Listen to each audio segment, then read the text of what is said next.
My lord had passed an order under section 34, read with section 36, dismissing the application. I am for the respondent in the matter. My lord, there are some suggested corrections in the judgment. May I hand over a copy of the order? I have, my lord, indicated through pencil, my lord, the corrections. If my lord kindly keeps it to be mentioned, my lord, we will have to.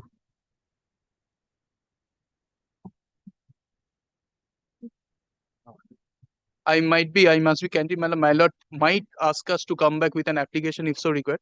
But before that, my lord, we will try our luck before my lord.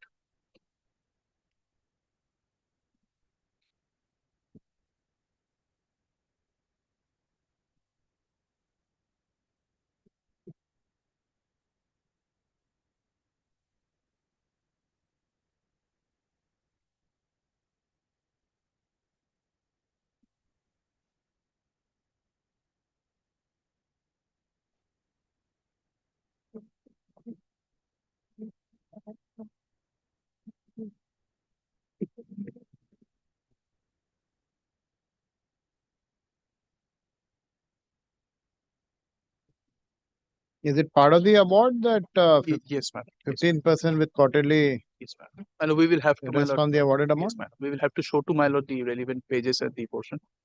That is why, my lord, if can be To be kept. mentioned tomorrow. I'm so good. File bill done. My lord, I'm praying for leave to draw up your lordship's order. Yes. Lordship, may I have your leave to mention 4 matters for withdrawal?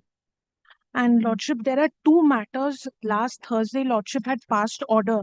Lordship, it was my mistake. There was one matter in which there was no direction for affidavit of assets, but a warrant was prayed for.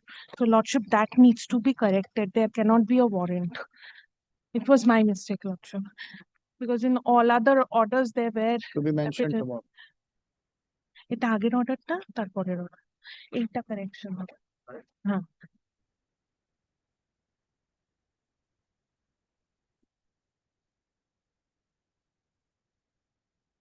And the warrant has to be Lordship, we have not given a letter to the sheriff, so it is not in motion. Lordship just corrects the order.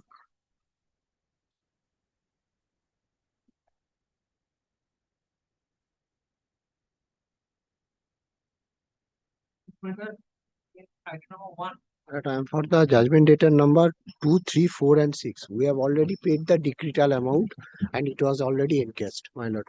This is the statement, my lord.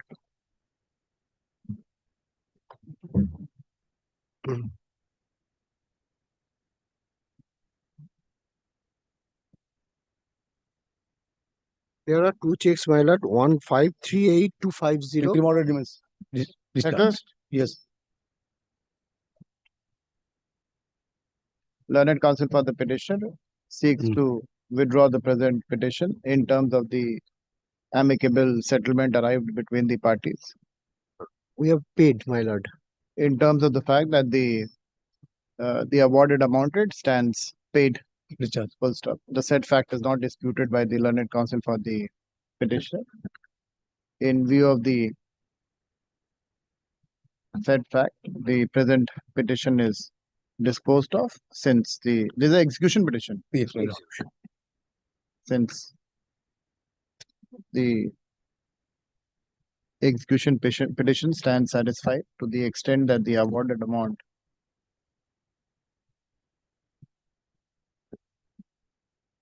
award is of Awards of my lord total with interest 38,250. that With the awarded interest. amount as per the award dated 15th December 2023 stands satisfied. Full stop.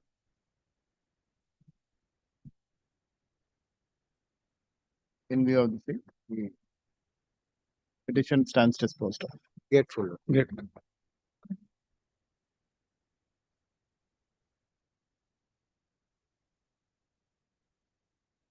May I please, Your Honor? I have no objection for the exchange.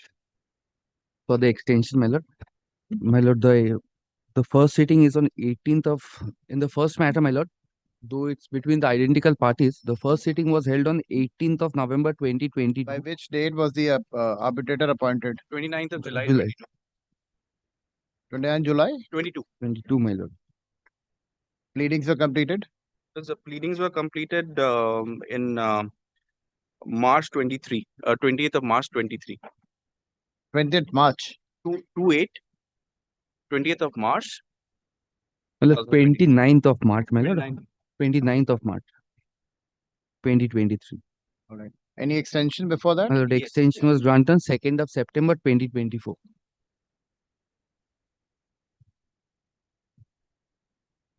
Expiry? The expiry was on 1st of March 2025. 5, my lord. How many sittings? That's My lord, in the somewhere around first matter, my lord, total, my lord, 25 settings. 25 settings in the first one. my lord. Take down. The present application has been filed under Section 29A of the Arbitration and Conciliation Act 1996, seeking extension of the arbitral proceedings and for publication of the arbitral award. Seeking extension of time for conclusion of the arbitral proceedings and publication of award. Full stop.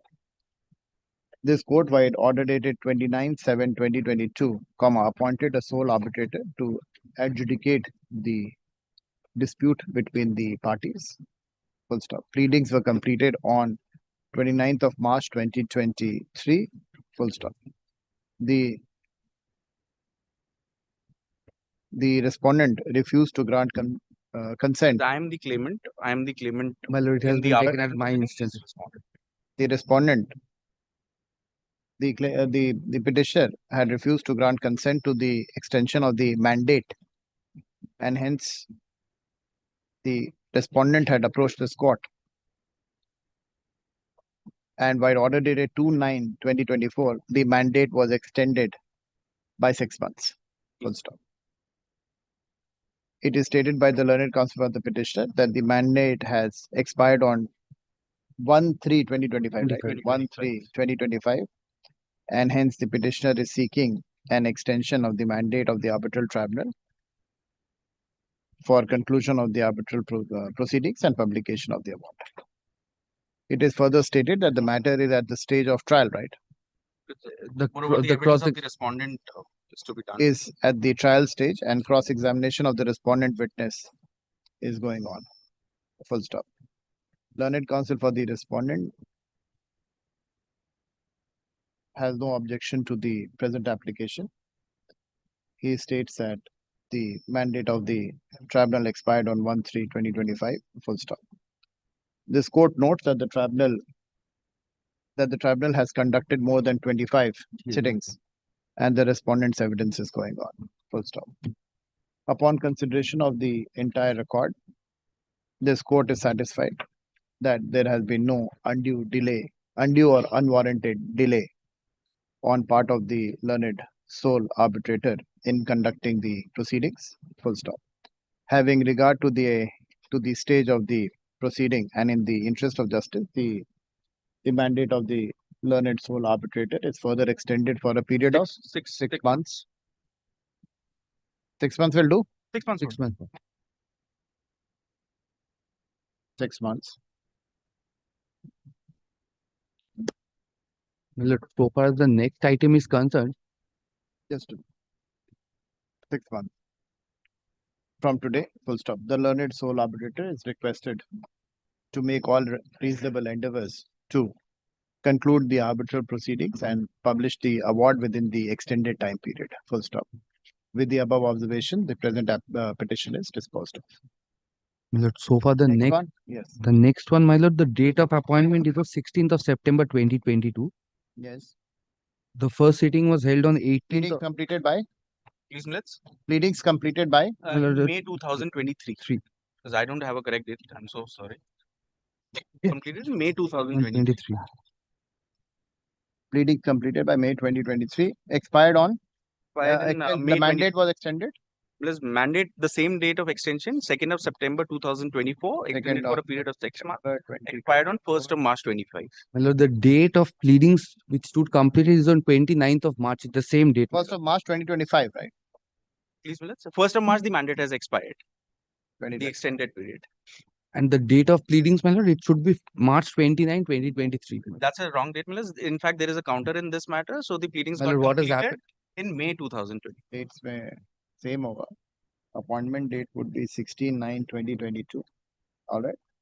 Pleadings completed in May of 2023. Date मत देना. उसके बाद बाकी both the dates 2/9/2024 is the same date, and 1/3/2025 the expiry date is the same. 24 Yes. sittings. And 24 settings. 24. 25 to the 24 settings. My lord, in here the is at matter, the final stage. my lord, The the award has been reserved, my lord. but it will be passed along with the Other the matter, first- my lord. The other matter. Proceedings में क्या होता है ना? It's at the stage of publication of the award. ठीक है? 6 months. Please. 6 months. It Same. it has Has to be to passed. be the same. Highly grateful.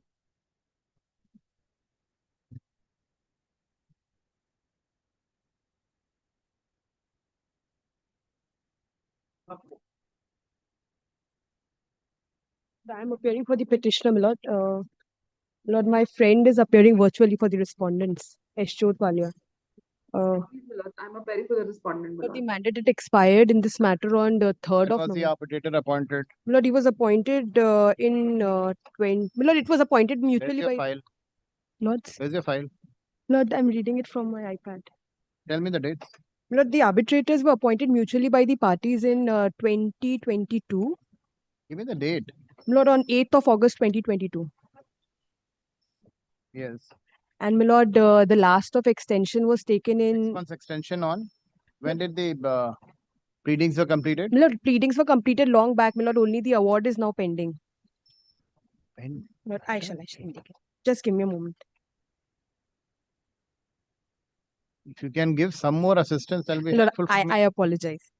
I But I have to read it. His junior should come prepared.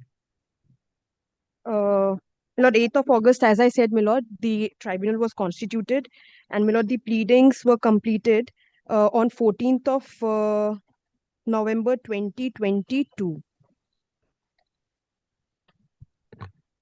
And the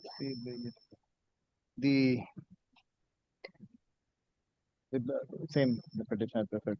The parties by mutual consent. First paragraph same hoga. The parties by mutual consent appointed the arbitral tribunal on 22/8/2022 with the consent of the parties. The mandate of the tribunal was extended till 8/8/2024. Full stop. Thereafter, by order dated 27th 27. of February 2025, my lord, the mandate was once again extended by way of an application before this honorable court. My lord, the order is enclosed, my lord, at page number. One is 27th of February. Yes, my lord.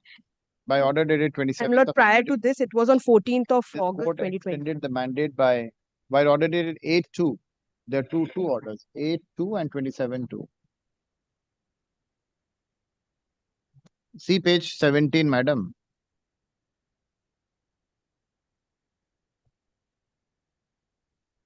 My lord, the 8th of, my lord, the first extension before this honorable. 8/2/2025 order extends the mandate by 6 months. My lord, it is 27th of February 2025. That extends by 8 months. There are two Yes, my extensions. lord, from the date of intimation. So, my lord, I had communicated the order on There are two 3rd. extensions, right? Yes, your lordships. So first is 8th of February. The second is 27th. My lord, the first is 14th of August 2024. 14th of. 24, my lord. There appears to be a typographical error on page There's a 17. typographical error, but I've enclosed the order at page All right, tell 25, me the first extension is 14th August 2024. the mandate was extended by order dated 14th August 2024 and Yes, your lordship. And not 27th of February 7th of February 2025. 2025 by 6 months and 8 months respectively. Full stop. Now the mandate has expired on 3rd of November 2025. 3rd of November 2025. Full stop. The full stop. The learned counsel, who's for the respondent? Lord, Miss Ashjot Walia is appearing Learned virtually. counsel for the Lord. respondent states that she has no objection to the present application, present petition. Full stop. The learned counsel for the petitioner states that the arbitral tribunal recorded the, what is the stage? My lord, just the award is pending, my lord, by its mail dated 13th of learned counsel for November. the petitioner states that the award at the stage of publication. My lord, the learned tribunal has requested us to seek an extension of 3 months by their mail. But my lord, I was humbly beseeching if instead of 3, it could be made 4, my lord, just to keep it on the safer side. Please, my lords, 4 months, my lord.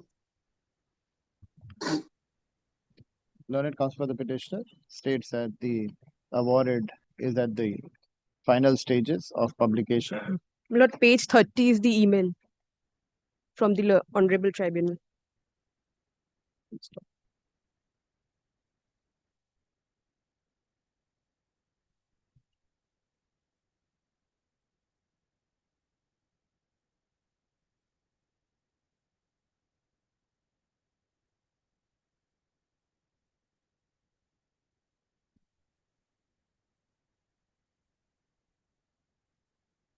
Right. क्या लिखा है?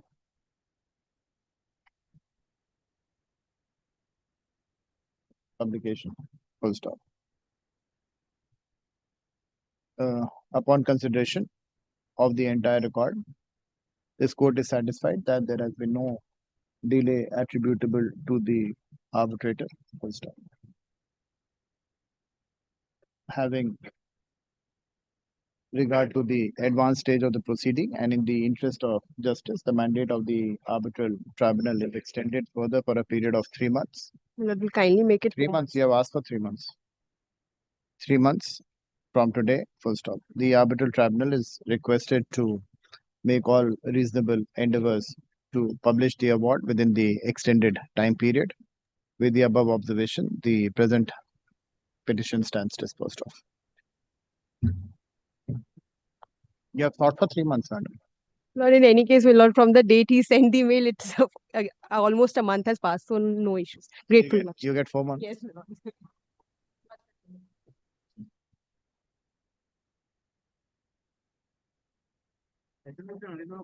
And in this matter, when I am appearing on My behalf lord, of the in- petitioner, My lord, that in this served upon- matter, I am appearing for the liquidator, for the RP.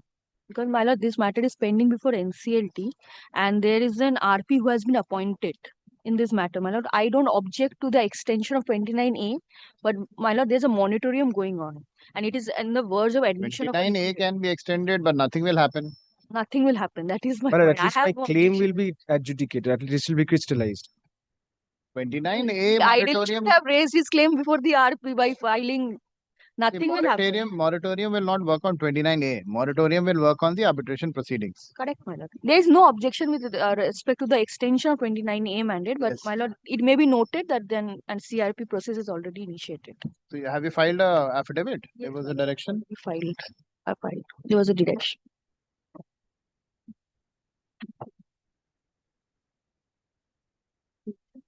No, There's a direction. there was a my lord. There was a direction of exchange of affidavits, but they haven't preferred any affidavit in opposition. My lord, my lord, can I just come back to my because I believe that But it it has can been be filed. extended, my lord. It can be extended though but it may be noted that then CRP process has been initiated.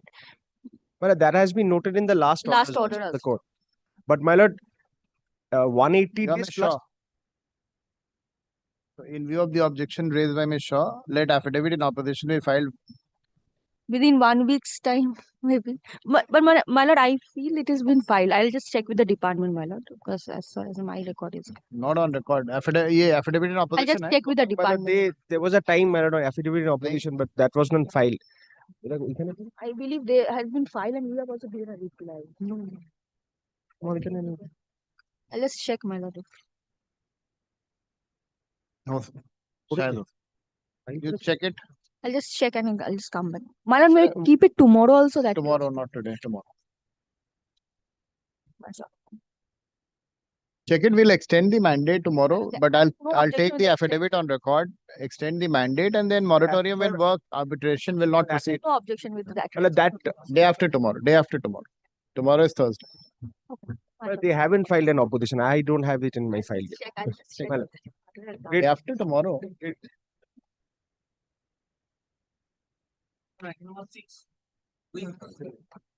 This is that matter that I was continuing. May I come back? Petition. May come back at 12:30. So we'll have it at 12:30. All right. Yes, my lord, we can come back. Hey, Gopal.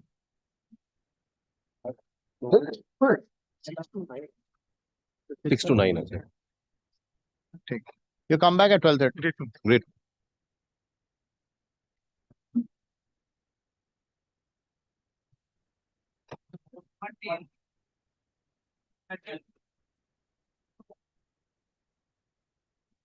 Item 10.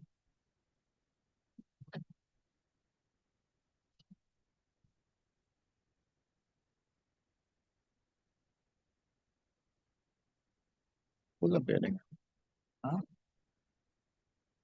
Yeah.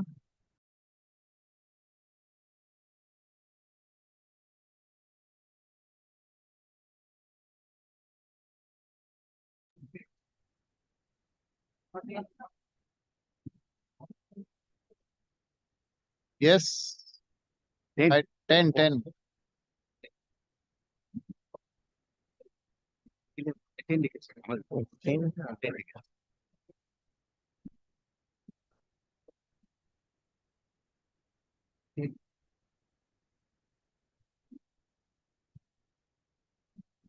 Nobody's here. Pass over. It's being heard. This is my section 34 application, my lord. Yes. My lord, the pleadings are complete, my lord. And my lord, there was certain, my lord, documents which were not on record. The same we were waiting. Yes, pass over. We were waiting for that one. The Oh. ITT matter also ITD. passed over.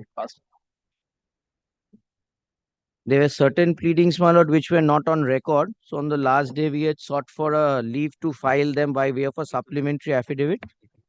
Now, my lord, these are the, my lord, evidence part which was not there, my lord. We've served them, my lord.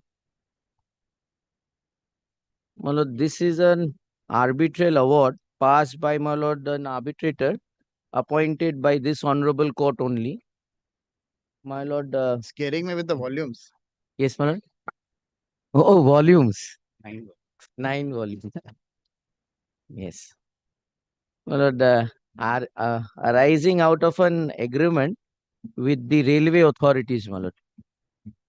My lord, this is a little background, my lord, to the facts is that, my lord, the agreement was on a basis that, my lord, a land licensing agreement was entered into, but prior to that, my lord, an approval was given, my lord, in 2007 onwards, whereby, my lord, they were to build, my lord, certain shades and lines, my lord, in a railway siding.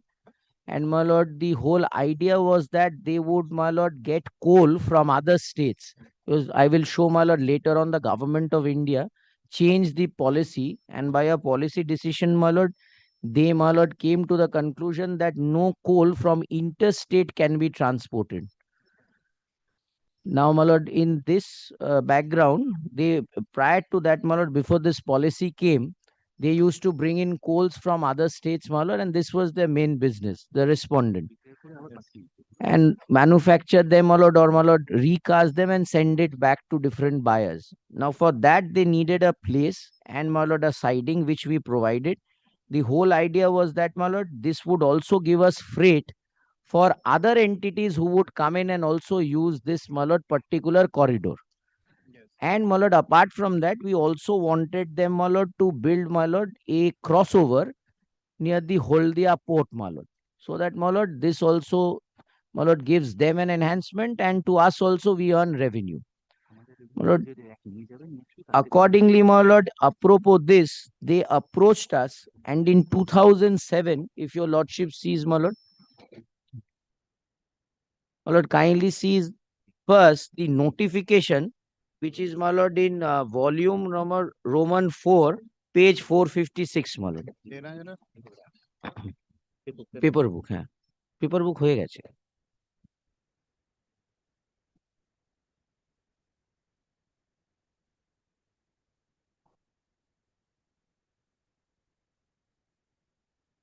পরেরটা কি দেখাবো বার করে, volume Roman 4।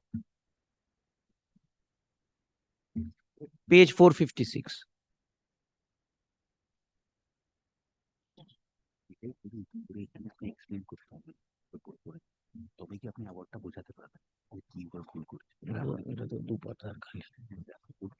Now, my lord, kindly sees the date. This notification is of the government. What is of which year? Award is of, my lord, 2024. 2024, my lord. My lord, kindly sees 456. This is the Government of India Ministry of Railways notification dated, my lord, 23rd October 1997. This is very important, my lord, because the entire case depends, my lord, and follows from this. Policy regarding development of goods sheds, sidings by private investment in railway premises. As a market strategy aimed at retaining and enhancing railways business interest, board have decided that rail users may be allowed to invest in the development of goods shed siding facilities subject to the following conditions. So, Mala, these conditions have to be followed. Railway will allow investment by private parties in development of goods shed sidings. Railway would, however, reserve the right to close the goods shed siding if the same becomes financially or operationally unsustainable at some stage by giving a notice of 90 days. Railway will allow investment by private parties at the stations as per Railway's operational convenience. On receipt of an application from the concerned party, the decision on the development of these facilities will be taken by the General Manager of the Railway in consultation with FNA and CAO. Before approval of any such proposal of investment is conveyed, the railway may ensure that there is little or no likelihood of the area land being required for any project requirement of the railways. Then, my lord, the facilities so created would be used not only by the parties, as I was saying, my lord, who have financed them, but also by others. And assets so created would belong to the Indian Railways. And my lord, when I will show the award at last, I'll again refer to this. I'll show he has, my lord, gone beyond the agreement between the parties. Indian Railways and would be maintained and used as any other railway assets with absolute authority. The investors would not be eligible for any return, concession in lieu of such use of these assets by the railways or other rail users. The investors will also not qualify for any preferential treatment in the matter of utilization of these assets. Land may be licensed as per extent rules for construction of temporary storage sheds by investing parties, subject to the stipulation that land would be licensed only when goods are to be transported by rail. The facility, goods shed, siding and all its equipment and appurtenances will become the property of the railway administration, and the investors will have no claim to these assets. Investment in such assets will not be entail the investors to any rights whatsoever with regards to the railway land on which they are created. All developments for the proposed facility will be as per approved by railway designs and constructed to approve railway standards and specifications. Estimates for the construction and development of the facilities to these specifications will be prepared and will include all departmental and other charges. Now, my lord, kindly sees the whole crust of this, my lord, notification is that, firstly, my lord, it would not be an individual's property. It would be used by all. Secondly, my lord, they will not have any claim because the property would belong to railways absolutely, and no damages or other claims can be made by them at any point. And my lord, if I find that, my lord, that the business is not running in a manner that it should and it's financially or operationally unsustainable, then, my lord, I can, giving a 90 days notice, my lord, terminate the agreement. So, my lord, under these backgrounds, my lord, under these background, my lord, of this notification of the Government of India, railways thereafter, my lord, entered into the agreements or, my lord, approvals given to, my lord, various parties. My lord, 4 parties had, my lord, approached for, my lord, building this. 464. Now, my lord, there is one more, my lord, notification which is required because there was some liberalization made. Kindly comes to the same volume 464, my lord. সেটা বার করো।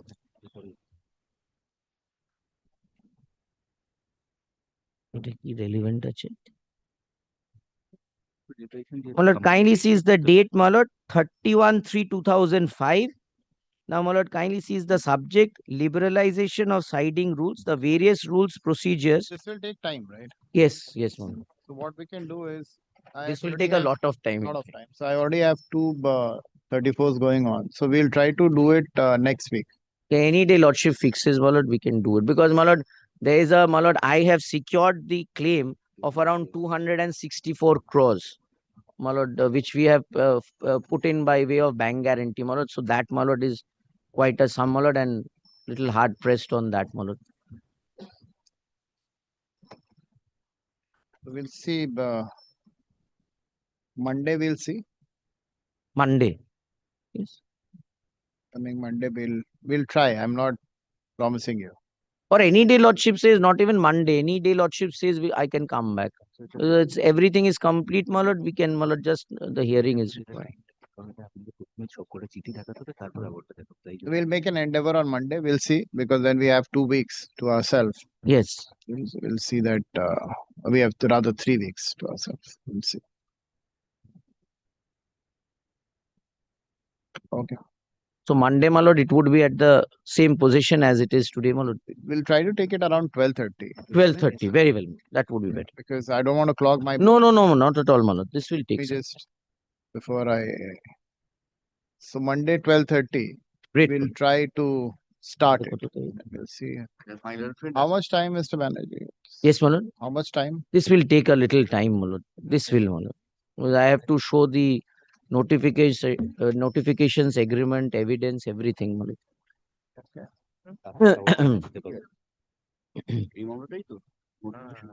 পড়ছিলাম, শুনেছে তোমার junior.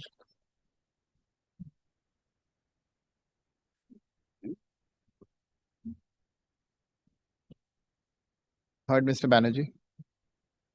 Let this matter be listed on Monday. Grateful. Fine. Lordship, kindly records have filed the supplementary affidavit in terms of the Supplementary with the affidavit. evidence, my lord. The supplementary affidavit, bringing on record the bringing on record The the evidence, my lord, evidence for both the parties.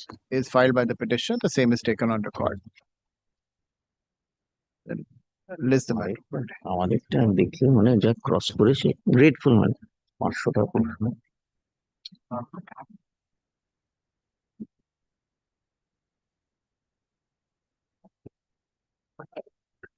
Item 12, I appear for the petitioner. I appear for the respondent number 1 housing board. What is the status of the arbitration? The arbitration, my lord, we've already invoked. We're about to file the Section 11 application.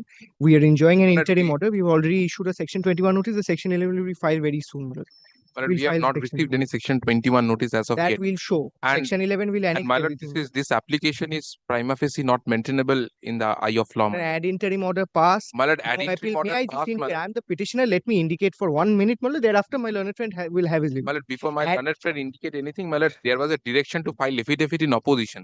So it was directed to be filed within 2 weeks after vacation, my lord, reopening. So my lord, we are 2 weeks delay in filing the Section 21 we have already served the other side, my lord. The opposition has already been served. Much belatedly they file. I'm not saying anything, Mullah. Mullah will grant me 3 weeks time to file a reply. Mullah will kindly extend the interim order till the next date of hearing. That's all I'm praying for. Reasoned order passed in their presence, no appeal carried, no vacating application before Mullah. My learned friend cannot say much, and he's in default of the timelines on that order. Let no submission as to maintainability be raised now. Kindly grant me some time to deal with their allegations, Mullah.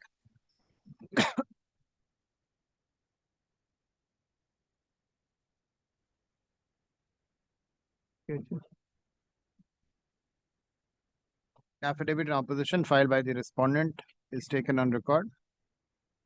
Number 1. Learned counsel for the petitioner seeks and is granted 2 weeks time to file his reply to the said affidavit in opposition. List after after 3 weeks. Yes, my lord. List We'll after 3 list it next year, my lord. We'll file it before the vacations, and my lord, we'll list it next year, my lord.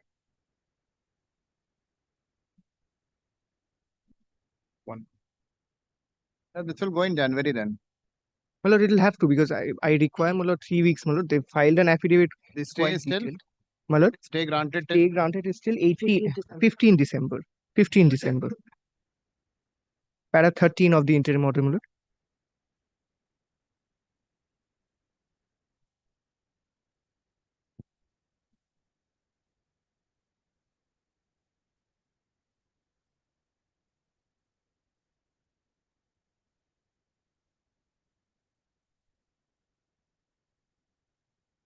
the interim order granted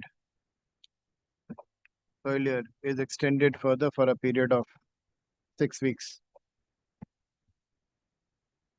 Just after 6 weeks. Obliged. In the meantime, you take steps. Yes, my lord, we've already. Don't I've just enjoy the taken interim order. no, my lord, section 21 has already been dispatched. They possibly will have received. My learned friend does not. But We are till still within As of yet, we have not received. 18 September, 3 months, 9(3) provides, my lord. Within that time, we've dispatched the section 21. We'll file a supplementary. In our reply, my lord, we'll then close that as well. We've taken all steps. My lord. We've taken that step. Now they have to agree to an arbitration. After keep it in January, the early opening of January, then finish it off.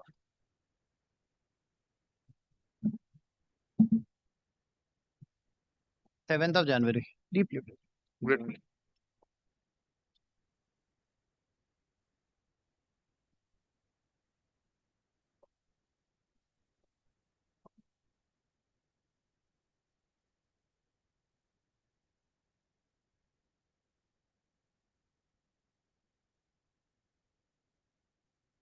Yes. Lordship, I appear on behalf of the respondent. Lordship, we have handed over to that effect. I am for the petitioner, my lord. I am sorry to not be there physically today, my lord. Yes. Lordship, I have instruction that the vehicle has already been handed over to them. They have regularized their account. They have made the payment. We have received it. Yes, Mr. Lakhmani. Yes, my lord. My advocate on record, my lord, is in court, my lord. I believe that the matter is settled. My lord. Matter stands settled. Lordship, Lord- it's not settled, Your Lordship. It's regularized for the time being, and the remaining outstanding dues is of here. Your Lordship. They want to withdraw it probably at Lordship. this stage. They don't want to press their section. Lordship, My They lord, want to- the vehicle was to be released to us, my lord. My advocate on record will be able to confirm whether the vehicle has physically reached us or not. But we've paid the. Yesterday the vehicle was not been handed over to the Middleton. Right now, I have to take instruction from the senior sir. Lordship, the DO has been released. The vehicle is handed over, and they have made the payment. They have made the payment. My lord, if your lordship can just keep it. My lord, if your lordship can just keep it tomorrow. Mr. my lord. Lakhmani, at least you are not aware. Your briefing counsel is not aware. What is this?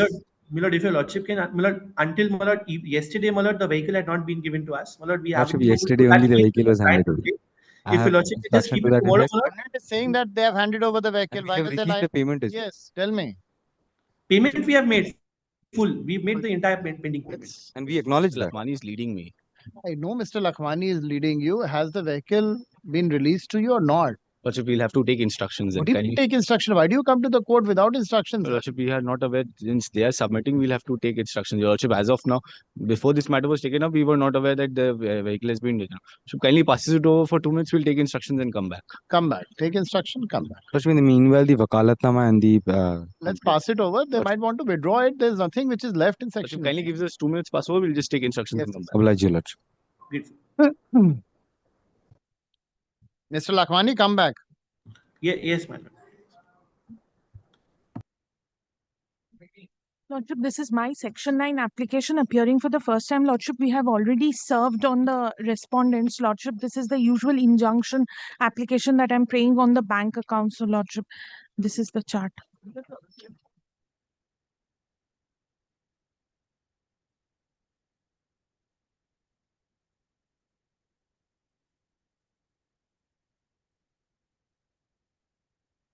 Okay, format. There's a format there.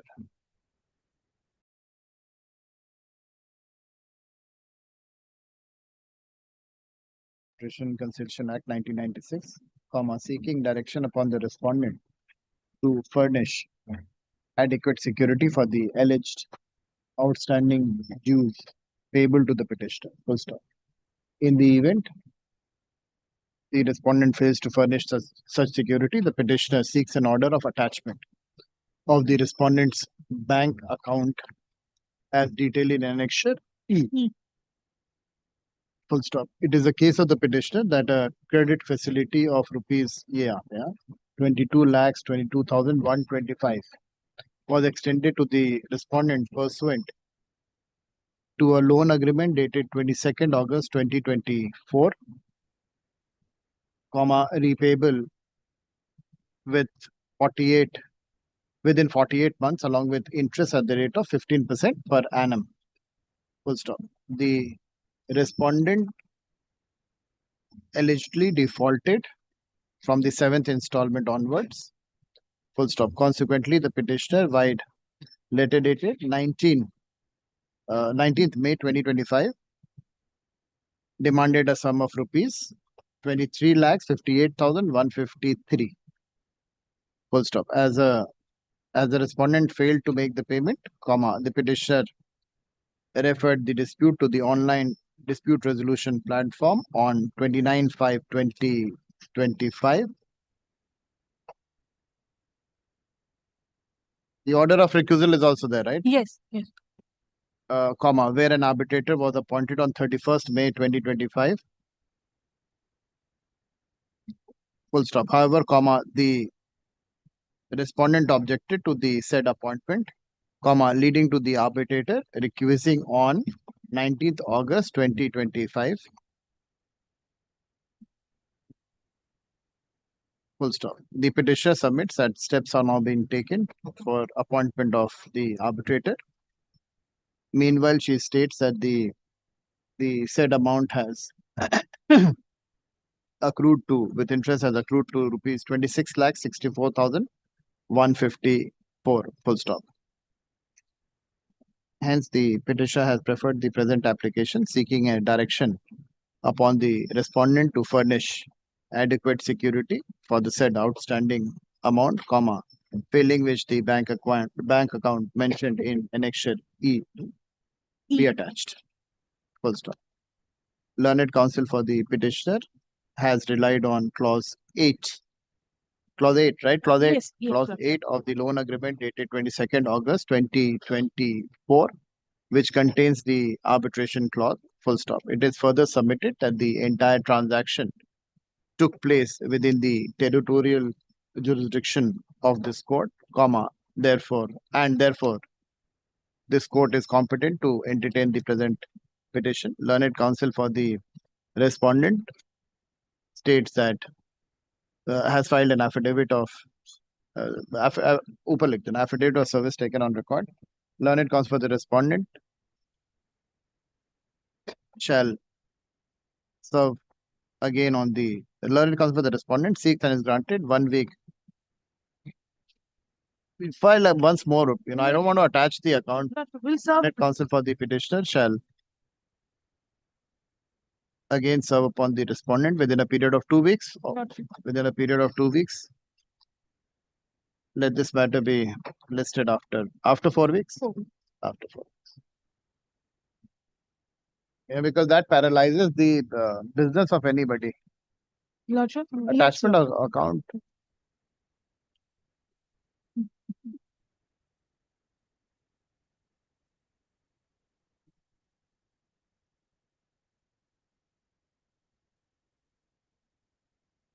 Lord, I appear for the I am respondent. for the petitioner in this matter. My section 9 petition. My lord, here, my lord, what has happened? My lord, the petitioner, my lord, approached the respondent. My lord, being Yes. desirous to, my lord, purchase a property. It's a commercial space at Axis Mall, Rajarhat. My lord, we entered into a agreement for sale. And under the agreement for sale, my lord, the total consideration was 12 crore 21 lakh. My lord, Page. yes, my lord, the agreement for sale is at page 13. My lord, if I may, my lord, take my lord to the Relevant. yes, my lord. My lord, Mars, this is, my lord, the agreement executed on 30th June 2025 between Mars Bullion, which is my learned friend's, my lord, client as vendor, Yes. and my lord, we, my lord, petitioner are purchaser. Yes. Now, my lord, I will not trouble, my lord, with regard to the other, my lord, recitals. My lord, Yes. kindly comes to page 17. Yes. My lord, the last, my lord, paragraph, clause, K. clause K, my lord. Yes. In view of transferring and or selling its rights in the second schedule property, the purchaser shall pay to the vendor a consideration amount of rupees 12 crore 21 lakh. The said amount shall be paid in two number of installments, and the first of which is being paid on execution of this agreement for sale of rupees 2 crore as agreed between the parties, and the balance consideration being the final installment amount of rupees 10 crore 21 lakh shall be paid on the date of registration of the deed of conveyance by the vendors, which would be within a period of 60 days, that is 1st September 2025, from the date of signing of this agreement for sale. So, my lord, the outer limit is, my lord, 1st September 2025. By that time, the entire amount was to be paid. We paid 2 crore, which is, my lord, admitted and acknowledged in this agreement itself. I will show the, my lord, memorandum of consideration clause. Now, my lord, from the fourth line, my lord, this is important, my lord. May I place? In case the purchaser cannot make the balance payment and get the deed of conveyance within such time, the vendor will have the right to cancel the present agreement for sale and refund the amount of rupees 2 crore received under this agreement without any interest. It is, however, clarified that such time for making payment can be extended by mutual agreement between the parties only through the execution of a written supplementary agreement to sale outlining the revised terms. Yes. Now, my lord, if my lord, may I give, my lord, two more clauses, my lord, since I am, my lord, showing this agreement. Page 19, my lord, clause 4. This Page is the arbitration clause. Yes. My lord, may I place? All disputes and differences by and between the parties hereto in any way relating to or connected with this agreement and or anything done or to be done in pursuance hereof shall be referred to arbitration of a sole arbitrator as may be appointed by parties hereto, and the same shall be adjudicated in accordance with the Act of 1996. My lord, this is the, and the place of arbitration shall be Kolkata. Yes. Now, my lord, clause 5, my lord, this is, my lord, the jurisdiction of this, my lord, honorable court. Yes. Only the High Court at Calcutta shall have the jurisdiction to entertain, try, determine all actions and proceedings. My lord, this is the exclusive jurisdiction clause. Now, my lord, kindly see page 21. My lord, this is the schedule of the property, my lord, the property in question which we were supposed to purchase from them. This is a commercial area on the 5th floor of Block B in Axis Mall, having a total area of more or less 17,072 square feet built up area. And my lord, the other common space, my lord, included. And page 22 is the memorandum of consideration. Received of and from the within named purchaser a sum of rupees 2 crore through check subject to realization towards and being the part consideration of the total sale consideration of 12 crore 21 lakh. My lord, kindly sees the check number, date and bank name, everything given. TDS, my lord, 2 lakh, total 2 crore. And my lord, to show that this payment is received by them, my lord, we have annexed, my lord, the check itself. I'm not disputing that I've received. I've Yes. received the money. Received. My lord, I have also annexed the bank statement to show that the money has been my lord, credited. 1.98. My lord. Plus TDS also we have deposited. Now, my lord, what has happened? My lord, the petitioner, my lord, due to unforeseen circumstances, my lord, we are not in a position to pay the balance amount. And my lord, as per the agreement, we have written to the, my lord, vendor, that is the respondent, my lord, to treat the agreement as cancelled and to refund the amount. My lord, may I show my letter? My lord, that is at page 32. My lord, this is 6 September 2025. My lord remembers that we had to pay the balance by 1st September. So 1st September, the second and last installment, we my lord, could not pay, my lord. That is the reason 6 September we wrote to them. And my lord, the service is page 31. we have, my lord, by email on 6th September itself, we have served it to Anand Jalan, who is the representative of the, my lord, director of the respondent. And he is the person who signed the agreement also for the respondent. My lord, may I place page 32? My lord, there is no dispute with regard to service of this letter because they replied to this. My lord, page 32, this is my termination letter. Yes. My lord, kindly sees the reference on top. Notice of cancellation of agreement for sale dated 30th June 2025 and demand for refund of advance consideration. Yes. Dear sir, with reference to the aforesaid and in furtherance to our various telephonic conversations, we would like to state as follows that on or about 30th June 2025, your company, such and such, a vendor, entered into an agreement for sale with our company, such and such, the purchaser, in respect of, this is the property at Axis Mall, Newtown. Now, my lord, kindly sees paragraph 2. That in terms of the said agreement for sale, the total consideration for the said premises was fixed at rupees 12 crore 21 lakh, out of which a sum of rupees 1 crore 98 lakh was duly paid by us to you as advance part consideration at the time of execution of the said agreement. You have duly admitted and acknowledged receipt of the payment. Then, my lord, kindly sees a further amount of rupees 2 lakh was to be paid by us as TDS. However, the same has not yet been deposited. Now, my lord, my instruction is it's been done. 3. That it was further expressly agreed and recorded that the balance consideration would be payable within a period of 60 days, that is 1st September 2025 from the date of signing of the said agreement, failing which the agreement would be treated as cancelled and or stand cancelled, and the amount of rupees 2 crore received under the said agreement by your company would be refunded to us. That despite our best efforts, as already informed to Mr. Anand Jalan telephonically on 29th August 2025, due to unforeseen constraints and other compelling circumstances, we are not in a position to conclude the transaction.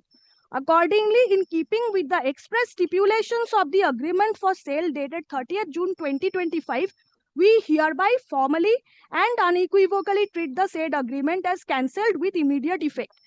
That without thereafter, my lord, paragraph 5, we asked for refund of the amount, my lord, 1 crore 98. Within, my lord, a period of 7 days, we have also given our bank details. Now, my lord, kindly sees paragraph 6. That it is made clear and expressly put on record that if the aforesaid refund is effected within the stipulated period, we shall accept the same without claiming interest strictly in terms of the agreement. However, if you fail and or neglect to refund the said amount within the time specified herein above, you shall be liable to pay interest at the rate of 24% on the said sum from the date of receipt of the notice until realization, and cost expenses. Now, my lord, kindly sees paragraph, the last paragraph. And my lord, paragraph 7, my lord, that we will take steps in accordance with law. And my lord, last paragraph, we have said, this communication may be treated as a final demand notice for cancellation and refund. And it should not be treated as waiver. Now, my lord, they replied to us. My lord, the next page, page 34, is their response. My lord, it has come, my lord, after the 7-day time period. On 18th September, they wrote to us, my lord, I will take, my lord, through this, my lord, response. My lord, there, my lord, may I, my lord, place the response, thereafter I will make my submission. My lord, kindly sees the first paragraph. This is in response to the aforementioned notice dated 6 September 2025, executed between such and such. Then, my lord, so my lord, the agreement, execution of the agreement, everything, my lord, they accept. Everything accepted, and the fact that they received the amount is accepted in the first paragraph. Now they say in the second paragraph, at the outset, we are immensely disappointed to note the contents of your said notice, especially owing to the fact that despite carrying unequivocal terms that got enshrined in the agreement after due deliberations between the parties, and which terms cannot be misread by any stretch of imagination, The notice contains grossly incorrect interpretation and narrations, perhaps to suit your requirements. We regret having received such a notice from you, would like to address you as under. Your notice is misconceived and ill-founded, inasmuch as you neither have any cause or right to send such a notice to either terminate the said agreement or otherwise declare it as cancelled or void.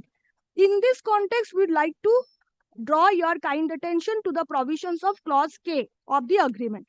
My lord, they set out clause K.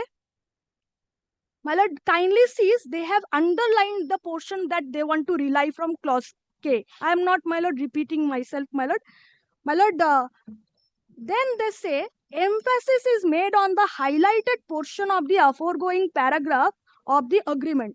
The language set out in the said clause of the agreement is unambiguous and unequivocal, and by no stretch of imagination leaves any iota of doubt that it is only the vendor, that is Mars Bullion, who is entitled to and can terminate the said agreement in case the purchaser ADPL fails to make the balance payment and get the deed of conveyance within the time stipulated in the agreement, that is 60 days from the date of signing or 1st September. It is certainly, my lord, they do not dispute the fact that unforeseen circumstances from my end. Their only contention is you are not entitled to cancel, and my lord, at the end, they say, my lord, if my lord, for my lord satisfaction, if I may show one thing, my lord, page 36, my lord, the second paragraph.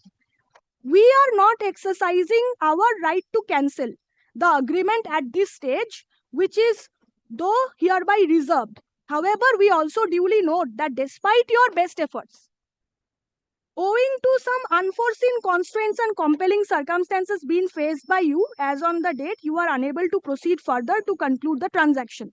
Considering your situation, so my lord, no dispute with regard to my situation.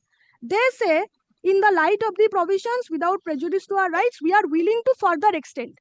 My lord, this extension, we are not, my lord, willing to, my lord, ask for extension.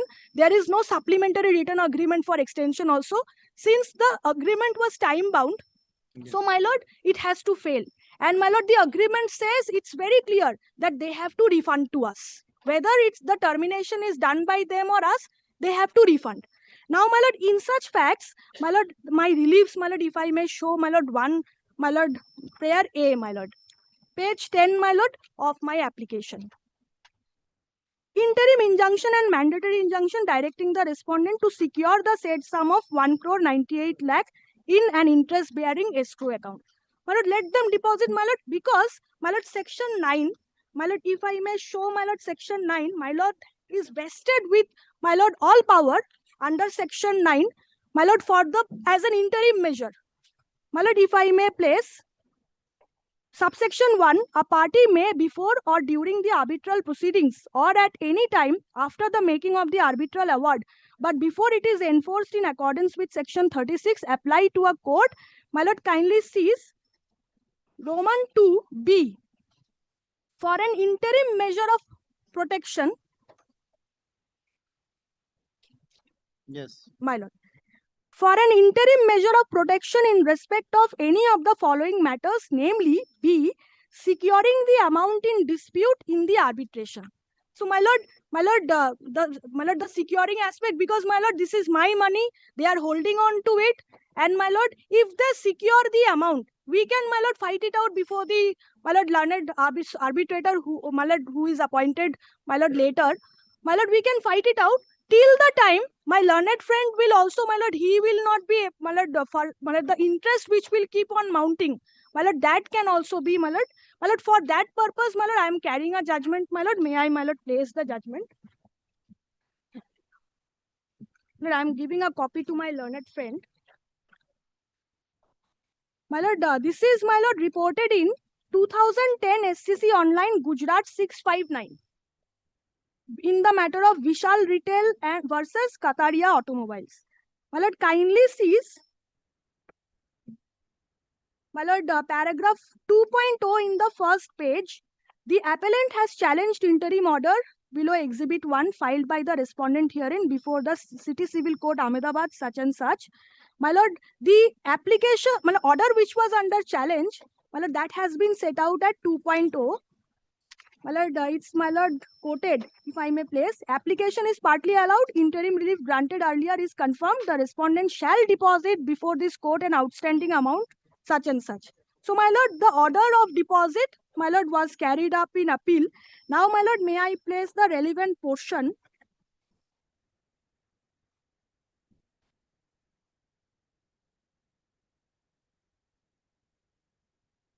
My lord, kindly sees paragraph 23 at page 15.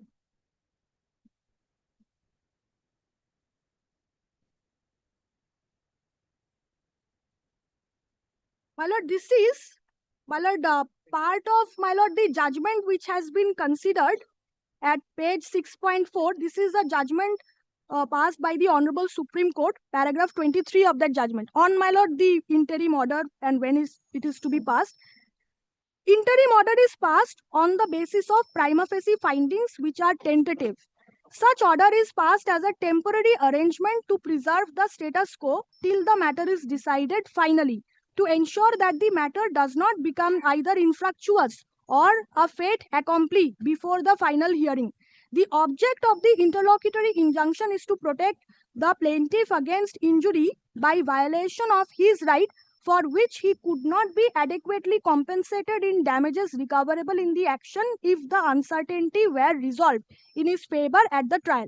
My lord, thereafter, my lord, Anand Prasad Agarwala's judgment has been referred to. Now, my lord, kindly sees page 17, paragraph 32. Thus, the law on the issue emerges to the effect that interim injunction should be granted by the court after considering all the pros and cons of the case in a given set of facts involved therein, on the risk and responsibility of the party, or in case he loses the case, he cannot take advantage of the same. The order can be passed on settled principles, taking into account the three basic grounds. All That right, is, madam, all right. my lord.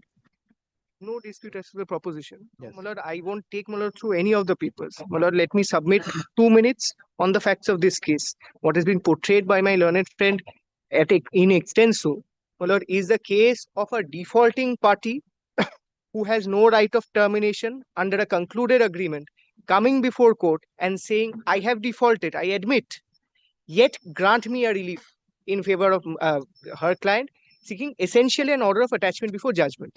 Today, the security is squarely, my lord, an order of attachment before judgment for furnishing of security in line with Order 38, Rule 5. Lordship knows the Supreme Court is now clear, 2022 Supreme Court clearly on the point. We'll show that judgment at the end if my lord is required to look into it at all.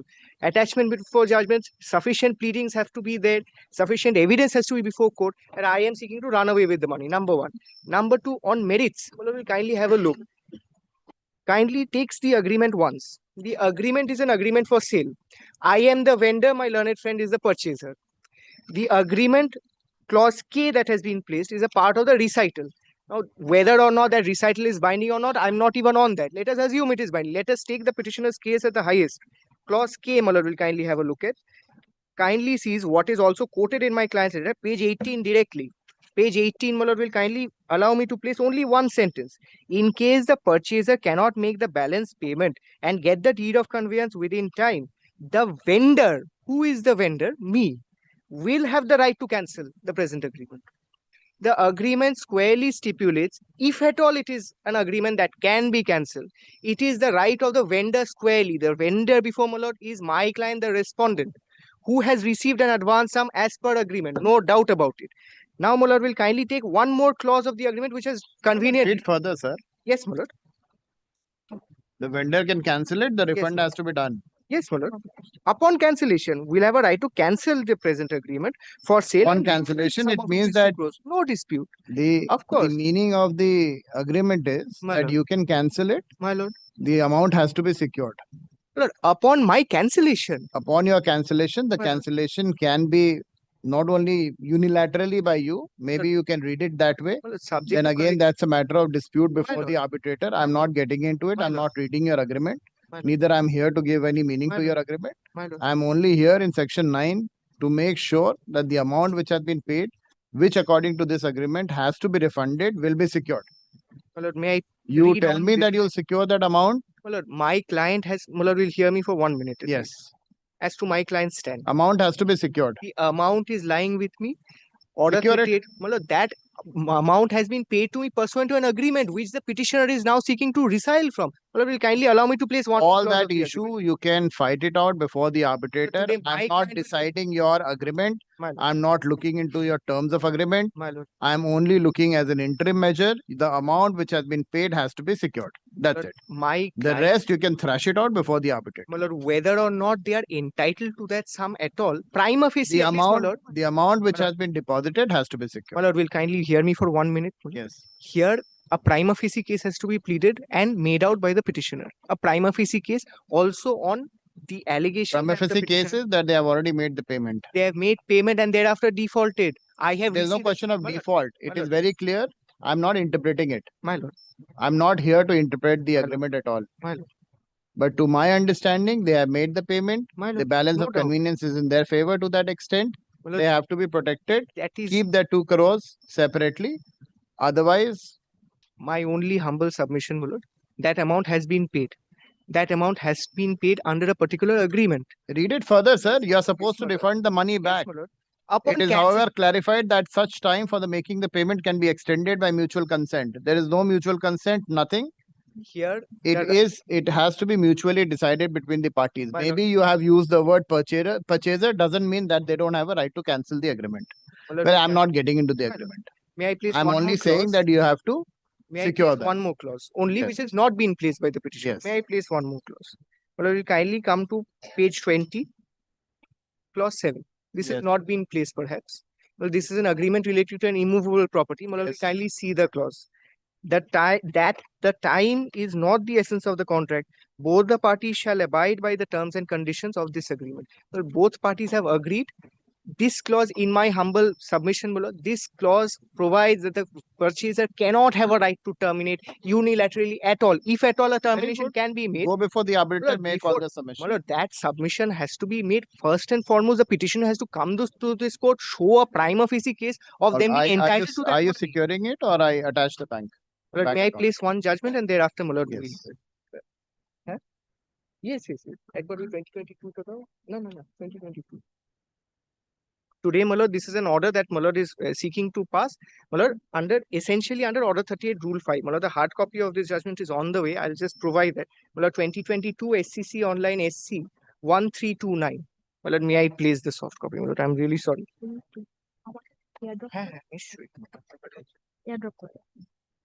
But this is Sanghi Industries. Please get the printouts of, yes. tell me. It'll be here, my lord, in momentarily. My lord, it's being printed out.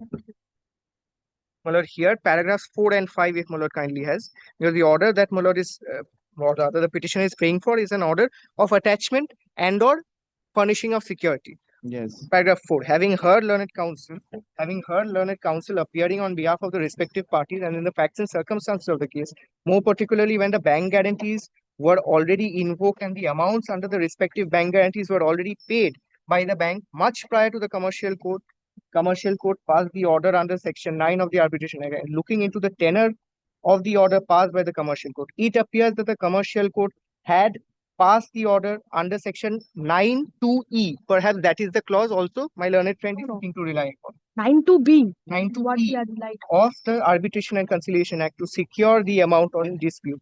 We are of the opinion that unless and until the preconditions under Order 38, Rule 5 of the CPC are satisfied, and unless there are specific allegations with cogent material, and unless prima facie case the court is established that is satisfied that the appellant is likely to defeat the decree or award that may be passed by the arbitrator by disposing of the properties and or in any other manner, the commercial court could not have passed such an order in exercise of powers under Section 9 of the Arbitration Act. At this stage, it is required to be noted that even otherwise, there are very serious disputes on the amount claimed by the rival parties, which are to be adjudicated in the proceedings before the arbitral tribunal.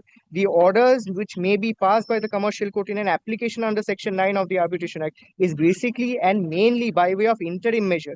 It may be true that in a given case, if all the conditions under Order 38, Rule 5 of the CPC are satisfied, and the commercial court is satisfied that the conduct of the opposite party, opponent party, is that the opponent party is trying to sell its properties to defeat the award, that may be passed, and or any other conduct on the part of the opposite party which may tantamount to an attempt on the part of the opposite party to defeat the award may be passed in the arbitral proceeding.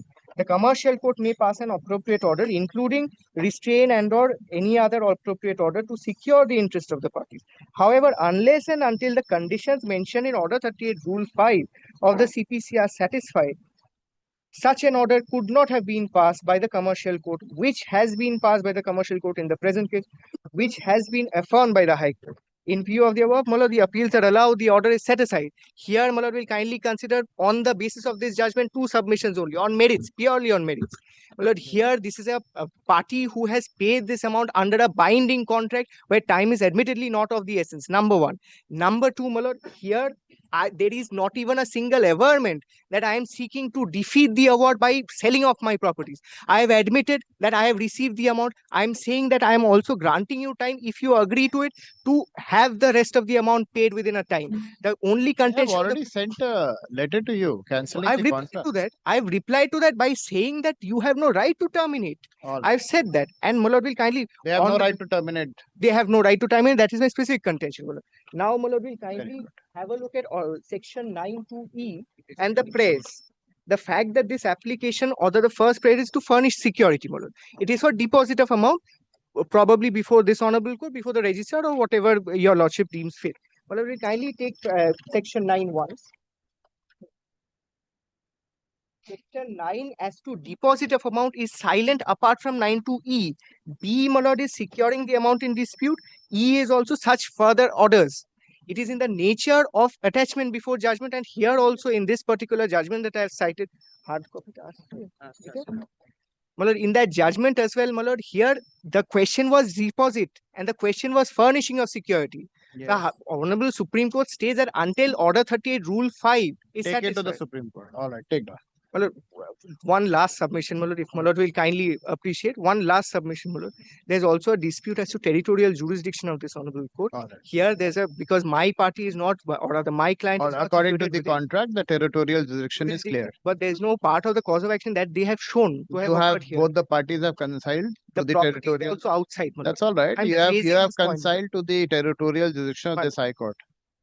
Now tell me, how do you want to secure it? Should I attach the bank account or you're furnishing a bank guarantee? How are you doing it? My lord, I'll have to take, my lord. If my lord is minded to pass that order, my lord, Yes.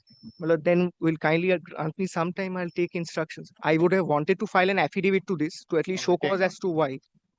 Or else, my The lord, will- petitioner has preferred the present petition under Section 9 of the Arbitration and Conciliation Act, seeking an order directing the respondent to secure an amount of rupees 1,98 lakhs in an interest-bearing escrow account pending the resolution of the dispute between the parties.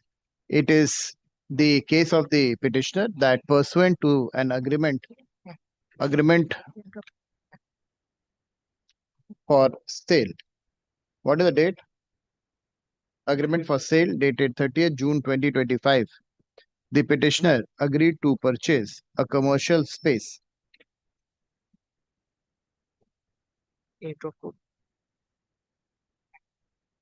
commercial area being number A inverted comma on the 5th floor of block B in Axis Mall, having a total area of more or less 17072 square feet built up. Full stop. ये यहाँ से लेना 14 में यहाँ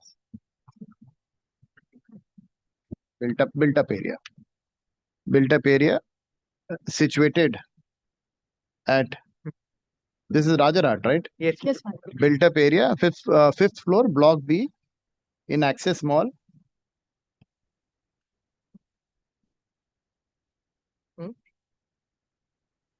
ठीक है, I'm content with it.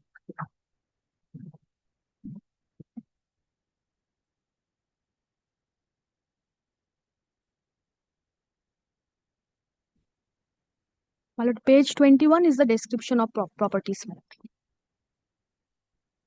It's an Axis Mall, Newtown. Access Mall, Newtown, Rajarhat.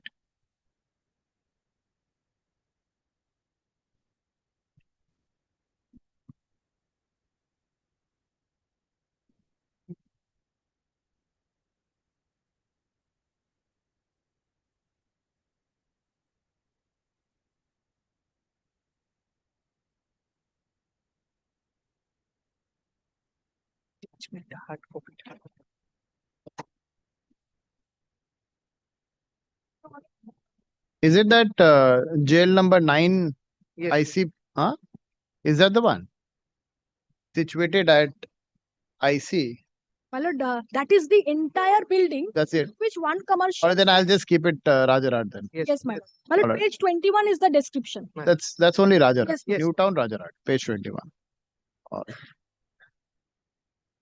For a total sale consideration of rupees 12 crores. Full stop. 12 crore 21 lakh. 12 crores, 21 lakh. 21 lakhs. Full stop. Learned counsel for the petitioner states that the petitioner had made a payment of rupees 1 crore 98 lakhs towards part consideration, comma, with the balance payable within 60 days, i.e. on or before 1st of September 2025. Full stop. The agreement provided that failure to make the balance payment within the stipulated period would result in cancellation of the agreement, upon which the respondent would refund 1.98 crores along with an additional sum of rupees 2 lakhs received from the petitioner. Full stop. The petitioner states that he was unable to arrange the balance consideration and accordingly, by letter dated 6/9/2025, cancelled the agreement and sought refund of the amount paid. Full stop. However, the respondent by letter dated 18/9/2025, asserted that the petitioner had no contractual right to terminate the agreement and that the agreement could not be treated as cancelled. Full stop.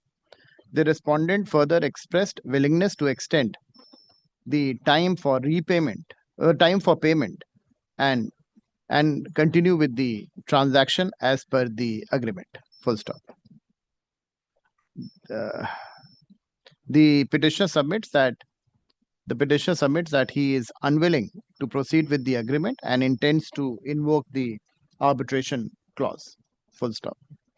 Hence, the petitioner has preferred the present petition under section 9, seeking interim protection in the form of securing the amount claimed. Full stop. Learned counsel for the petitioner states that the agreement clearly confers jurisdiction upon this court to entertain the application under section 9, and that the nature of dispute and the admitted payments made justify interim protection to prevent frustration of the arbitral proceedings. Full stop. Learned counsel for the respondent states that the jurisdiction is disputed and that the property is situated outside the territorial jurisdiction of this court. Full stop. And also Learned my counsel client is outside. Also, my client is situated outside. They've not and further states that even his client is situated outside. situated outside the territorial jurisdiction of this court. Full stop. He further states that the contract itself stipulates that the termination can only be effected upon by the vendor, i.e. the respondent herein. Full stop. He states that the petitioner is not the petitioner in terms of the contract. The petitioner cannot resile from the said agreement and cancel the agreement. And that my client, my lord, we have a right to specifically perform the agreement. That's also my Full stop. He further states that his client is ready to is entitled perform to seek. My lord, I'm also seeking perform written in performance. perform in terms of the contract. Right. Full stop. Anything else? Lord, apart from the time not of the essence, clause 7 which I The showed counsel for the respondent further states that time is of is not no of- as per the contract, time is of no essence, and thus the period is not defined under the contract for execution of the agreement. and my lord, order 38 rule 5, the judgment I cite. Full stop. He has further relied upon a judgment of this court to impress upon the fact that The Supreme in terms of order 38 rule 5, the petitioner is not entitled to the refund of the said amount. The counsel for the respondent relies upon 2022, I've handed over a copy as well, my lord. 2022 SCC online SC 1329. so and so to buttress his argument. Full stop. This court has heard the submissions of both the counsel and has perused the materials on record. Full stop. It is an admitted position that the petitioner has paid a sum of rupees 1.98 crores to the respondent towards part consideration. Full stop. The petitioner has terminated the agreement, and whether such termination is valid and whether the respondent is entitled to forfeit the said sum are matters to be adjudicated in arbitration. Full stop. The amount of rupees 1.98 crores constitute a significant part consideration. Full stop.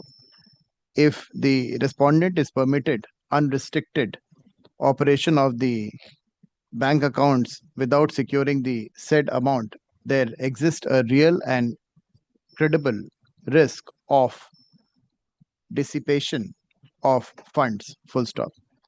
Such dissipation of fund may render the petitioner's claim illusionary and deprive the arbitral proceedings of efficacy. Full stop.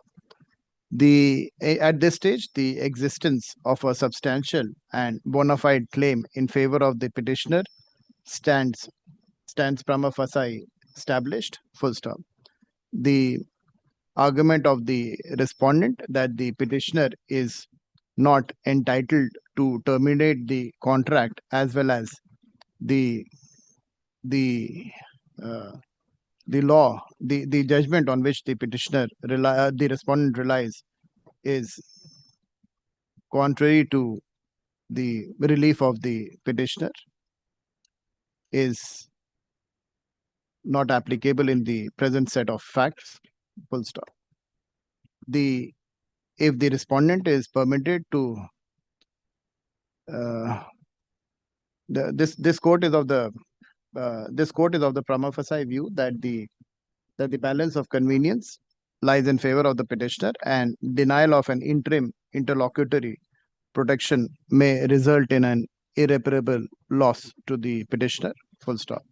In view of the above discussion, this court is satisfied that an interim measure is warranted to protect the subject matter of arbitration. Full stop.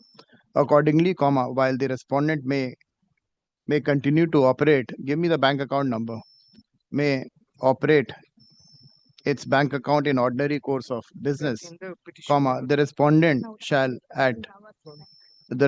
shall at all times maintain a minimum balance of rupees 1 crore 98 lakhs in account number so and so, We'll provide that. or in any other account disclosed before this court. In account number so and so, just give me the account number.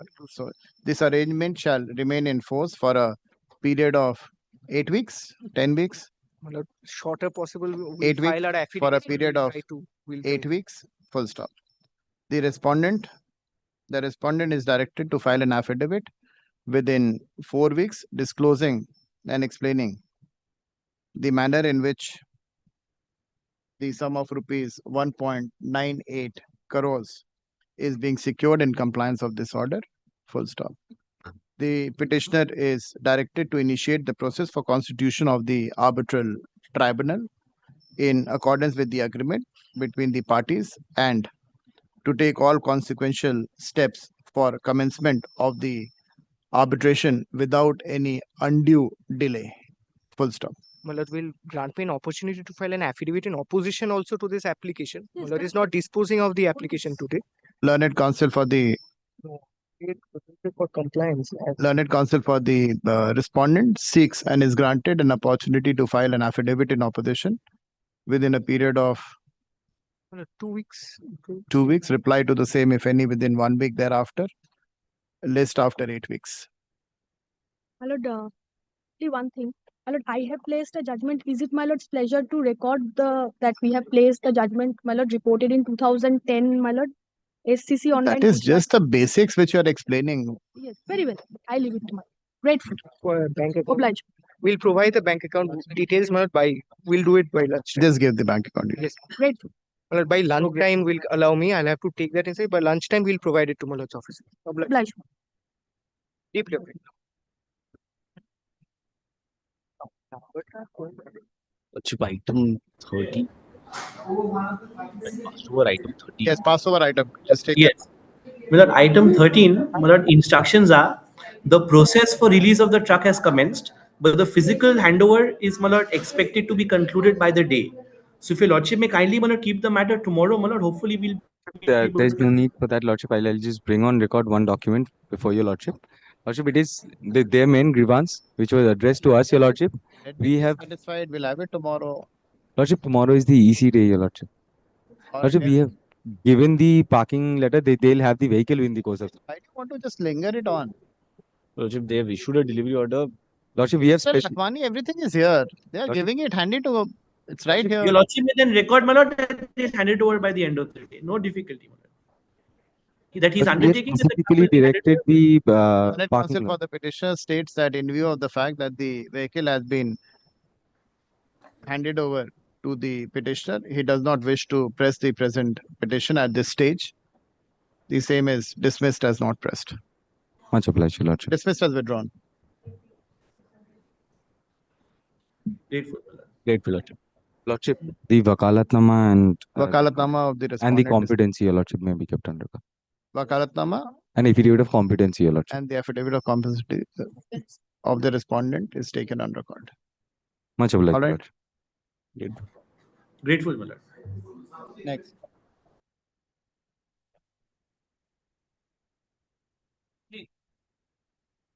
But I appear for the petitioner, the section 9 application, my lord, before my lord. We have served on them, my lord, but it seems, my lord, 3 of them have still not received. The lordship keeps it, my lord, after a fortnight. Fortnight, my lord, then, my lord, I Learned can counsel come for back. the with you. petitioner seeks and is granted 2 more time to serve upon the respondents.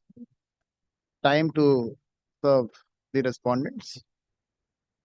2 more weeks. 2 more week time. List after, when do you want? After a fortnight, lordship keeps it, my lord. We have already served. We are just waiting for the endorsement from the postal authorities. my lord. Whatever it is. It's not served. No, no, it is not, my lord. Absolutely. List after 4 weeks. Okay. Well, maybe 2 weeks, my lord. After 2 weeks. After 2 weeks. Great. Great.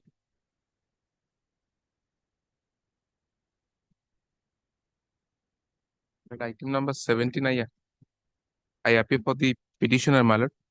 My lord, I have served the respondent at the affidavit of service.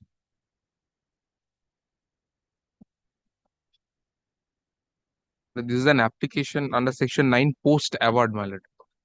Post. Yes. My lord will kindly come to page number 54 once. The award starts at page number 57. Well, the petitioner is the bank, my lord. Petitioner has given a loan of a tune of rupees 17,33,199 to the respondent sometimes on 15th of November 2022. Thereafter, the respondent has failed to repay the monthly equal installments, and thereafter a recall notice was called for and section 21 notice was issued, and there 1733199, right? 199 was the loan amount, my lord, which will be evident from the schedule at page 33. At page 33, your lordship.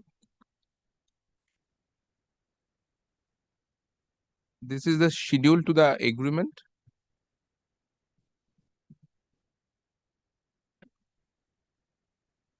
My lord, 15th November. Yes, my lord. 15 November 2022. Place of execution of this agreement is Calcutta. This is the agreement number. Thereafter, the borrower's name is the respondent's name, Shubhashish Shorkel. And thereafter, in the third table, it is the loan details. Loan amount is 17,33,199. Yes. My lord, thereafter, the respondent has defaulted in paying the monthly equal installments. Yes. And thereafter, loan recall notice was issued on 9th of May 2024. 9th of 9th of May 2024 at page 38, your lordship.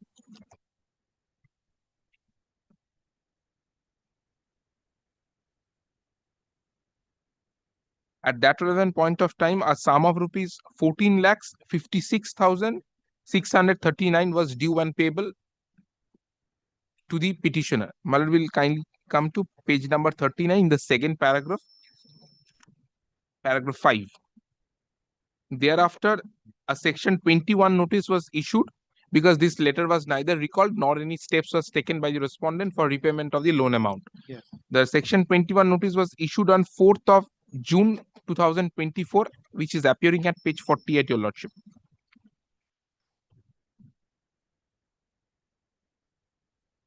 The reference letter was issued with regard to the loan account number, which is appearing at the schedule, which is the loan account number, my lord. My lord will kindly come to the second page at page 49. The outstanding dues as on 22nd of April 2024 is 14,56,639. And at paragraph 4, this notice was issued under section 21. Yes. But thereafter, the arbitral proceeding were initiated. The respondents, in spite of service of notice with the statement of claim, these interim applications, they have preferred not to appear in the arbitration proceedings. And ultimately, an award has been passed. But there was a section 17 application filed by the petitioner for freezing a bank account of the respondent where a substantial amount was lying. Well, that order of interim order is appearing at page number 73. Well, may I read the portion, my lord? At page 4, the facts in brief for disposal of the present application are that the claimant has sanctioned and advanced a salaried personal loan facility for a sum mentioned in below table, in respect of which is the respective loan agreement being number blank with CRN number, that number which is appearing in the schedule of the agreement, my lord. Thereafter, the loan details, which is outstanding amount, along with the details which was mentioned in the recall notice as well as in the section 21 notice, the factual aspects has been dealt with. My lord will then come to paragraph number 11 at page 76. The learned advocate for the claimant vehemently submitted the claimant has proved that the loan transaction and the default in payment made by the respondent. It is therefore necessary that some interim reliefs are required to be granted to the claimant in order to protect its interest. If the interim reliefs are not granted, there is a possibility that even if the award is passed, it would remain unexecuted. In short, it is a fit case for allowing the application under section 17. This was the observation made by the arbitrator, and thereafter at page number paragraph 15. But I have also gone through the records. These documents demonstrate not only repeated defaults in repayment of loan, but also total amount outstanding to the tune of rupees 14,36,843. This was the amount which was due and payable. Well, in the present application, the claimant has prayed for creating a lien on the bank account of the respondent. Admittedly, the said bank is not a party to the present proceedings. The reason is that the arbitration agreement is restricted to the claimant and the respondent. However, I am of the view that in order to protect the interest of the claimant, an order of lien be passed in exercise of powers. The said bank cannot avoid compliance of the order passed by this arbitral tribunal. This order would not in any event cause any breach of contract between the said bank and the borrower bank. Therefore, the bank cannot take a stand that as the borrower is having a separate contract with the bank, hence they are not bound by the order of section 17 passed by this tribunal. Thereafter, my lord, the order was passed. The bank account 340, this account number standing in the name of the respondent lying at Baliganj, ICICI Bank, Baliganj branch, was freezed to the tune of rupees 14,36,840, which is the claim amount, my lord. This award, this interim relief was made absolute in the final award dated 13th of August 2024. My lord will kindly come to page number 54.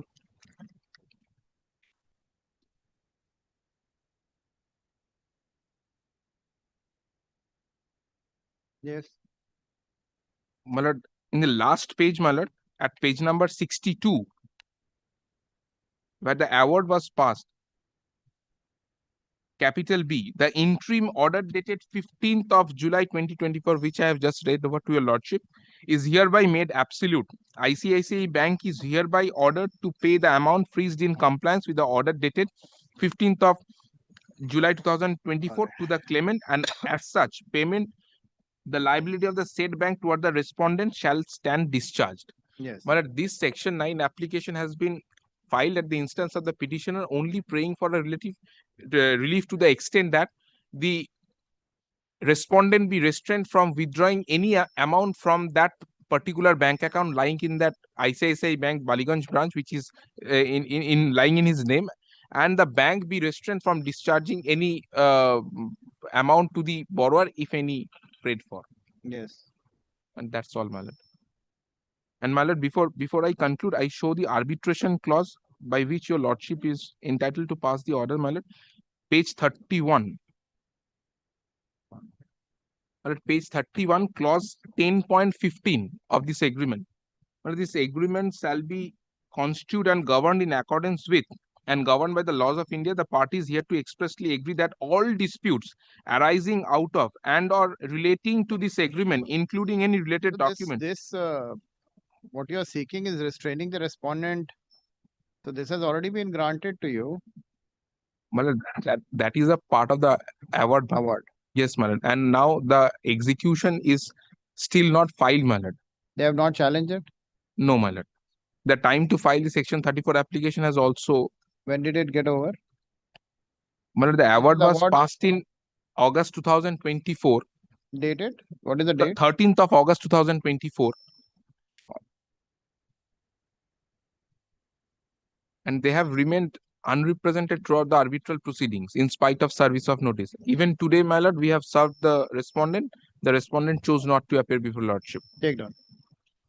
The petitioner has filed the present petition under Section 9 of the Arbitration and Conciliation Act 1996, seeking a direction restraining the respondent from dealing, operating, or withdrawing any amount from the bank account being bank account number 3401520431 lying with ICICI Bank Baliganj branch until execution of the arbitral award dated 13/8, right? Yes, ma'am. 13/8/2024. Full stop.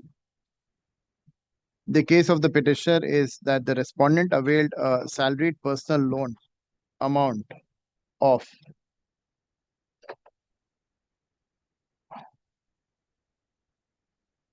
rupees 1733,199 pursuant to a personal loan agreement dated 15/11/2022. Full stop. The respondent defaulted in repayment, compelling the petitioner to issue a loan recall notice dated 9/5/2024. Full stop. As the respondent failed to regularize the account or repay the dues, the petitioner invoked the arbitration clause. Full stop. A sole arbitrator was appointed in terms of the agreement. Full stop. In terms of the loan agreement. Full stop. Despite due service of notice, the respondent chose not to appear, not to participate in the arbitral proceedings. Full stop. The learned sole arbitrator proceeded to pass ex parte final award dated 13/8/2024. Full stop. Petitioner, learned counsel of petitioner submits that during the pendency of the arbitral proceedings, the petitioner had filed an application under Section 17 of the Arbitration and Conciliation Act 1996, whereupon the learned sole arbitrator by order dated, what is the date? On the 15th of July 15th of 2020. July 2024, comma, directed freezing of the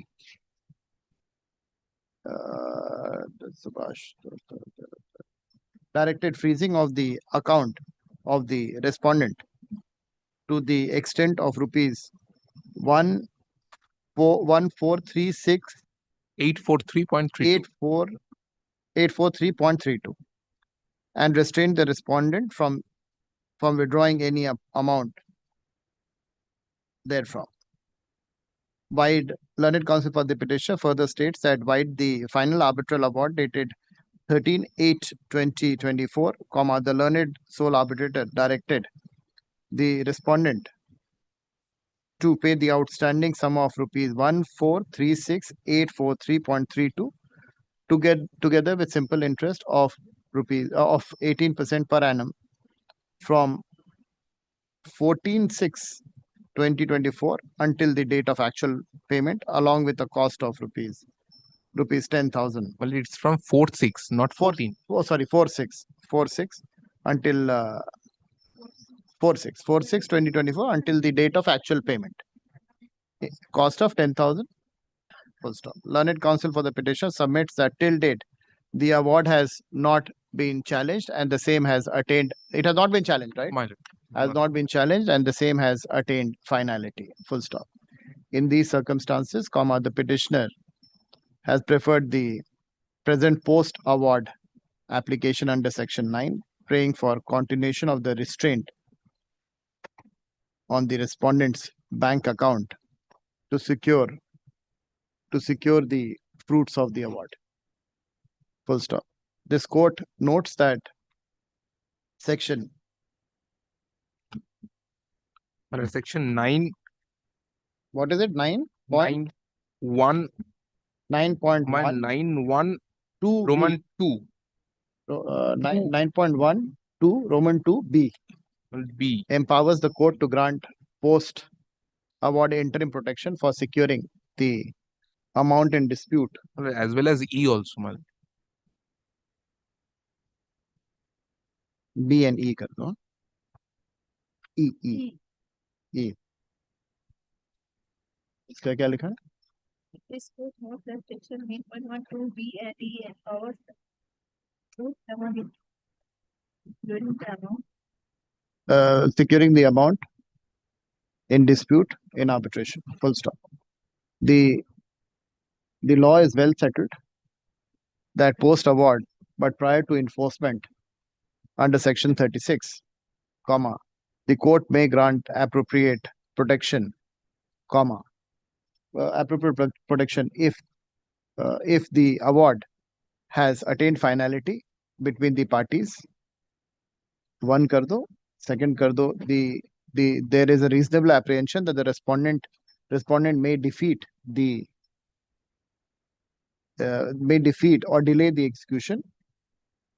Third, the balance of convenience lies in preserving the awarded amount. Full stop. In the present case, the award has been passed on 13/8/2024. Full stop. The respondent had not participated in the arbitral proceedings despite service. Full stop. The respondent also did not appear before this court at this stage despite service. Full stop. Such conduct gave rise to a legitimate apprehension that unless the petitioner is protected, the awarded amount may not be recoverable. Full stop. Significantly, comma, during the arbitral proceeding, the arbitral tribunal had itself found it necessary to freeze the account of the respondent under Section 17. Full stop. The said order was based on material consideration indicating that the respondent was not meeting with the repayment obligation and thus it was incumbent on the tribunal to protect the petitioner. Full stop. This court finds no reason to depart from that assessment, particularly when the respondent has continued to remain evasive even post award. Full stop. The awarded amount is quantified, undisputed for present purposes, and directly traceable to the respondent's default under the admitted loan agreement. Full stop. The petitioner has demonstrated prima facie a strong likelihood of prejudice if the interim protection is not maintained. Full stop. The balance of convenience lies in favor of the petitioner in securing the decretal amount. Further, the petitioner will suffer irreparable loss if the said amount is dissipated by the respondent. Full stop. In view of the said, the relief sought by the petitioner is proportional. The relief sought by the petitioner is within the parameters of the parameters of section 9, 1, 2, B and E. Further, this court is of the view that the relief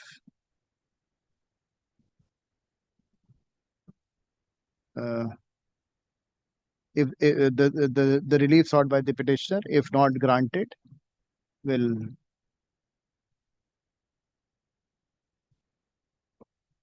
lead to frustration of the award. Full stop. In view of the foregoing discussions, this court is satisfied that the petitioner has made out a strong prima facie case for grant of the interim relief under section 9 of the Act. Accordingly, the respondent is restrained from dealing with, operating or withdrawing any amount from the bank account number, ऊपर जो लिखा हुआ bank account number so and so maintained with the ICICI Bank Baliganj branch, to the extent of the awarded sum until the awarded amount until the award dated so and so, until the arbitral award dated so and so is executed, or until further orders of this court. The petitioner shall be entitled to proceed with the execution of the award in accordance with law. With the direction, the present petition is disposed of. Grateful, Your Lordship.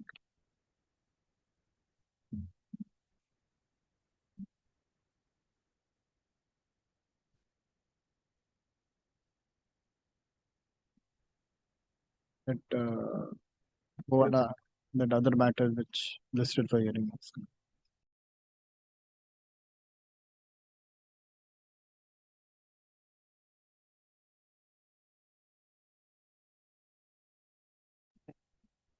We wish to withdraw. It was a contempt application filed for non-payment of arbitrator's fee. Yes. Learned counsel for the petitioner seeks to withdraw the present petition. The same is dismissed as withdrawn. Grateful.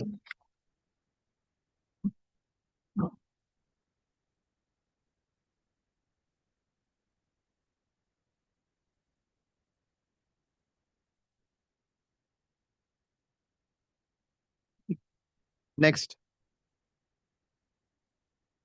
Your Lordship, this is my application under section 9. Section? Section 9. The Yes. issue is regarding the section 14. My apologies, section 14. 19. 19. 19, I'm appealing respondent, I'm requesting them We to have serve served, a we copy have to us. We have filed the affidavit of service. May I just indicate? I will certainly give copy if my learned friend does not have a copy. May I just indicate what is the issue? Issue is regarding unilateral appointment of an ODR, Online Dispute Resolution Institute. Now, the arbitration clause, Your Lordship, only contains, if Your Lordship takes the arbitration clause once at page 30. Page 30. Page 30 of the application.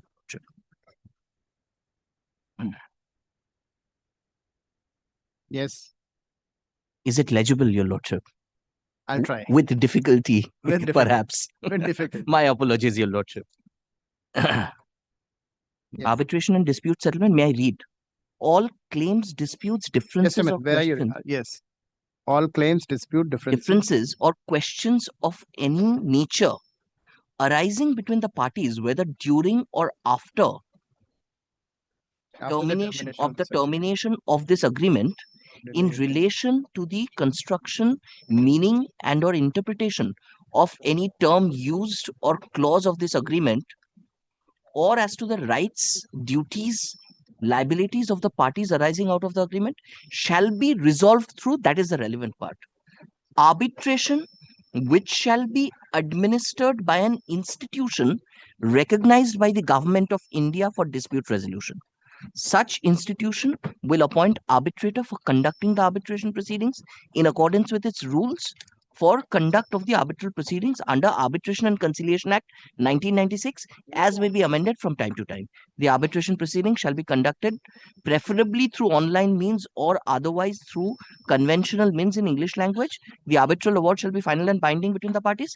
The seat and venue of the arbitration, if conducted through conventional means, shall be Kolkata. Now, there is no specific nomination of any particular ODR. Now, apropos this, Section 21 notice was given to us. That is at page 141. So the issue is there is no named ODR. There is only a reference that it will be an institute administered by Government of India. Page 141, the Section 21 notice invocation, that is dated 11/11/2025, Your Lordship. If Your Lordship, has Your Lordship found that? Kindly takes para 4. Para 4. Of that, para 4. That after evaluating different ODR platforms and upon being satisfied that Orderways Solutions Private Limited, within bracket SAMA, which is an independent ODR platform duly recognized by Government of India and a neutral institution that provides complete administrative technical support to the parties for conduct of the proceedings online and has no interest in outcome of disputes, and there being no conflict, the dispute shall be referred to and settled by arbitration. Same shall be administered electronically by Ordways Solutions Private Limited. 5, that the aforesaid proceeding shall be administered by SAMA through an independent, qualified, competent sole arbitrator from its panel.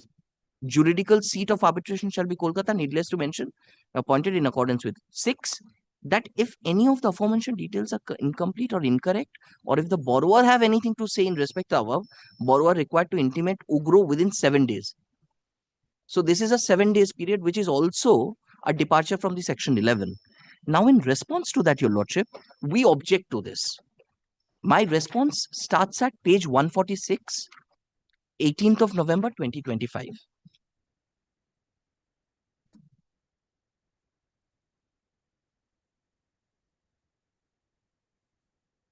In the interest to expedite, I'm just not reading the entire document, Your Lordship. I'm straight away coming to para 11 at page 148. I object specifically to our clients further shock and dismay, para 11, Your Lordship, at page 148. To our clients further shock and dismay, our client received another notice from your institution purportedly issued under Section 21 of the Arbitration and Conciliation Act, whereby your institution nominated SAMA, which would further nominate a purported arbitrator to resolve the purported difference and dispute. Vide the said notice under Section 21, your institution provided a time period of merely 7 days to respond to the same notice. 12. Lordship will kindly turn over that page. Upon instruction, this is to inform you that the aforesaid nomination of SAMA towards appointment of a sole arbitrator is neither acceptable nor justified by our client, inasmuch as the said nomination is completely dehorsed the letter and spirit of the act, untenable in the eyes of the law. Needless to mention, the conduct of your client has been completely dehorsed the extant laws of India and laced with malafide illegality. We object. My lord, Now, despite this, may I just? I'm not. I will. Now, despite this, Your Lordship, at page 143, Your Lordship will find the appointment dated 19th of November 2025 they proceed to appoint Sama.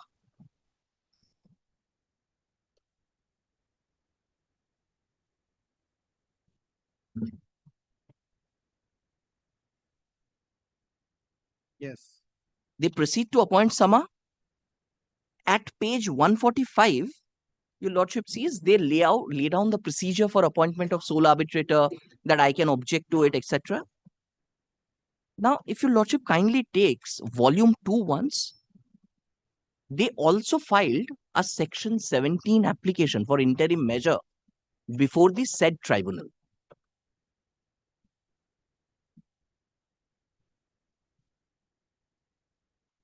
And that is my anxiety, that pending all this, if they proceed to pass any order, application for interim measures, your lordship has found that? It's a 175. 175. This is together with their claim, etc. They file their application for interim measure. Now, no order has been passed on the section 17 yet, but at page 193, Sama has now proceeded to appoint a sole arbitrator by the name of Anilesh Tiwari.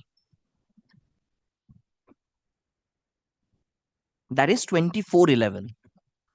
So 18 my response, 19 Sama's appointment, 2411 Mr. Anilesh Tiwari appointed as the sole arbitrator.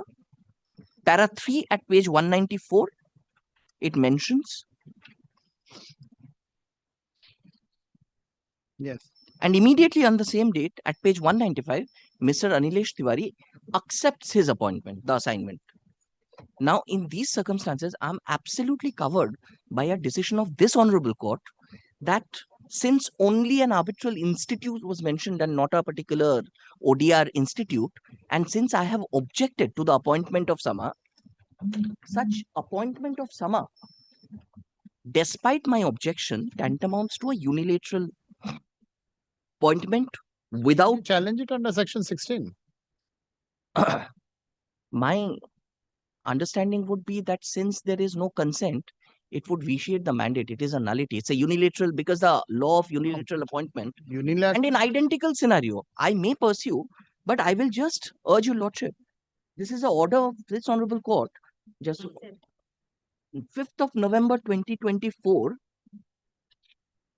Your lordship will kindly take page 7. That is the section 14. Incidentally, this is against the same NBFC and the same ODR institute which was appointed. Identical facts. May I read page 7? After conclusion of... Yes. It is an arguable case to entertain the application under section 14 of the Arbitration and Conciliation 1996 has been made out by Mr. Chaudhary. It is urged that even if the parties had agreed to dispute redressal mechanism by an institution recognized by Government of India, the choice of institution could not be unilateral. The notice invoking arbitration by respondent mentioned Sama as the preferred institution. Whereas in response to the said notice, the petitioner objected to Sama and requested respondent to write to the Government of India for selection of any other institution recognized by it. The response ran counter to the proposal of the claimant. The choice of the institution was by respondent.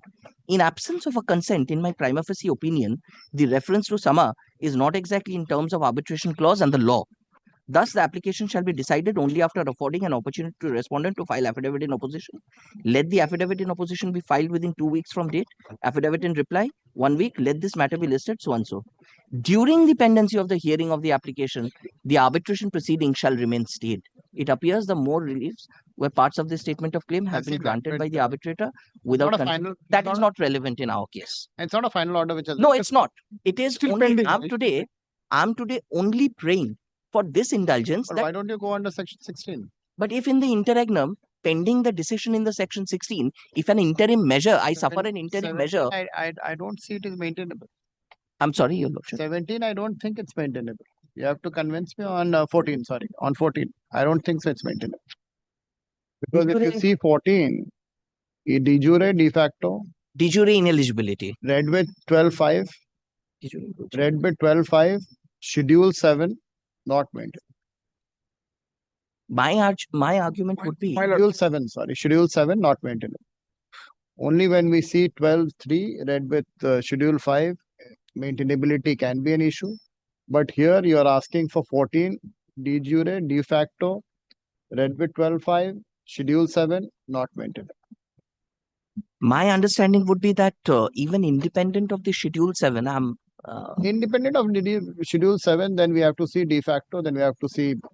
I have my reservations about. allow me to then persuade your lordship on this point. Kindly take it up tomorrow. I will. First they serve a I will, copy, my sir. lord. I have to Of course, I will, because sir. it's agreed Let us see procedure. this, Of you know, course, I will, because sir. to my It understanding, had appointed as per the agreed arbitration clause. In any event, if they have an objection, I have to take Alright, instructions my from my client. I have to deal accordingly. and I have also just rendered a judgment. You would see that. I think last couple of days back on this proposition itself on section 14. Very well. I will consider that. And I I have will consider that. given a limited scope to section 14 to the extent that only if Schedule 7 is attracted, read with 12.5. Maybe Then only once the 40 arbitration commences, then that I will consider Just your see that. lordship's order. Just see that. I will come back. Sure. In the meantime, I will. I'm not closing my mind to it, but I'm just telling you that this is the Very well, interpretation very well. which I've given. So Tomorrow, my lord, or day after tomorrow? tomorrow is execution day, so we'll have it on Monday. Very well. I'll come back. Monday. Not They'll today. serve a copy by today, my lord. I'm not recording anything. Very well. He'll serve you a copy. Let my learned friend be assured that we will give him a hard copy. So Chaudhary, serve a copy. You know, I'm deeply obliged, your lordship.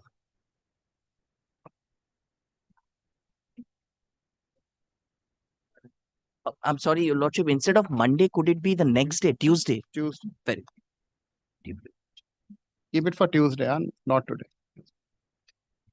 deeply obliged.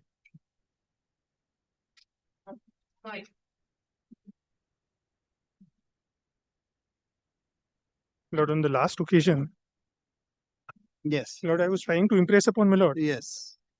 of the very narrow scope of section 34 of the Act. And Lord, I stated there only 2 points have been argued by them.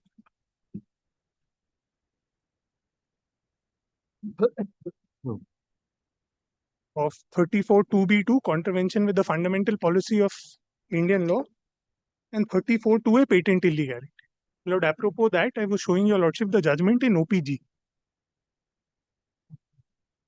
Lord, may I continue with that judgment? The OPG, yes. You were reading the last part of it. Yes, ma'am.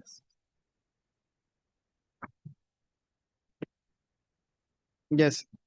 Lord, I was showing your lordship patent illegality. What would be the scope under the heading patent illegality? Paragraph 65.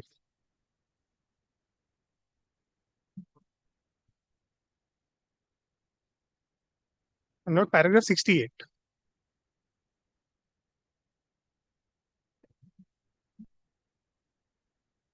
Yes. Not paragraph 68. In Sangyong, this court specifically dealt with the 2015 amendment, which inserted subsection 2A in section 34 of the 96 Act. It was held that patent illegality appearing on the face of the award refers to such illegality as goes to the root of the matter, but which does not amount to mere erroneous application of the law. It was also clarified that what is not subsumed within the fundamental policy of Indian law, namely the contravention of statute not linked to public policy or public interest, cannot be brought in by the back door when it comes to setting aside an award on the ground of patent illegality. Further, it was observed that reappreciation of evidence is not permissible under this category of challenge to an arbitral award. My lord, I pause it. My lord, my learned senior friend has stated that section 73 was not applied. And my lord, there was erroneous application of section 73. My lord, read with this paragraph, it cannot be said that such misapplication of law, even if taken to be so, is linked to public policy or public interest. And my lord, for that, my learned senior friend has invited your lordship to go through the evidence again. And by a process of reasoning, say that these parts are wrong and hence patently illegal. Now, that wasn't patent illegality. Now, perversity has been explained in paragraph 71.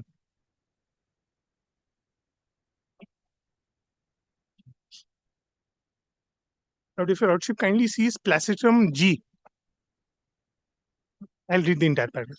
In Sangyong, which dealt with the legal position post the 2015 amendment in section 34 of the 96 Act, it was observed that a decision which is perverse, while no longer being a ground for challenge under public policy, would certainly amount to a patent illegality appearing on the face of the award. It was pointed out that an award based on no evidence or which ignores vital evidence would be perverse and thus patently illegal. It was also observed that a finding based on documents taken behind the back of the parties by the arbitrator would also qualify as a decision based on no evidence in as much as such decision is not based on evidence laid by the parties and therefore would also have to be characterized as perverse. Lord, I stop here. So, Lord, for perversity, what has been explained is that the award relies on three kinds of documents. Firstly, no document. Secondly, any document which was taken behind one of the parties. And thirdly, ignoring vital evidence. Lord, it shall be my endeavor to show from the records that none of the three instances are made out in this award. Lord, I shall show that.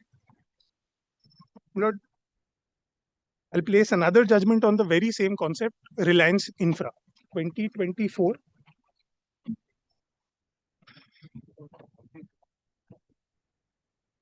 Judgment है.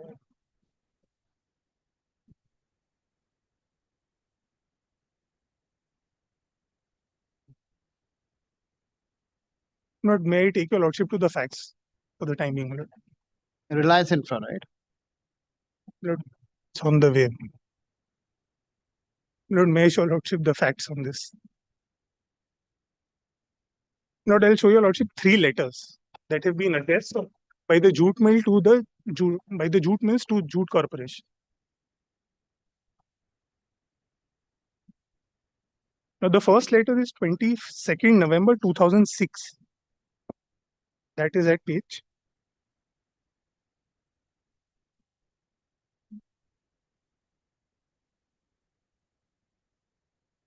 60. 60. Lord, they've addressed three letters. And Lord, the case made out in all the three letters is different. Lord, it's a case of blowing hot, cold, and lukewarm.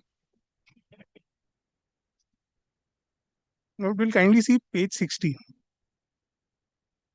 22nd November. 22nd November. Lord, this is the first letter. With reference to the above. And Lord, I'm showing your lordship these documents only with the endeavor to show that the documents are on record. Everything has been considered by the learned tribunal. With reference to the above, please be informed that due to financial crunch, we will not be able to make any further payments against the above contracts. And as such, the balance quantity may be treated as cancelled without any market difference. Second paragraph, Lord. However, we find that there remains some balance out of 35 lakhs paid to you and adjusting the deliveries made by you recently. As such, you are requested to deliver the balance quantity in any of our mills against the remaining balance with you, 35 lakhs paid to you. Lord, this is the first letter. Lord, the second letter is in reply to our letter. Second letter is of 4th July 2007 at page 61.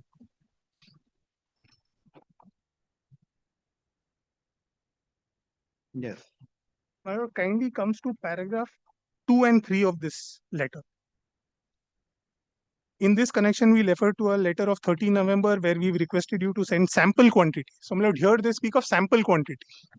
Sample quantity against our advance of 35 lakhs. And it was also mentioned in the letter that if quality is approved, then we may negotiate for the entire quantity of so-called contract FS5 and FS6. Further, we refer to a letter dated 22nd November, where we have categorically said that due to certain unavoidable circumstances and financial crunch, we are not in a position for taking any further quantity against free sale contracts. We have also mentioned in the same letter that the contract sent to us and accepted and signed inadvertently may please be treated as cancelled, and as there was no price difference on 22nd November, thus we requested you to cancel the balance quantity without market difference. Now, this is the second letter.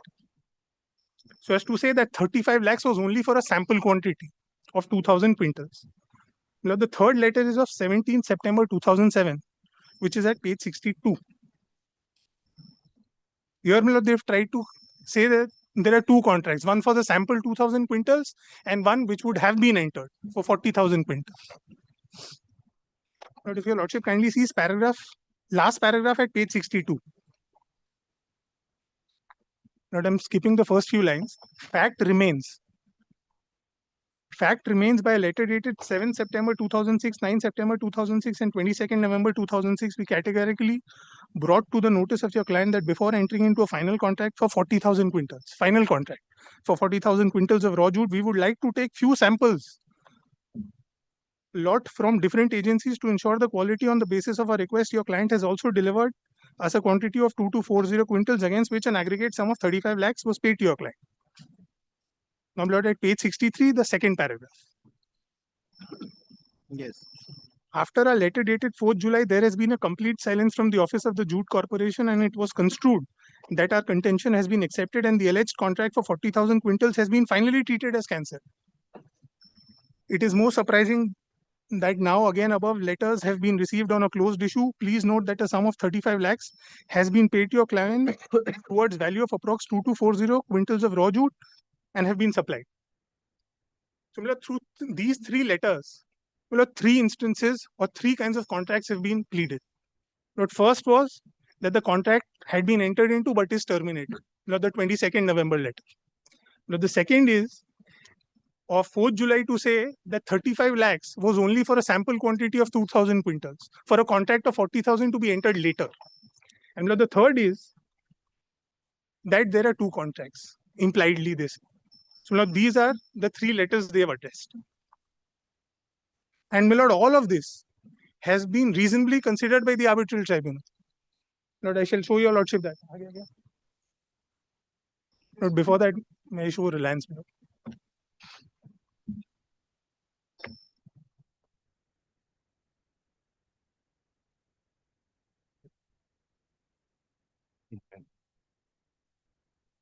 So this is 2024, volume 1, page 479.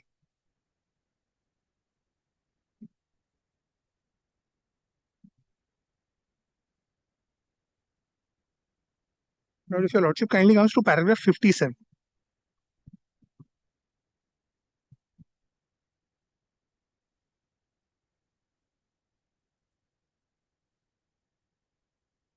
But here again, patent illegality has been explained. But if your lordship sees placitum F, the expression patent illegality has been exposited by this court in the cases referred herein before.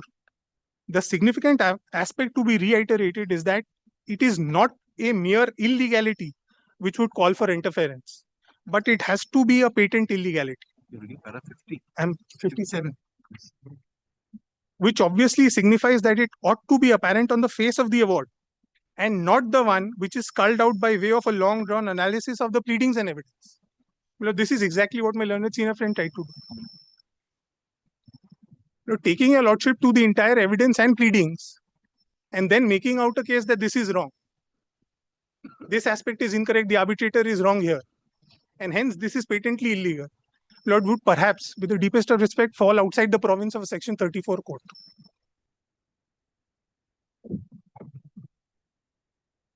Lord, paragraph 58 as well. Of course, when the terms and conditions of the agreement governing the parties are completely ignored, the matter would be different, and an award carrying such a shortcoming shall be directly hit by Section 28, subsection 3 of the Act, which enjoins upon an arbitral tribunal to decide in accordance with the terms of contract, while taking into account the usage of trade applicable to the transaction. As said by this court in Associate Builders, if an arbitrator construes the term of contract in a reasonable manner, the award cannot be set aside with reference to the deduction drawn from construction. The possibility of interference would arise only if the construction of the arbitrator is such which could not be made by any fair-minded and reasonable person.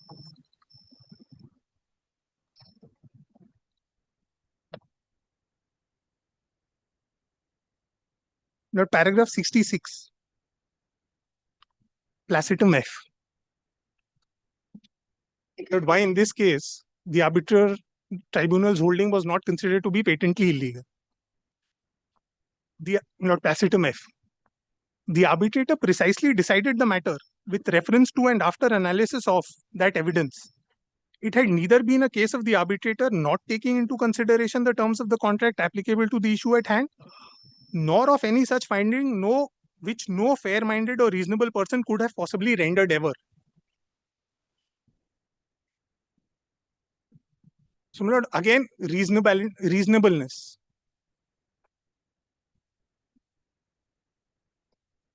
Next, paragraph 77, again on the issue of no reappreciation of evidence.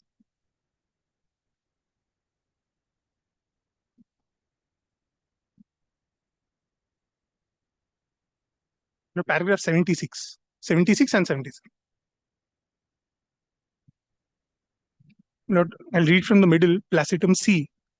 What the arbitral tribunal has held in regard to this item had exclusively been in view of on the evidence on record and the relevant surrounding factors. The view so taken by the arbitral tribunal cannot be said to be wholly perverse or suffering from patent illegality so as to be interfered with. Needless to observe that even if two views are possible, the court cannot substitute its own view with that of the arbitral tribunal. But paragraph 77.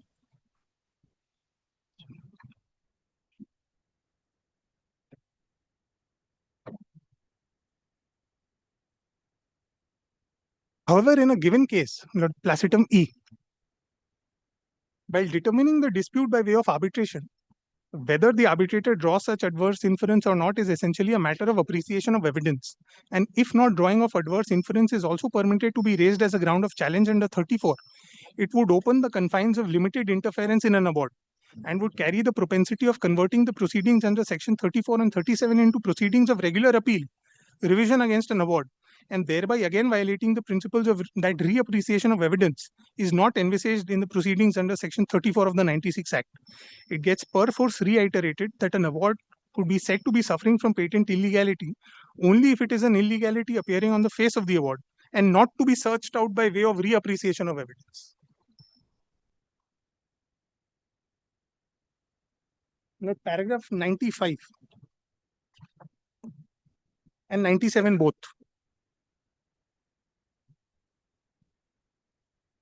Not again explaining patent illegality and the narrow scope. Paragraph 95 and 97. The narrow scope of patent illegality cannot be breached by mere use of different expressions which nevertheless refer only to error and not to patent illegality. We are impelled to reiterate what has been stated and underscored by this court in Delhi Airport Metro Express, that restraint is required to be shown while examining the validity of arbitral award by the courts. Else, interference with the award after reassessing the factual aspects would be defeating the object of the 96 Act. This is apart from the fact that such an approach would render several judicial pronouncements of this court redundant if the arbitral awards are set aside by categorizing them as perverse or patently illegal without appreciating the contours of these expressions. Now, paragraph 97. From what has been discussed above, a few other submissions made by the learned Attorney General in regard to the calculation of the awarded amount and ancillary aspects do not require elaborate discussion. This is important. Fact of the matter remains that nothing of a patent illegality appearing on the face of the award has been pointed out. The submissions essentially are of indicating some alleged errors on the merits of the case, which, as noticed, do not fall within the parameters of section 34 of the 96 Act. My humble submission is that all of the errors, so to speak, are on the facts of the case and are errors pointed out through a reappreciation of evidence.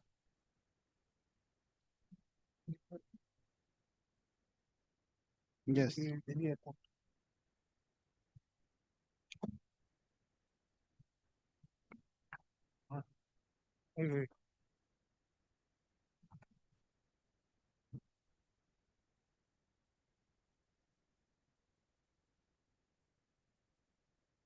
Lord, there was a reference to Delhi Airport in the paragraph that I read. My Lord, may I place that paragraph only? The two judgments, Delhi Airport and the other is Haryana Tourism. Yes, my Lord, I am placing Delhi Airport. 2022. Yes, my Lord. 2022, 1 SCC, page 131. Yes. Lord, paragraph 28. This court has in several other judgments interpreted section 34 of the 96 Act to stress on the restraint to be shown by courts while examining the validity of the arbitral awards. The limited grounds available to courts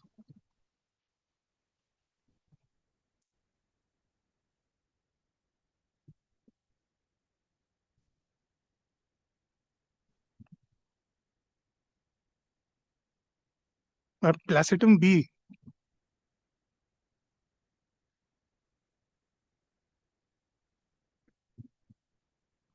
Minimal judicial interference. Minimal judicial interference. There's a disturbing trend of courts setting aside arbitral awards after dissecting and reassessing factual aspects of the cases to come to a conclusion that the award needs intervention, and thereafter dubbing the award to be vitiated by either perversity or patent illegality, apart from the other grounds available for annulment of the award. It is my humble submission that exactly this is being sought to be done in the instant case. Lord, may I now take your lordship back to the facts to show that none of these factors, less to speak of patent illegalities, appearing on the face of the award.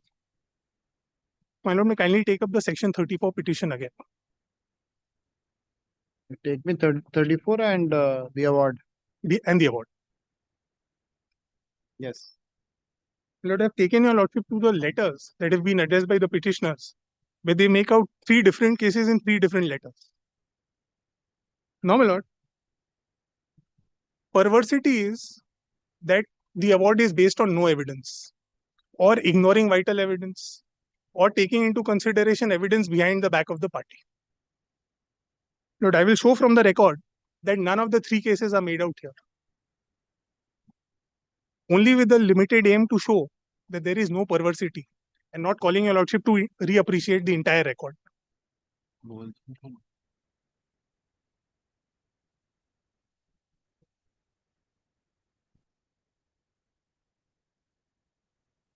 Lord, if my lord takes up page 168. Page 168. Lord, the learned arbitrator has framed all the issues and given a finding on each and every issue.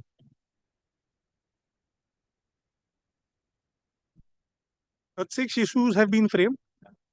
One, whether this was the case in the SOD as well, and in the letter that there was no concluded contract. So the first issue is that whether the contract signed between the parties is a concluded contract and is binding between the parties.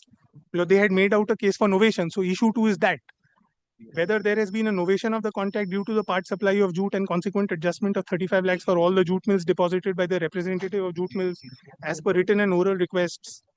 3 is important, my lord, because the terms of the contract have been considered. What is the cumulative effect of clauses 4.3, 4.6, 4.7 of the contract requiring payment of security deposit and consequent recovery therefrom? 4. What is the effect of clause 12.1 of the contract authorizing the claimant to take steps? 5. Whether the claimant has suffered any loss by action of the respondent and the extent of such loss. So, my lord, all issues have been framed and finding given on each and every issue. My lord comes to page 171. Lord, I'm not taking your lordship to the entire findings, but only trying to show that findings have been rendered after appreciating evidence, after framing issues.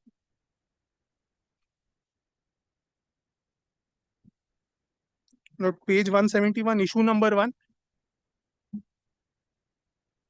Lord, finding is rendered. Lord, somewhere in the middle, the contract was signed by the jute mills on one side. Lord, 6th line from the top.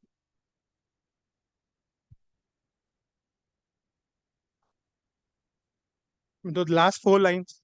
In view of the above, it is manifestly clear that both parties had signed the contract and contract stood concluded, and purchaser had the intention to conclude the contract.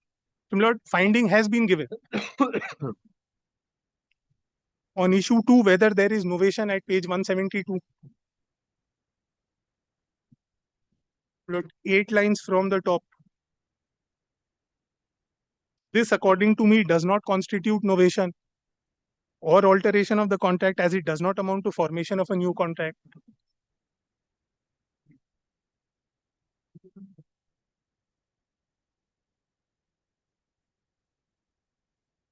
Lord, issue 5 at page 174. Whether claimant has suffered loss. Lord, finding is given on the basis of documents which are there before the arbitral tribunal.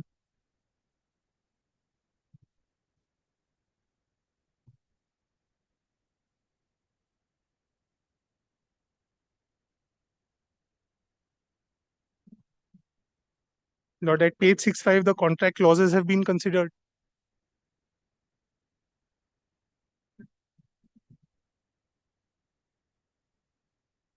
Clause 4 has been elaborately set out at page 165.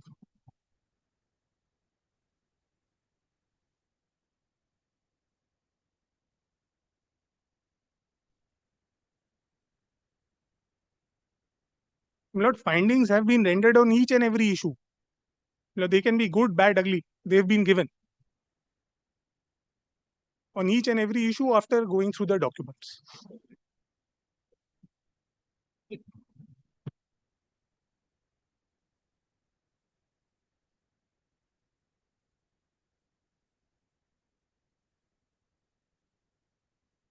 My lord, on the loss, on the aspect of loss, my lord, though it remains my submission that this honorable court will not go into the calculation of loss or whether there was misapplication of law. Lord, I want to point out only one paragraph from a judgment that my learned senior friend had cited. Lord Chiranjit Lan, paragraph 9.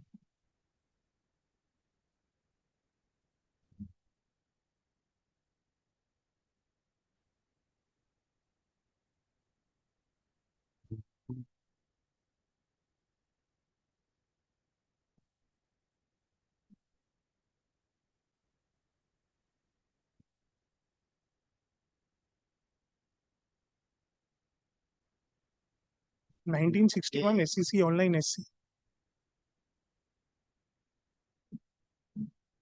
Lord, paragraph 9. Lord, it remains my submission that the rest of the judgment cited were in the case of suits where a first appeal was filed, and hence that court could have gone into the merits of the matter and decided afresh. Lord, this honorable court in its section 34 jurisdiction perhaps cannot do that. Lord, albeit section paragraph 9 of this judgment.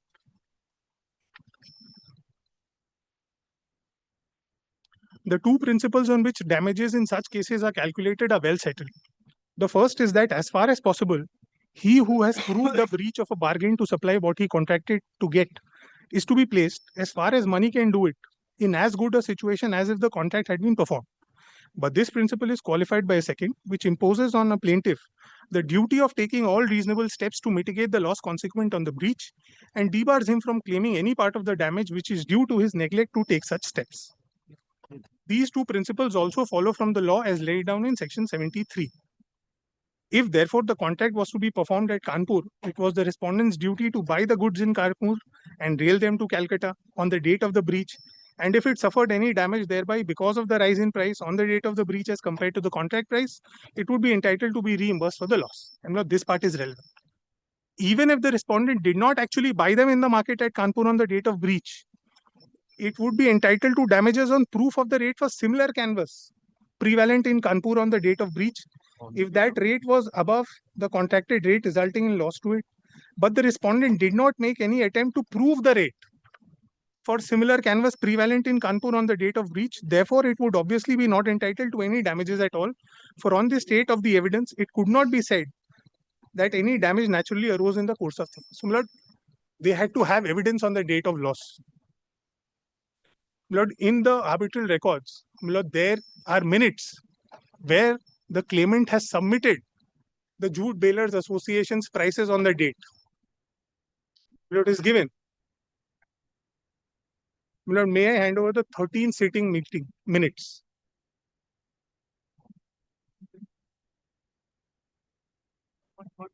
Lord, this is the 13th sitting of 25th February 2009.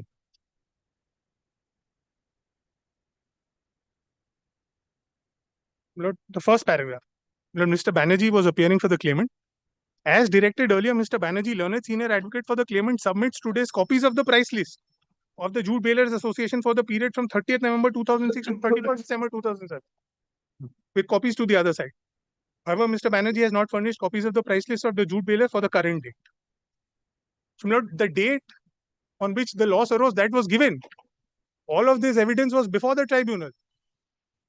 None of the findings which have been arrived at is dehoards any evidence. Lord, if evidence is given, if the arbitral tribunal has come to a reasonable finding, Lord, in a section 34, the petitioner cannot come and say that this calculation is wrong. Section 73 was misapplied, and hence interference is warranted.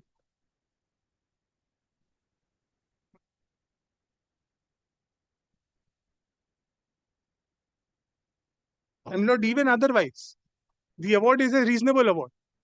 My lord, in the statement of claim, though we had claimed, my lord, there are two parts to the award.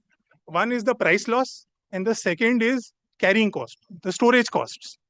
My lord, in the statement of claim had been made for the entire period till January, till the date of filing claim, that is around 14 months. My lord, the tribunal came to a reasonable finding that 4 months is enough. You're not entitled to the entire storage cost for 14 months. My lord, at page 180.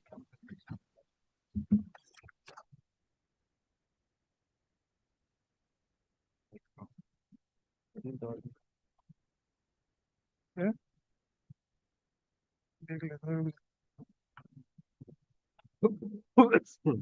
Yes, देना पड़ेगा. Yes. Lord, somewhere in the middle, Lord, since I have held, Lord, that line, Since I held that the reasonable time of disposal should be 4 months. I hold that the carrying charges admissible would be 1356 into 25 into 4 months is equal to so. So, Lord, though we had claimed for 14 months, the arbitral tribunal comes to a reasonable finding of 4 months. 4 months is enough for you to dispose, hence you are not entitled to entire 14 months storage costs, and gives 4 months. Yes.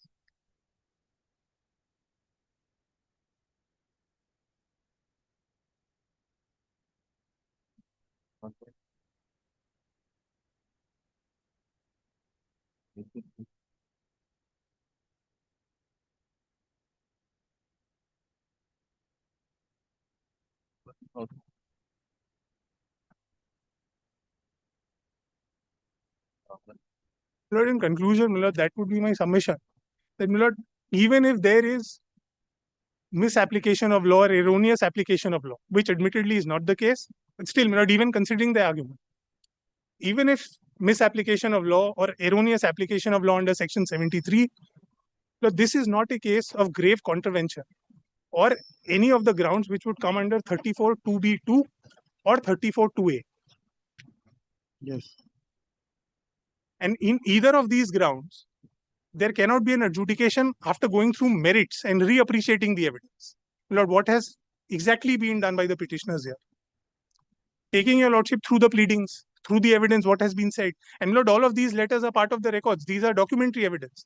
Now, these are not only pleadings, this is documentary evidence. No oral evidence was called for. So taking your lordship through all the documentary evidence and trying to argue that the arbitrator went wrong in adjudicating here would perhaps be beyond 34. Now, those will be my humble submissions. Very short reply. You need that? Yes, Lord. You need the reply For our satisfaction. after lunch. After lunch.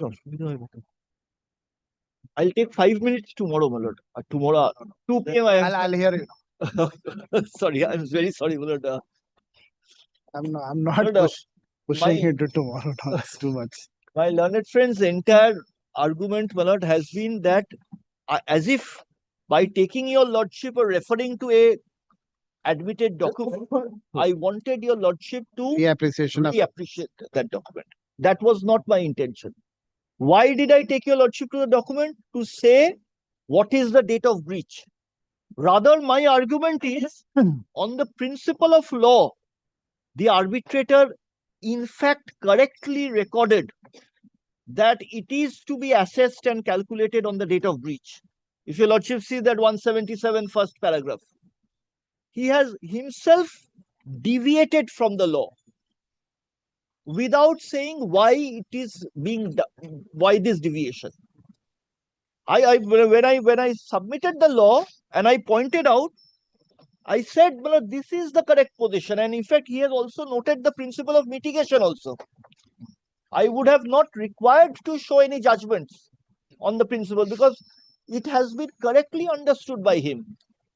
But we really fail to understand, nor is there any reason, firstly, why there should be a distinction for a statutory authority. Secondly, when he is saying that it is on the date of breach, why then you are going back for the deviation of 4 months? That is unexplained.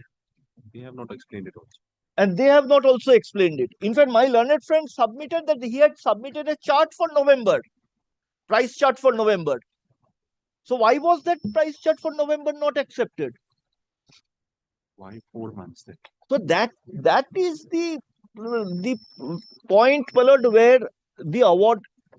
And my learned friend, my lord, this submission, with the greatest of respect, my lord, I say that after all, an award is a decree. Once it passes the test here, will have all the force of a decree.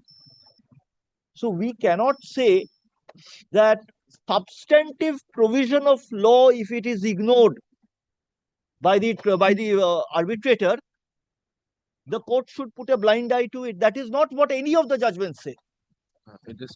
Well, 2023, which I had cited, 2023 takes into the principle of section 73. That is after 2019 amendment. Well, then we are having the statute is a substantive law.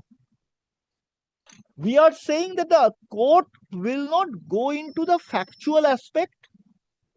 Why? If he had found that the date of breach is this date, I could not have persuaded your lordship to say that date of breach is another date at the most, unless it is shocking to the conscience. But here I am not saying that.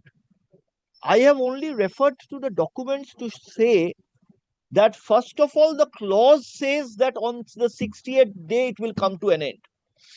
Yes. And after the 60th day, I have said I don't require, there is no price difference, you will not suffer any loss. So this is the principle, my lord, your lordship will kindly. Judgment actually, two paragraph 31, 32 and 39. Substantive, right? The judgment that they Well, my learned friend, the judgment which he has cited, but this is 2025. 2025. This is actually a quotation from all the other judgments, Sangyong and everything. OPJ. Yes. Kindly come to paragraph 31. 31 and 32. Contract Act has been. Yes. Right. Or kindly mark, my lord, the 31 and 32 on public policy. On public policy. It is a concept, not even though it has been used in statutes, rules, notifications since long, also a part of common law. 23 of the Contract Act uses the expression by stating that consideration object of an agreement to law unless this is a which is opposed to public policy. So, my lord, the principle of public policy is embedded in the law of contracts also. And, my lord, the language is 32 also, cheating on contract. 32 बोले दीजिए. If a statute is violated, substantive provision of a statute is violated, which is linked with public law and public good, that is coming within patent illegality. That is what my learned friend's judgment also says. So therefore, a substantive violation of principle of contract law cannot be ignored. But I rest my case saying that arbitrator had initially followed that principle, but deviated thereafter without giving any reason why the departure, and that departure is not supported by the contract law. Could we file a short note, please? Yes. Within a week? Yes. Heard both the parties. CAV. Parties are directed to file a brief written synopsis along with all the relevant judgment they wish to rely upon within a period of 1 week. Great. Well, in the next 6 to 9. Well, next matter, my lord, Mr. Jishnu Shah might start, my lord. Yes. I will, my juniors will be there to take if I am not available. That IT. Notes to No, we'll hand over. We'll hand over the notes to your Yes, lordship. just hand over the note. Obliged. All right. Thank you.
My lord, in this matter, Mr. Jishnu Shah is leading us.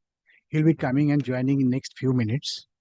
Meanwhile, I'll just make a little bit of submissions on this regard. So let him come. We'll take the Okay, I have no problem. the regular non-commercial matters. Right. Let me just finish few of the Much non-commercial. obliged. Oh, 3 p.m. What a waste. I could have done some. All right. On fifth, lordship, if it is not inconvenient. No, let's hear. I have kept it for you. Yes. Yes. Lordship, Mr. Shah, on that day, he has placed partially the award. The principal ground for challenge is there were 4 claims, out of which claim number 2 and 4 has been allowed, so we have no grievance on that. Claim number 1 and 3 is under challenge. Now, the principal ground for challenge is this, that the learned arbitral tribunal has not given any reason for arriving at his conclusions. It's practically an inference he has drawn. But that chapter I will come later on. But before that, what is this contract about? I may take few minutes to explain your lordship. Lordship kindly comes to page 770, volume 6 of the petition. Volume 6, page 770.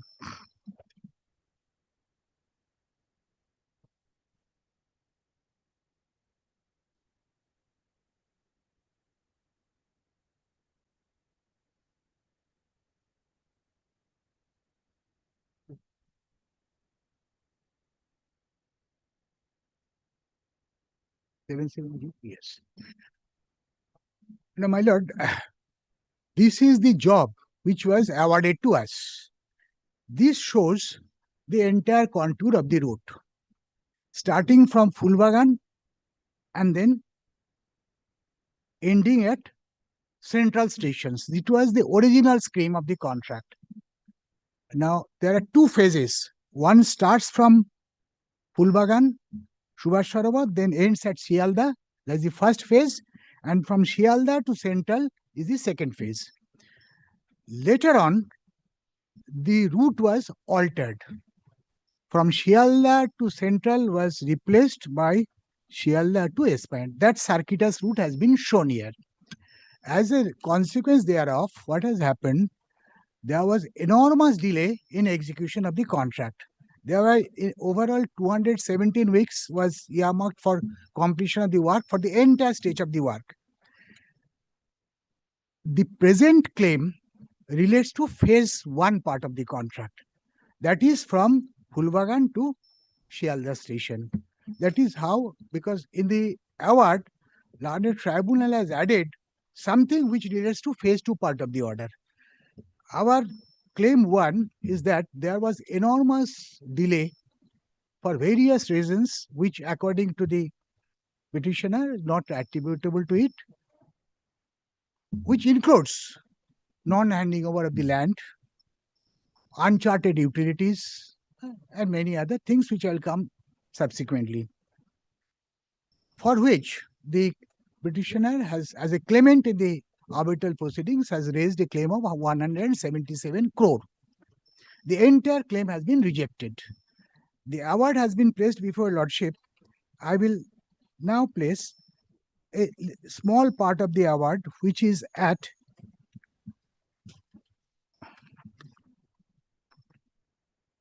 page 52, page 52 of volume 1. On that day, Mr. Shah has placed this, but something more has to be placed here, lordship. These are the, in the table, the various extension of time which were granted has been indicated. Kindly see, first EOT. EOT stands for extension of time. The claimant's request was on 21st January 23. Respondents granted EOT 17th February 2024, and EOT was granted till 31st December 2016. Then the second EOT, 5th October, 21st December up to 30th June. Now, third EOT onwards, the problem comes.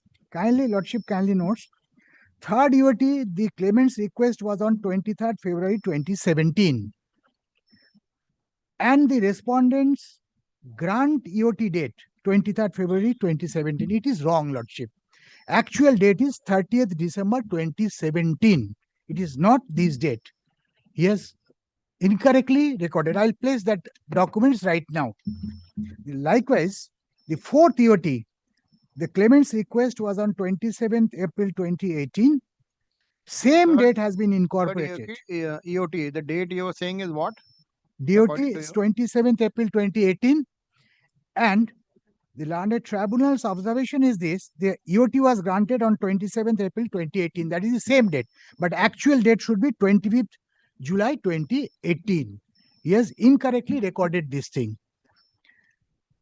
This document, Lordship, may now I'll place this EOT related 4 sets of letter.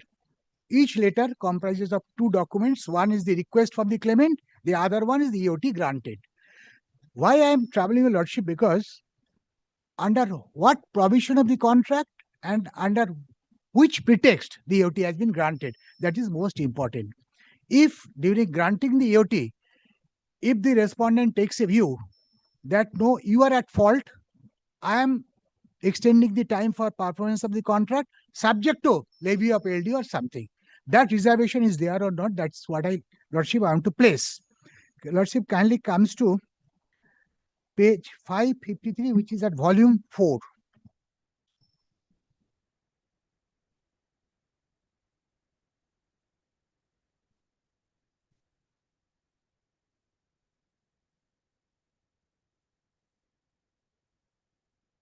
This is the first letter which was written in 2013, January 21st, praying for extension of time. It is, of course, there are many other correspondence in between, but I am placing this. Based on this letter, the EOT was granted, which is at page, Lordship, 389, volume 3. The volume 3, 389.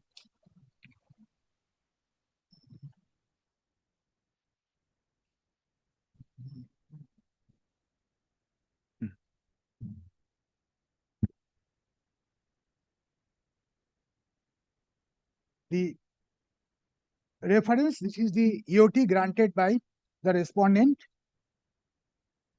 Subject is sanction of extension of time for the work of design and construction of underground section so and so against agreement so and so.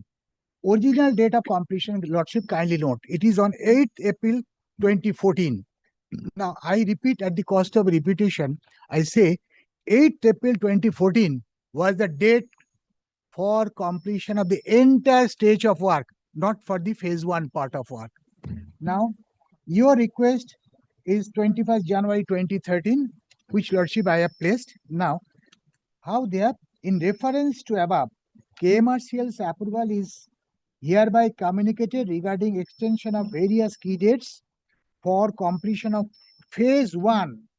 Lordship, this is the point which I wanted to emphasize on. Phase 1 in terms of clause 8.4.1 of GCC without imposition of any liquidated damages at the same rate, terms and conditions of the contract. So therefore, the first extension which they have granted, 3 things are appearing. Number 1, here they have granted this on phase 1. Then they have granted it without levy of liquid damage. And third one, as per clause 8.4.1. I'll come to this subsequent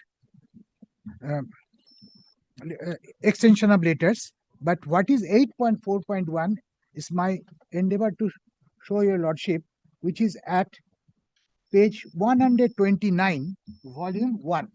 129, volume 1. What is 8.4.1?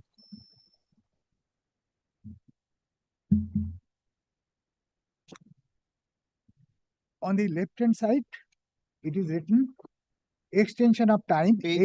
8.4.1. Page 129, Lordship.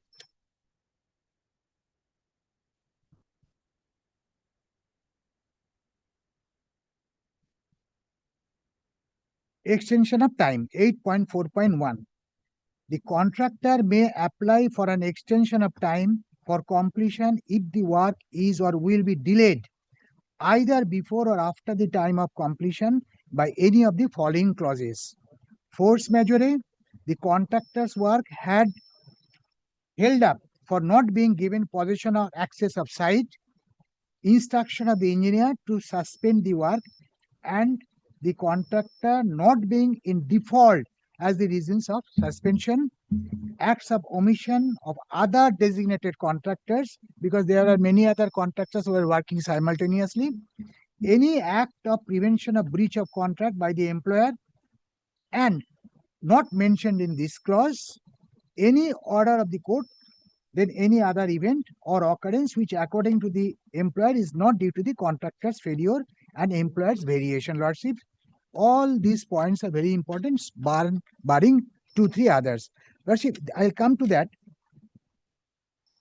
Then kindly come to 130, page 130, clause 8.4.3.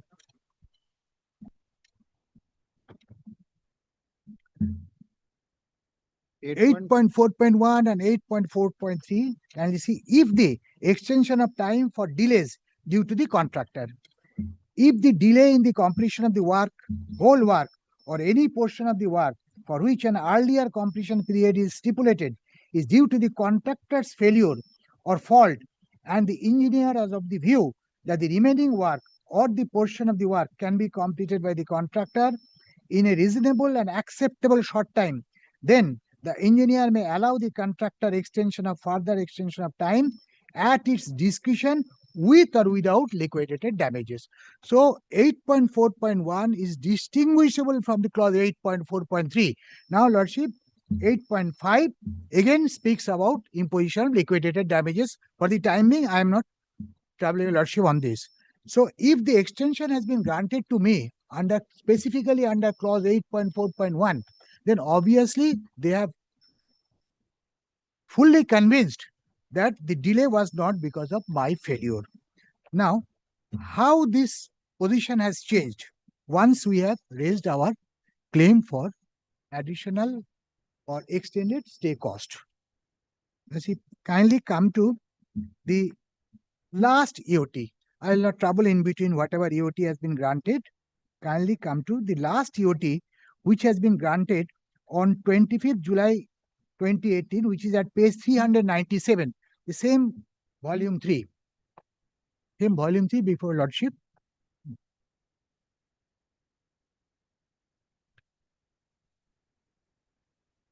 This is the last EOT which has been recorded in the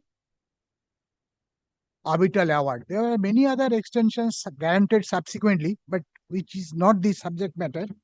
Kindly see, Lordship, same thing.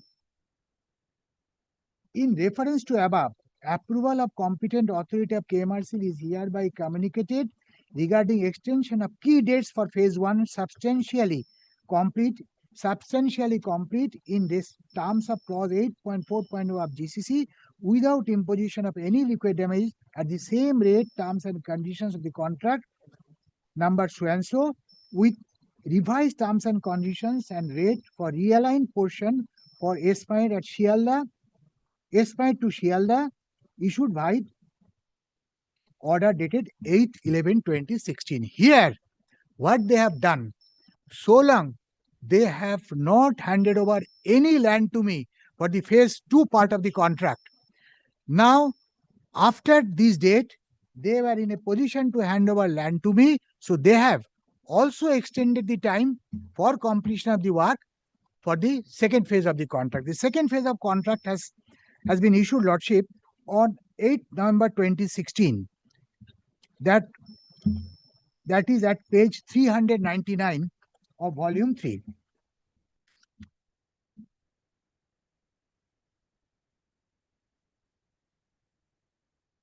This is the variation order.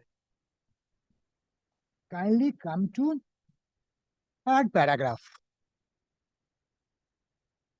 Presently, the balance part of the said employees variation for realignment is being issued and comprehensive BOQ is enclosed herewith in Annexure 1.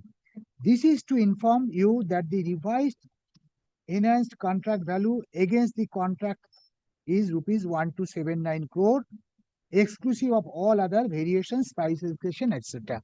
Now, Lordship, kindly recall in the award, it has been shown at page that the contract was how it was modified. It was also shown in the award. There is no dispute about that. Lordship, it is at page 52. Page 52 of the volume 1.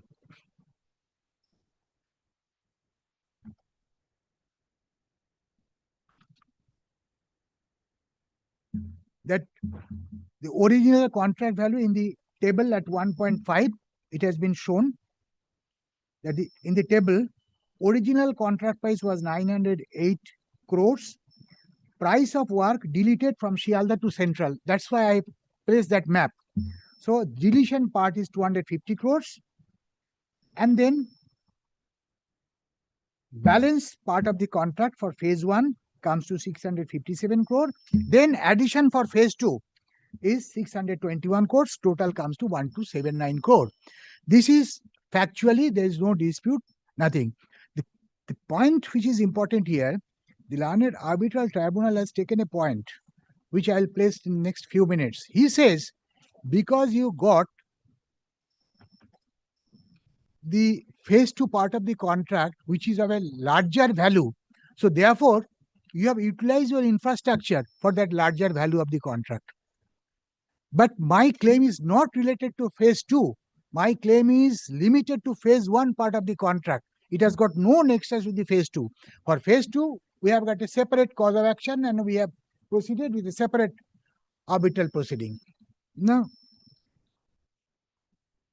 the question now may come, what are the grounds on which I prayed for extension of time vis-a-vis my claims?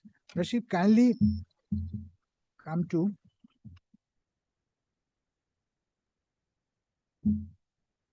page 463, which is at volume 4.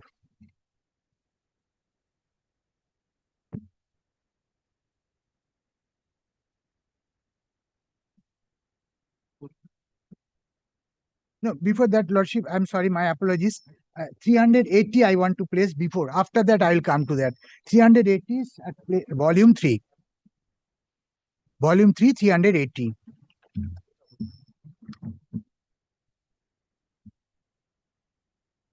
Sir, আপনি আসবেন না বললেন? Yes, thank you. Lordship, page 380. It is very important. I'll place this later. I'm starting from paragraph 2, Lordship. In furtherance to our contentions as content, in fact, Lordship, I don't want to make a submission for reappreciation of the evidence, but here this letter forms a very important part of the award. That's why I'm pressing, Lordship. Kindly see, in furtherance of our contentions as contained in our aforesaid letters, and before dealing with various observations of our letter dated so and so, we would like to state as follows. The inordinate delay which has caused serious impact on the viability of the instant project can be categorized in 3 categories. Land handover delay, delay due to additional work, delay due to restrictions imposed by the local bodies. In the instant letter, we are annexing 2 statements showing the impact of various delays on the work completion program, namely land handover delay, delay due to additional work in annexure 1 and 2. The inputs inserted in the said annexure are self-explanatory and are not substantiated from the contemporaneous communications. Then I skip few paragraphs, Lordship. I come to the next page, which is Roman 4. In our letter dated 27th February 2018, we had furnished the basis as well as details of the computation of the claim towards additional establishment cost aggregating to rupees 177 crore. The said claim was worked out in two phases, namely the period from December 17 till for rupees 153 crores, then and thereafter for the period from January 18 to December 18 for rupees 30 crores, calculated at the rate of rupees 266.29 lakh per month, which is average monthly establishment cost. This is the basis which was shown and was under adjudication before the tribunal. Then, Lordship, kindly come to paragraph 4. This is again, the dispute has already started. Item 1, clause 2.2 of the GCC referred to in your letter lost its relevance and acceptability and cannot be enforced as a result of gross and continued failure on the part of the KMRCL in handing over the required land for commencing the work. Lordship, I place clause 2.2. What the stand that they have taken later on, that for any delay which has occurred as a consequence of delay in handing over of land, nothing will be payable to us. No compensation will be paid. Now, coming to clause 2.2, come back to this later once again. The clause 2.2, Lordship, it is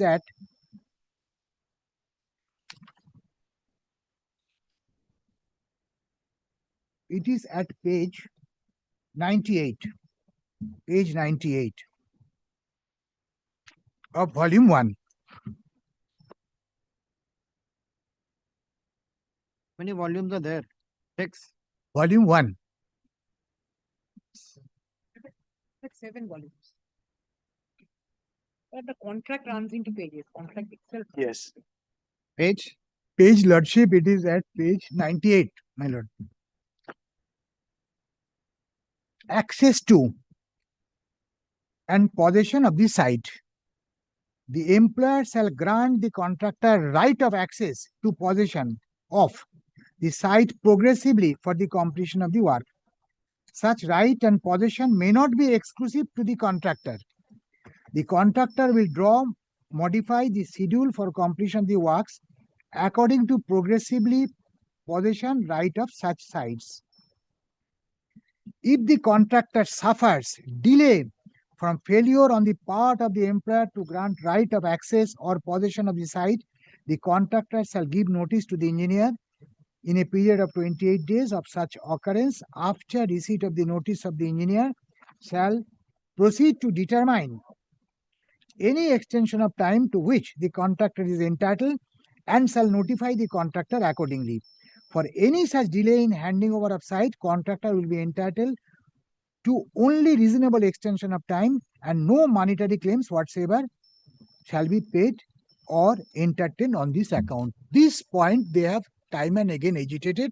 They says if there is a delay in handing over the land, you are not going to get any compensation. Lordship, I have got twofold argument.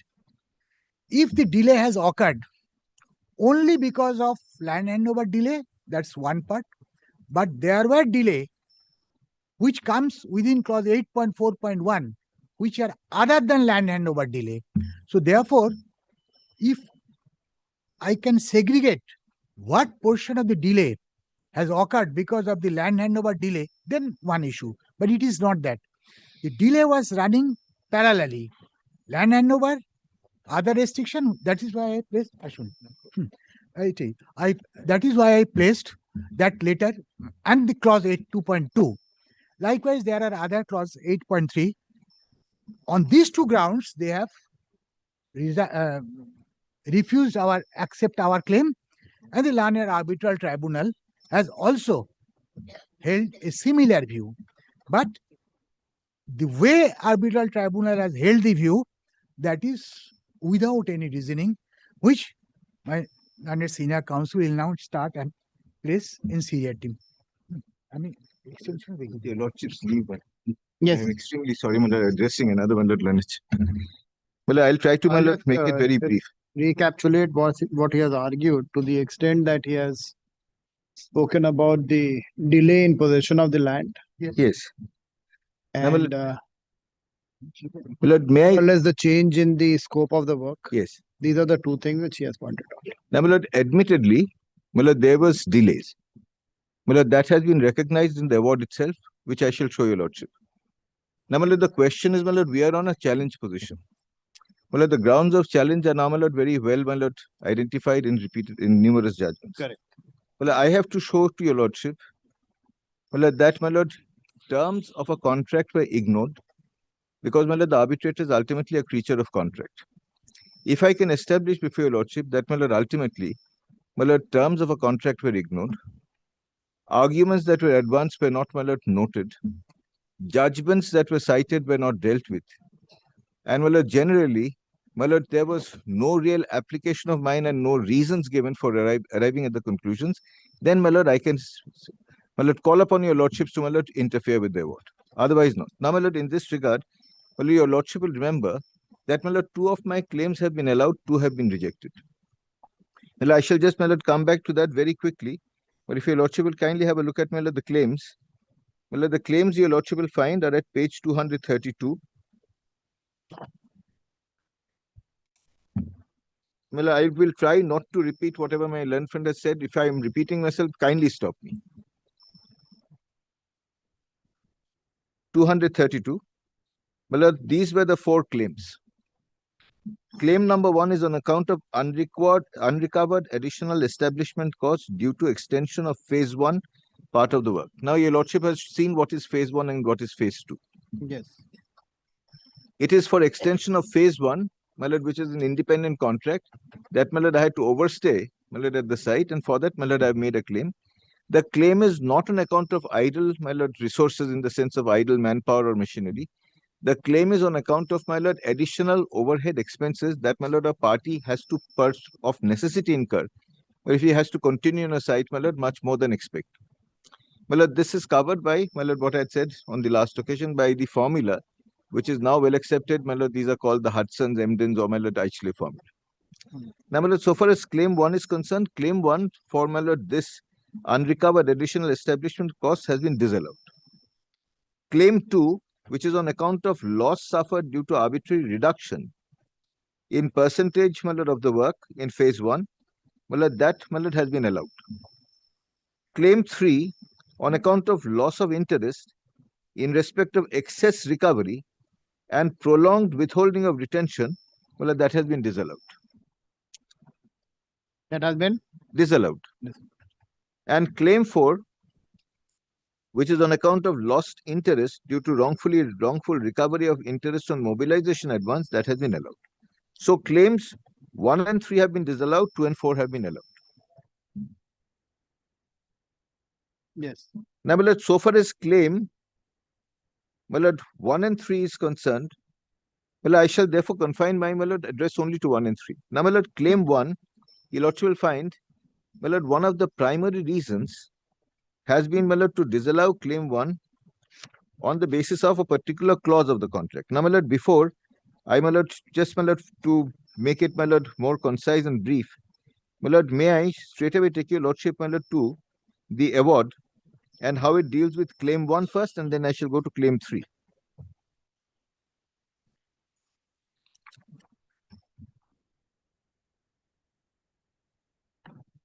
My lord, the pleadings with regard to claim 1 are, my lord, there. I shall not trouble your lordship with the pleadings right now. My lord, the award, my lord, starts at the second volume, right? Yes, my lord. My lord, volume 1. Yes. Claim 1 to kon pata hai? My lord, page 55. Yes. My lord, may I show your lordship how, my lord, this claim 1 has been dealt with? Yes. Well, I think, my lord, that is the easiest way to do to show your lordship. Now, my lord, claim 1, I have shown your lordship what is the basis. Now, my lord, please have a look at, my lord, the discussion with regard to claim 1.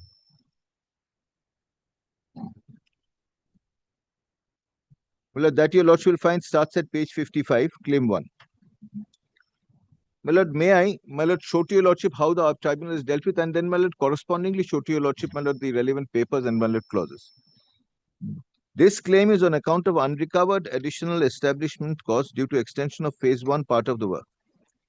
Claimant's contention submitted through SOC and rejoinder, as well as through presentation and response to questions.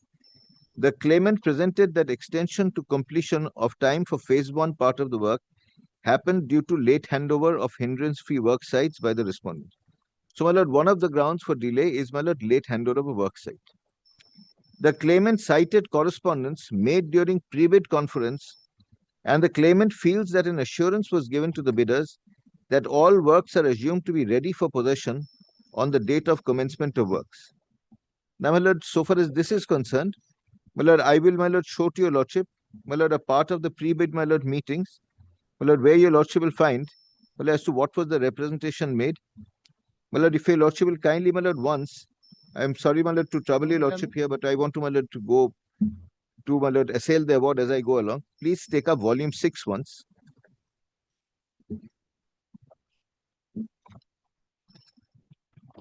Yes.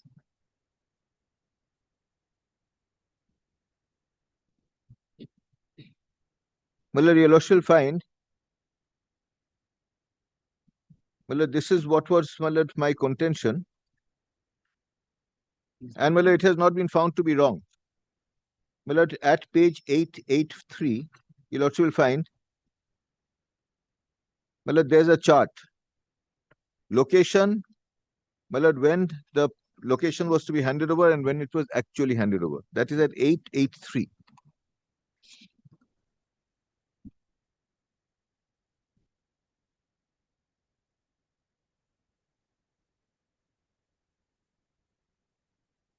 Yes. Now, my lord, if your lordship sees this, my lord, your lordship will find that Sealdah station was to be handed over in March 2010. It's handed over in August 2011. And this goes on. If your lordship sees, my lord, the 5th item, Full Bagan station, southwest side, was to be handed over, my lord, in 2010 March. It handed over in 2013 April. So, my lord, this is the delay. Now, my lord, what we have stated here is, if your lordship sees Roman 6 below the chart, Yes. the respondent confirmed and assured against pre-bid queries that unless there is a schedule to be provided, all the works are assumed to be ready for possession on the date of commencement of work, and declined to amend the GCC clause. Now, my lord, here your lordship will find references made to, my lord, pre-bid query numbers 496, 498, 499. My lord, what had happened is, my lord, at the time of, my lord, making the bid, in the pre-bid stage, we had said, is your site ready? Can we start work? My lord, the representation was that it is absolutely ready. And, my lord, that is why, my lord, when you make a bid on an estimation of, my lord, how long you have to stay at site, what manpower and other resources you have to, my lord, deploy, what are the overhead expenses that you have to incur, my lord. So that is the basis of every bid. Every commercial person will, my lord, proceed on that basis. Now, my lord, if your lordship now, my lord, comes back once again to, my lord, page 55, my lord, of volume 1, which your lordship was seeing. Yes. My lord, here kindly see, that is why I had made this comment, and that is what the tribunal notices. Yes. That is 3.1.1 Roman 1. The claimant presented that extension of time, completion time of phase 1 part of the work happened due to late handover of hindrance-free work sites by the respondent.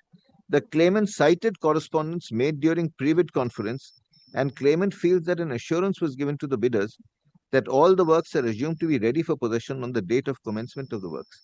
My lord, may I just pause here for a moment? My lord, what we will have to now consider, my lord, in the course of, my lord, these arguments that I'll be advancing with your lordships is, what is the effect of, my lord, no damage clause or exclusion clauses. Now, my lord, there is, my lord, a host of authorities which says that, my lord, you can't take advantage of your own wrong. The doctrine of nullus commodum. It says that ultimately, when you talk about no damage for delay, you have to confine it within the original period of the contract. If you step beyond the period of the contract, then it does not apply anymore. And, my lord, it also says that, my lord, when you are imposing these conditions, my lord, on a party, my lord, which has no real bargaining power in a situation, and you make representations at the pre-bid or other stages of the proceeding, then well, you can't really rely on these clauses. But my lord, I shall come to that. But I will, my lord, not go that far now. That is, my lord, my second argument. But my lord, my first argument will be, my lord, the clause and its interpretation itself. Now, my lord, if your lordship sees, my lord, the next page, 56. The claimant has submitted comparative tabular information to show difference between the date of handover as per contract and actual date of handing over, highlighting delay in handover of work sites. So delay in handover of work sites is one aspect. Actual duration of delays in various subcomponents of work has been submitted in paragraph 32 of the statement of claim. Now, my lord, this is very, very important. Kindly make a note of this, and this is what the tribunal finds. The claimant has enumerated many factors apart from delay in handover of work sites which contributed to delays in completion of works, resulting in need for extension of time. So, my lord, delay in handing over work sites was not the only, my lord, delay. My lord, the claimant has enumerated many factors. Copies of 4 extensions of time that were submitted by the claimant for effective extension for about 307 weeks till 28th February 2019. With regards to phase 1 part of the contract, in all 4 cases, respondent has granted unqualified extensions without levy of penalty. Now, my lord, when extensions are granted without levy of penalty, the general, my lord, acceptance is that you are not responsible for the delay. Then, my lord, 5, the claimant feels that the respondent should compensate the claimant for any cost overrun consequent to delay in handing over of work sites. The claimant has worked out monthly average actual establishment cost of manpower, machinery, site transport, travel charges, depreciation, etc. at rupees 266.29 lakhs for the period from April 2010 to December 2017, that is in 95 months. The claimant submitted, now let kindly also note this, the claimant submitted all relevant records and documents with regard to such establishment costs before a chartered accountant who has certified the calculations after due examinations. The claimant feels that the average monthly establishment cost so worked out should be used to work out the compensation to them for the period of extension granted for which the claimant was not responsible. Respondents referring to clause 8.3 and 8.4 of the GCC, which neither permits vitiation of contract nor any compensation for any delay during presentation by the respondent 28th and 29th June, claimant revised their previous stand and submitted clause 8.3 of the GCC is not enforceable on the following clause. Now, my lord, before I, my lord, proceed further, I want to show you, lordship, my lord, these clauses of the contract. Because, my lord, they say that clause 8.3, my lord, is a clause which says that, well, for delays, we'll give you an extension, but we'll not give you compensation. Now, my lord, may I request your lordship to please have a look at clause 8.3. This, your lordship will find at page 128. Volume 1, page 128.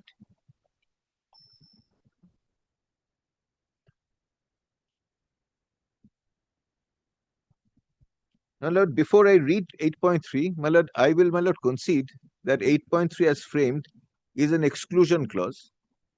And, my Lord, the law is very clear that these exclusion clauses are to be very strictly construed. Because, my Lord, they have, my Lord, the effect of depriving, my Lord, a person of his rights. My Lord, may I just read it a little slowly? Yes. In case of delay on the part of the contractor shall be liable to pay liquidated damages and other compensation for the damages suffered by the employer, as per clause 8.5. This is without prejudice to the right of the employer to rescind the contract. So, my lord, if I am, my lord, responsible for delay, I will have to pay damage. Then, my lord, next part is important. Failure or delay by the employer or the engineer to hand over to the contractor the site necessary for execution of works or any part of the works, or to give necessary notice to commence the works, or to provide necessary drawings or instructions or clarifications, or to supply any material, plant or machinery, which under the contract is the responsibility of the employer, shall in no way affect or vitiate the contract or alter the character thereof, or entitle the contractor to damages or compensation thereof. But in any such case, the engineer shall extend the time period for the completion of the contract as in his opinion is or are reasonable. So, my lord, what it says that in case of, my lord, these identified, my lord, facets of delay in clause 8.3, you can get extension of time, but you will not get compensation. Now, my lord, I will read 8.4 and then come back to 8.3. Please see, my lord, page 129, 8.4.1.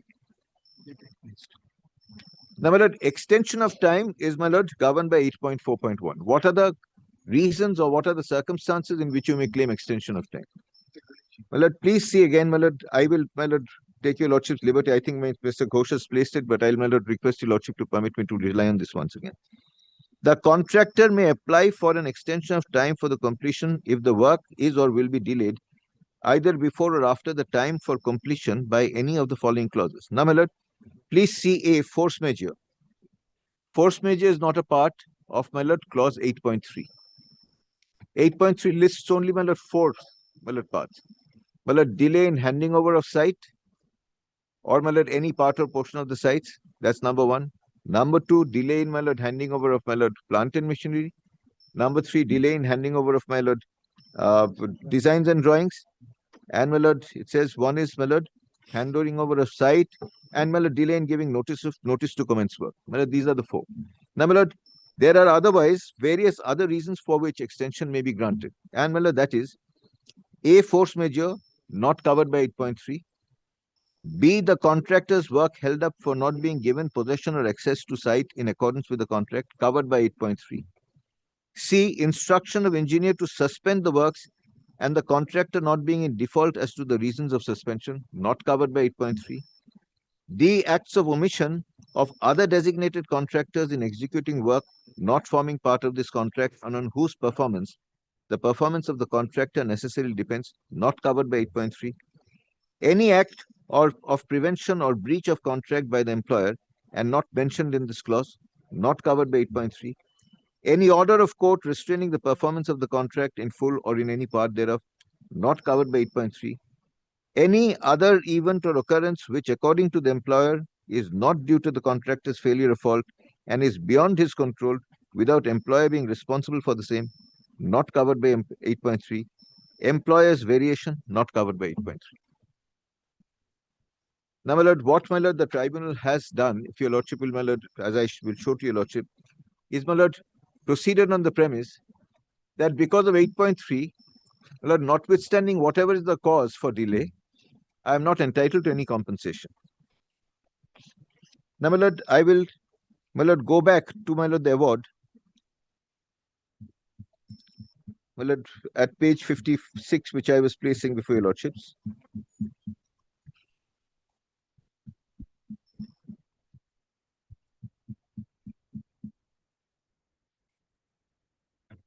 My lord,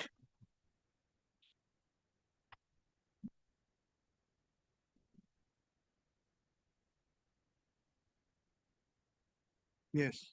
my lord, your lordship will see page 56, Roman 8. My lord, up to now, my lord, the tribunal has held that, my lord, there were various aspects of delay. Extension was granted without imposing any penalty on me. And I have, my lord, shown all documents and, my lord, charts to, my lord, show as to how I have suffered a loss, which has been certified by a chartered accountant. Then, my lord, Roman 8 is the defense. Respondents referring to clauses 8.3 and 8.4 of the GCC, which neither permits vitiation of the contract nor any compensation for any delay, during the presentation by the respondent on 28 and 29 June, the claimant revised their previous stand and submitted that 8.3 of the GCC is not enforceable on the following grounds. So, my lord, we said that GCC 8.3 is not even applicable. Then, my lord, these are the grounds which we said. GCC clause 8.3 suffers from ambiguity as it does not stipulate outer limit or boundary.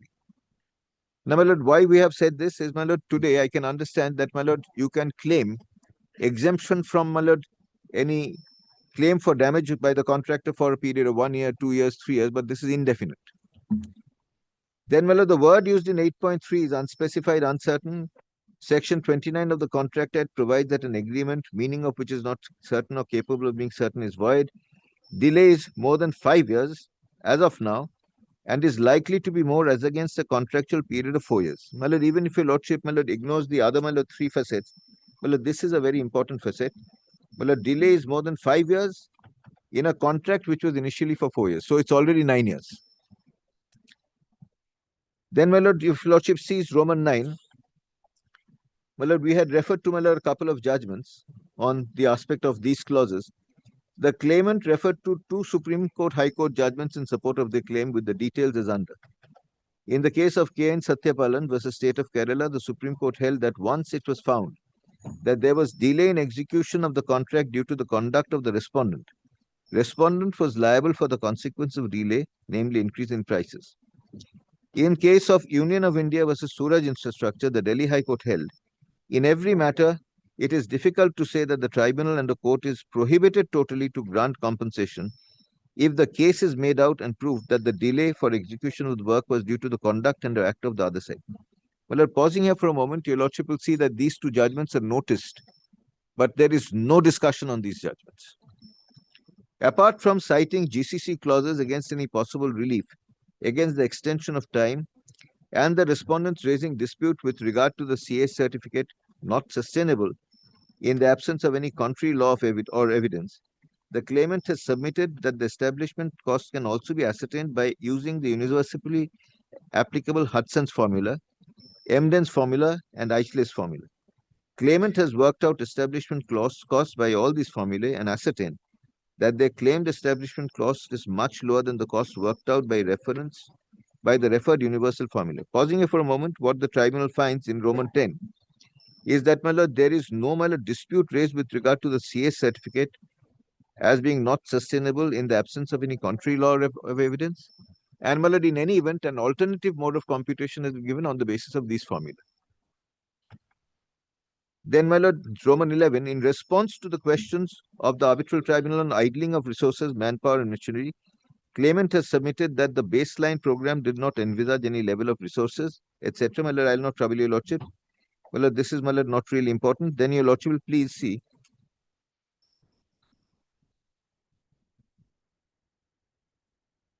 My lord, page 58. The respondent, my lord, Roman 1 at page 58, the respondent has agreed that it granted reasonable extension of time to the claimant on their application as it was, in the opinion of the engineer, reasonable, duly considering the predicament in handing over work sites, let kindly see, and other constraint causing delay in the works. So handing over the work site is not the only, my lord, ground for delay. The respondent has submitted that the extensions granted on the aforesaid reasons mentioned by the claimant would not vitiate the contract nor entitle the claimant to claim any form of damages in terms of clause 8.4.1 read with 8.3. Inter alia, the claimant has waived their right to claim for cost overrun on account of delay due to the reasons prescribed in 8.3. 8.3 is, my lord, not a waiver. This is the submission of the respondent. They said that because of 8.3, you waived your right. As per the respondent, claim for cost overrun is especially contrary to the clause 8.3 read with clause 2.2 of the GCC. The respondent has submitted that pleading for claims for delay due to employees' variation. Now, my lord, please note this. This is very, very important. My lord, this is an admission. The respondent has submitted that the pleading for claims for delay due to, my lord, 1 is employees' variation, 2 is diversion and restoration of chartered utility or removal of uncharted man-made obstructions, and other extra works is unwarranted, as contractors are paid for such works which obviously takes into consideration additional establishment costs of the claimant. Now, my lord, pausing here for a moment, my lord, here your lordship will find, my lord, admission that delays happened also on account of employees' variation. Delays also happened on account of diversion and restoration of chartered utility. Delays also happened on account of removal of uncharted man-made obstructions. And delays also happened on account of other extra works which were unwarranted. Now, my lord, all of these are, my lord, grounds for extension, but also, my lord, would entitle me to damage because these are not covered by 8.3. But, my lord, they say that so far as this is concerned, my lord, this obviously, my lord, kindly marks the word, my lord, obviously, which obviously takes into consideration additional establishment cost. I wonder how. My lord, it is a fixed, my lord, cost contract. I am supposed to pay a fixed amount. For the variation, you work out what is the cost of variation and pay me that cost, or you work out what is the deduction from the total cost and you deduct that. Now, my lord, here the submission is which obviously takes into consideration the additional establishment cost of the claimant. Now, my lord, what is so obvious, my lord, is not either spelled out in the pleadings by the respondent nor decided by the tribunal. Then, as per the respondent, the claimant has submitted a techno-commercial offer for positive variation of 695 crores to complete UG2. My lord, we are not concerned with under UG2. We are now concerned with the contract of UG1. My lord, this is the first phase of the work. It's not the second one where. Yes, not the second one. Second one is independent of the That first yes. one. Well, lord, what they're trying to do is because you've been given a contract UG2, it will take into account UG1 also. phase 1 and phase 2 different. That he has shown from the part. Yes, ma'am.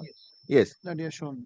Now, my lord, as pointed out, this is Roman, my lord, 6. As pointed out by the respondent, the claimant has claimed time overrun of 69 months commencing from April 2012, whereas Section 21 notice has been issued on 28th August 2018, and therefore claims prior to 3 years from that date shall be time barred. My lord, I have not been able to understand, my lord, this at all, because, my lord, in a continuing contract, where, my lord, obligations, payments, my lord, and, my lord, commitments are made on a regular basis, my lord, the question of limitation will not come at all. Then, my lord, the question of idling resources for which I have not claimed is there. And, my lord, thereafter I shall, my lord, skip over a few portions. Then please come to, my lord, the tribunal's finding, 3.1.3 at the bottom of page 59. My lord, this is where I straight away, my lord, address your lordships. After studying the documents and records and listening to both the parties, all members of the tribunal have the following points to mention regarding claim number 1. Page 60. Both the parties have agreed that there have been delays in completion of the assigned tasks by the claimant.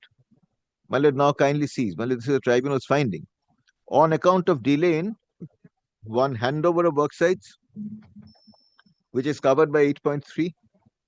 Traffic restrictions imposed by Kolkata Traffic Police, not covered. And assignment of additional works due to employees' variations, not covered. My lord, we have, my lord, given numerous, my lord, causes for, my lord, these extensions. Why, my lord, we have not been allowed to proceed with the work with due dispatch. The respondent has aptly submitted that both the parties followed due process of the contract contained in 12.3, 12.4 and 3.5 of the GCC in deciding the variation process with necessary adjustment to contract price and time for completion. The cost of variation and the consequent time required for execution was determined by the engineer. Now, my lord, please see how the tribunal conjectures, which obviously would have taken into consideration the additional establishment cost of the claimant, consequent upon the extended time granted for execution of the additional works at additional price. The establishment was utilized for variation works during low activity in the main project. So, my lord, what the tribunal, my lord, concludes is since there has been a variation, and for the variation you've been given additional time, this obviously has taken into account, additional establishment cost. And then again, at Roman 3, both parties have agreed that the unqualified extension of times were granted by the respondent after due process of review of the applicant's application submitted by the claimant. My lord, now kindly see again. Obviously, agreeing with responsibility for delays by the respondent employer with due consideration of relevant contract conditions 2.2 and 8.3.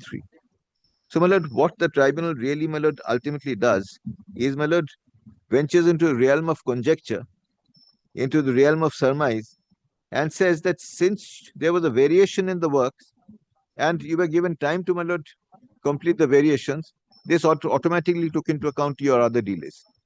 And, my lord, also, my lord, so far as extensions of time are concerned, extensions of time were granted to you on a no-fault basis.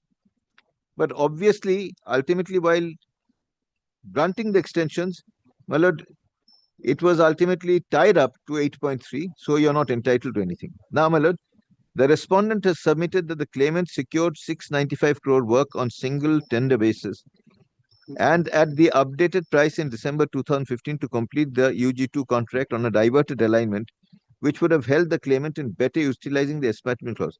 In view of the above, nil amount is awarded against this claim. Now, my lord, what is the basis? My lord, then your lordship will find.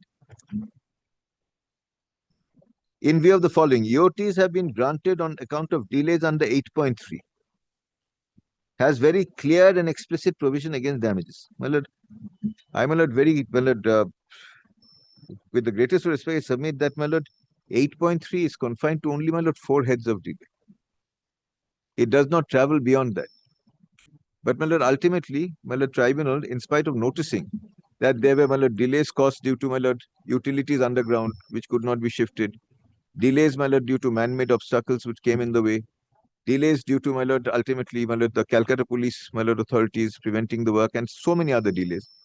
Well, I'm not entitled to compensation because of 8.3. So, my lord, without even going into, well, as to what is the net effect of a clause such as 8.3, my lord, what is, my lord, what the Supreme Court and the various high courts have said in this regard? My lord, what the tribunal has done is, my lord, completely ignored the fact that 8.3 is confined to only 4 heads of delay and nothing beyond that. And on that basis, my lord, kindly see, my lord, nil award, because, my lord, it says EOTs have been granted on account of delays under 8.3 of the GCC, and the GCC has very clear and explicit provisions against damage compensation. Then, my lord, kindly see, the claim is time barred. Where is the discussion? What are the reasons? My claim is time barred, my lord. It has to be some reason, my lord.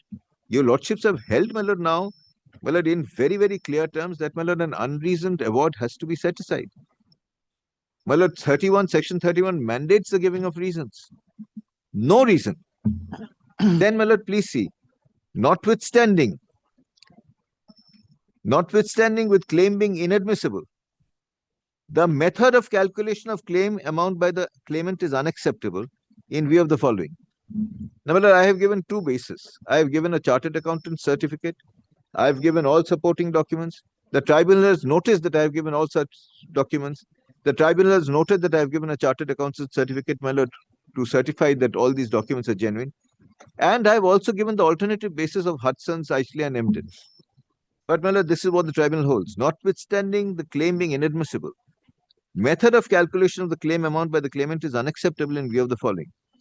Average amount of establishment cost of manpower, machinery, equipment, etc. of 266.29 lakhs per month have been worked out for a period of 95 months, and the same has been extended for the entire period of extension, having the period of low as well as optimum activities, which is considered disproportionately, well, kindly mark the word, disproportionately high for completion of entire works of just 657.95 crores. Well, I can understand the tribunal saying that no, you will not get 650, you will not get what you have claimed, you'll get 1/10 of that, 1/7 of that. But, my lord, nil claim. And, my lord, on the basis what? That ultimately they say that the method of calculation is unacceptable, and it says it seems to be disproportionately high. Adjudicate as to what I am entitled to. Give me what you think is due and owing to me. But, my lord, here, my lord, the entire claim is rejected. Then please see, from the response of questions by the claimant and the remarks of the respondent, it is noted that the level of resources for the baseline program was not specified, and the claimant had free hand in deployment as well as demobilization of resources with permission from the respondent, which was at no time denied in view of availability of work front. This has not been any submission or verification of deployment of man machinery. My lord, why was this essential? I have said I am not claiming on account of, my lord, idle time for machinery or, my lord, or for men.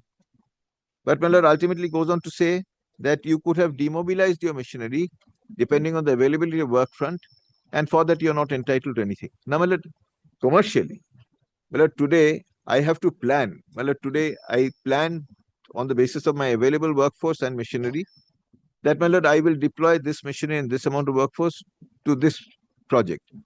My lord, apart to another project. But, my lord, today, unless I have clarity, I can't demobilize or mobilize. But that is not the case. I have not even run that case. But, my lord, this is the basis on which the tribunal proceeds. Then please see.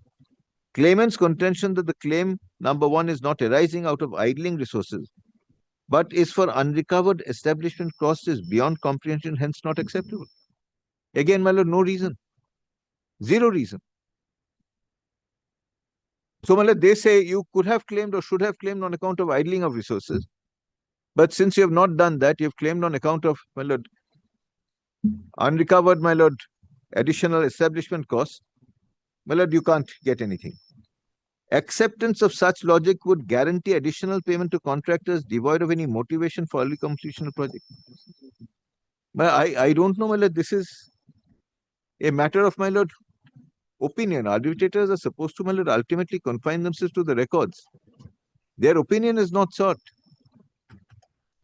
Bidders do undertake site visit and risk analysis before bidding for such mega metro projects duly considering wide prevalent delays in acquisition of land. All the bidders were aware about the existing contract provisions and opportunity was available to the bidders in factoring in bid for such delays. Well, let us forget about the land that is covered by 8.3. Let us forget about the fact that, my lord, in the pre-bid meeting, they made a representation that land is ready. What about the other facets of delay? You can say that proportionately, I find out this is the proportion of delay in land. This is the proportion for delay, my lord, due to underground utilities. This is the proportion for delay due to traffic restrictions. This is the proportion of delay due to, my lord, suspension of work. But there is no attempt at this. Then, my lord, will find the claimant's contention about contract becoming void on account of excessive delays in handover of work sites can't be accepted in view of the express provisions of 8.3 of the GCC. There would be state of stark incongruence if on one hand the contractor is considered void on account of substantial delay in making work sites available, while on the other hand, all provisions of contract are intact for proceeding with completion of the project. My lord, again, my lord, reliance is, my lord, placed entirely on clause 8.3. And finally, your lordship will find claimant has raised a pertinent point regarding inadequacy of GCC clause not specifying time limit of extension of time without compensation. But the claimant's proposed solution is equally repugnant. My lord, I am, my lord, at a loss to really understand. My lord, I have suffered, but, my lord, why I am not entitled to any compensation, there is no clause. Now, my lord, what I am respectfully submitting is that if your lordship, my lord, now considers, my lord, the reasons of the analysis, your lordship will find that, my lord, there is no attempt to, my lord, really, ultimately, my lord, delve into, my lord, the confines of clause 8.3 or the limits of clause 8.3. No attempt. My lord, there is blanket imposition of 8.3 without any attempt to, my lord, interpret clause 8.3. My lord, which is the duty of the tribunal. Then, my lord, notwithstanding the acceptance of the fact that delays were on various facets, which are not covered by 8.3, my lord, ultimately 8.3 is imposed, I am deprived. My lord, despite, my lord, accepting the fact that, my lord, there have been delays for which I have been granted, my lord, extension of time without any imposition of penalty, the tribunal has proceeded to hold that, my lord, I should have claimed on account of, my lord, idle time for manpower and machinery, but not having done that, I can't claim for additional, my lord, site expenses. They say that, my lord, I have given every document and certified by a chartered accountant's, my lord, certificate.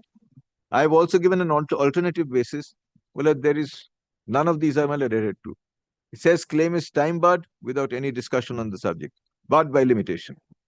And, my lord, today ultimately they say that it is disproportionately high, but there is no attempt to say that what should I then have got. If I've claimed 100 rupees, maybe not 100, maybe 10, but no attempt to quantify that also. Now, my lord, so far as this is concerned, your lordship will lastly see there's also no attempt to deal with the two judgments that I had referred. My lord, judgments are noted and forgotten. Now, my lord, this is the basis of, my lord, how the claim number 1 has been dealt with.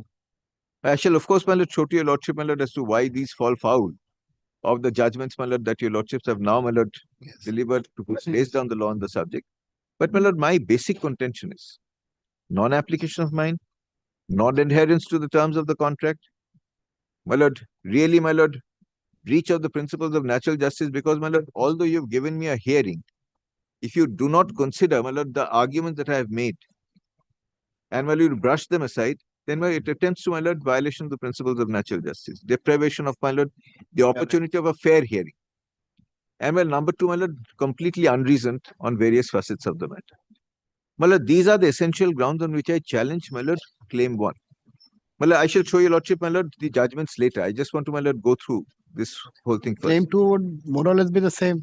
No, my lord, the other claim is, my lord, very short. But, my lord, I just want to show your lordship, my lord, very briefly. My lord, please, my lord, come have a look at now, my lord, claim 3, which is the other claim that has been rejected. My lord, that your lordship will find starts at page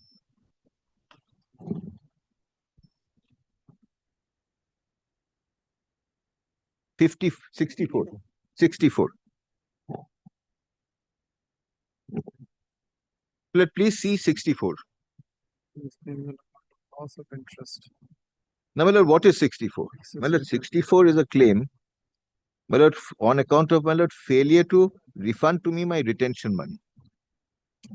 Now, my lord, under the contract, my lord, they could, my lord, retain a certain sum out of my bills. This was really for performance security.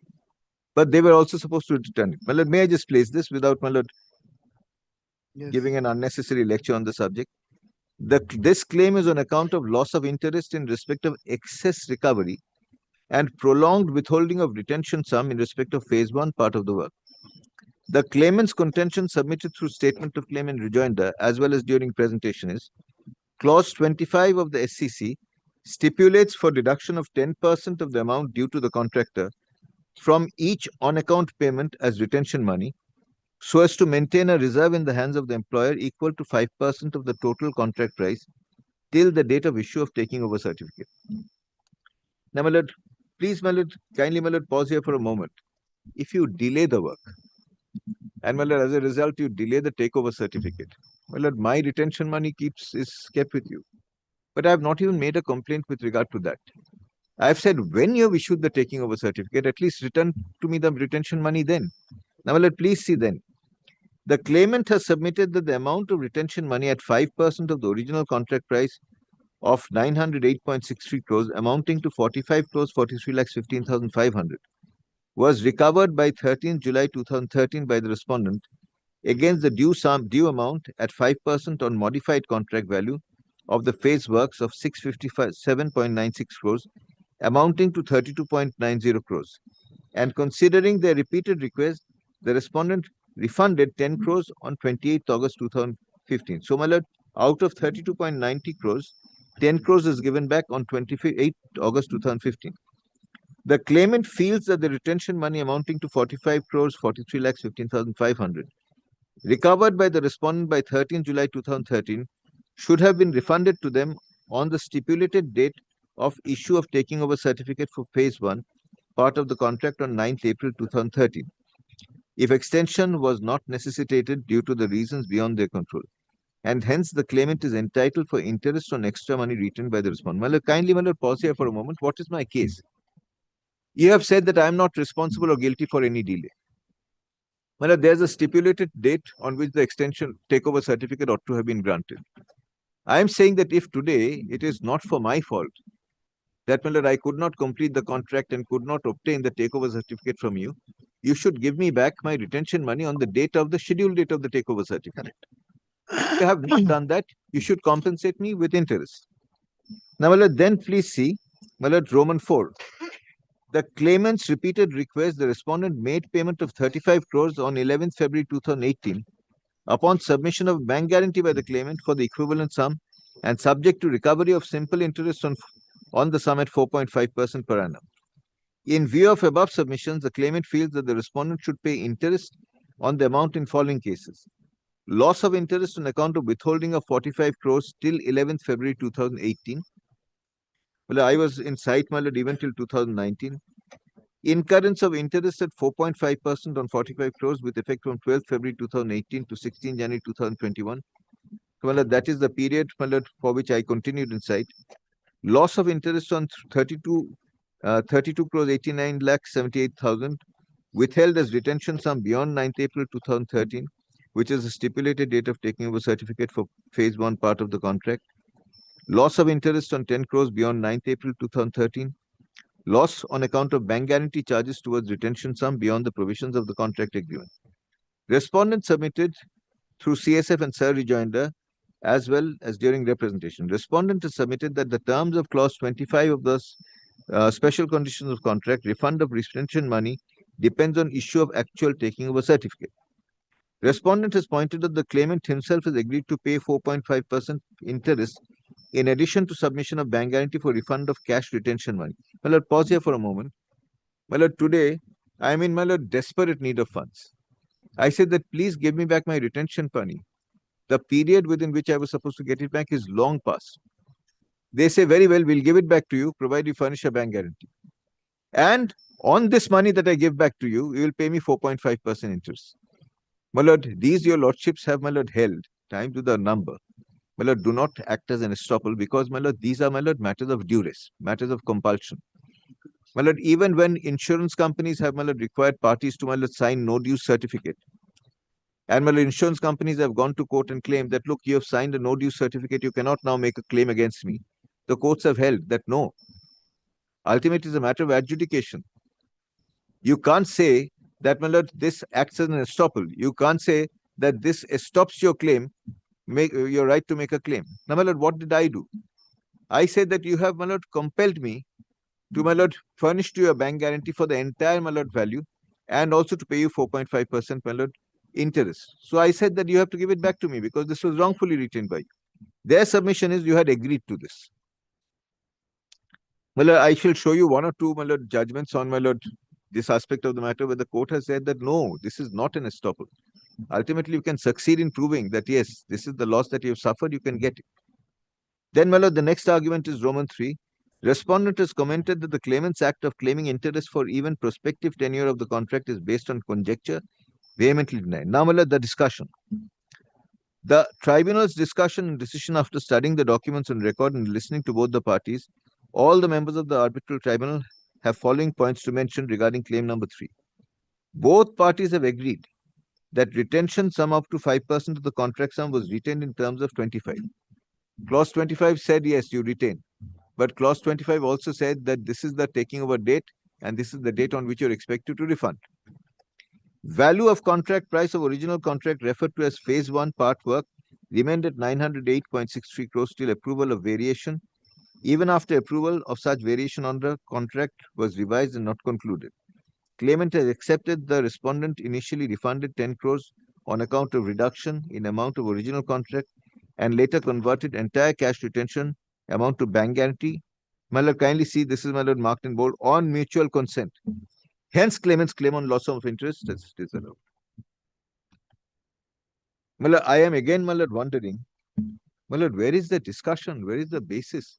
My lord, your lordships have held, my lord, that there are 3, my lord, cases where an award can be said to be without reason. I shall show you, lordship, OPG's judgment, which, my lord, follows Dyna Technologies.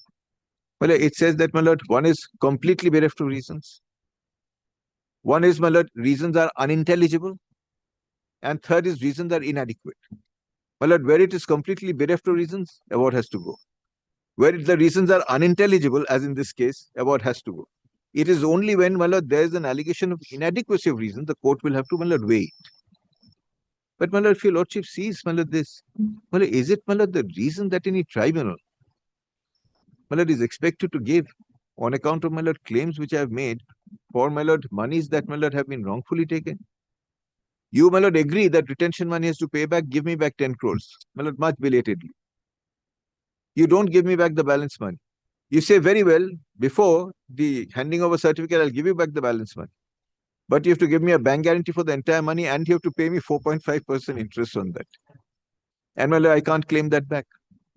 And, my lord, what does the tribunal reckon? It is by mutual consent. My lord, ignoring the fact that this is an imposition that was made on me, which I had no, my lord, way of backing out of. Because otherwise they would have not paid me. Right. My lord, accord and satisfaction cases, my lord, are plentiful. Our jurisprudence is now, my lord, replete with, my lord, references to these cases where the courts have held that no, merely because you've signed saying very well, I accept in full and final settlement does not mean full and final settlement. If, my lord, there's even a vestige of proof to show that, my lord, you were coerced into accepting these amounts. My lord, this is, my lord, the factual basis. Well, I will not trouble your lordship with the facts of the matter. I will, my lord, just, my lord, cite, my lord, a few judgments. Which one, the OPG? OPG and, my lord, one or two other judges. I will not be, my lord, very prolific. My lord, I can. Science, Sangyong, OPG, which. My lord, I think OPG is the last judgment. OPG, my lord, 2025. It summarizes, my lord, the position. So, my lord, I don't want to multiply decisions. My lord, would your lordship like me to continue? I can. Yes, you can. Very well, my lord. May I, my lord, OPG ache? So. Or we can partially do it on Monday and then. My lord, Monday, my lord, I am not in town. Tuesday? Tuesday. I can do it, my lord. Then kindly give me Tuesday. I shall just cite judgments and finish. I my lord conclude. Well, I will cite, my lord, just my lord, 2 or 3 judgments, my lord. I will have to cite a few judgments, my lord, on the, my lord, no damage clause. Okay. Heard, Learned Senior Counsel, Jishnu Shah. Listed for further hearing on Tuesday. Well, that no damage clause, my lord, I will cite only one judgment for, my lord, 34, that's OPG, because that is, my lord, now compendious of, my lord, all the other judgments. And on the, my lord, 8.3, my lord, clause, which is the no damage clause, I shall, my lord, have to cite 2 or 3 judgments, which might, my lord, take just a little time, because they're... And, my lord, what your lordship has seen that the judgments that I had cited, no discussion. My lord, Tuesday, my lord, if your lordship permits me, I shall come. Very grateful. Well, I'm sorry, my lord, I was held up and I kept your lordship waiting. He did a good job.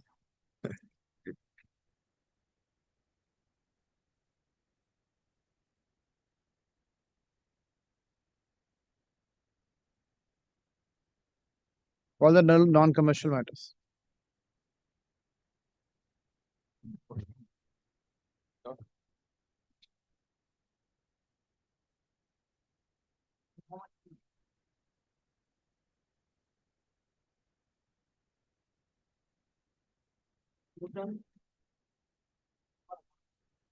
But I am appearing for the petition. This is a 29A, but we stopped short on the last occasion.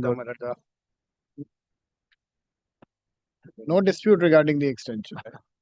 My learned senior friends, on the last occasion, we had taken the point that jurisdiction issue was as regards The 29A is principal pending. That's why civil Lordship court. had- The single bench here has decided Principal at that has point. already agreed. The Honorable High Court, High Court has decided that arbitrator is appointed by your Section 11 code, then that code has. I have decided that too. Yes. So, my lord, that will prevail. It was pending and there was, that is why my lordship had adjourned the matter. And that It has still not come been out. settled yet. No. Perhaps. So we'll follow whatever we have passed. That this is why stop the arbitration. Leave it to. Give me the dates. My lord, your lordship will kindly come to, my lord, page 108. That summarizes, my lord, the reason. And, my lord, the dates on which...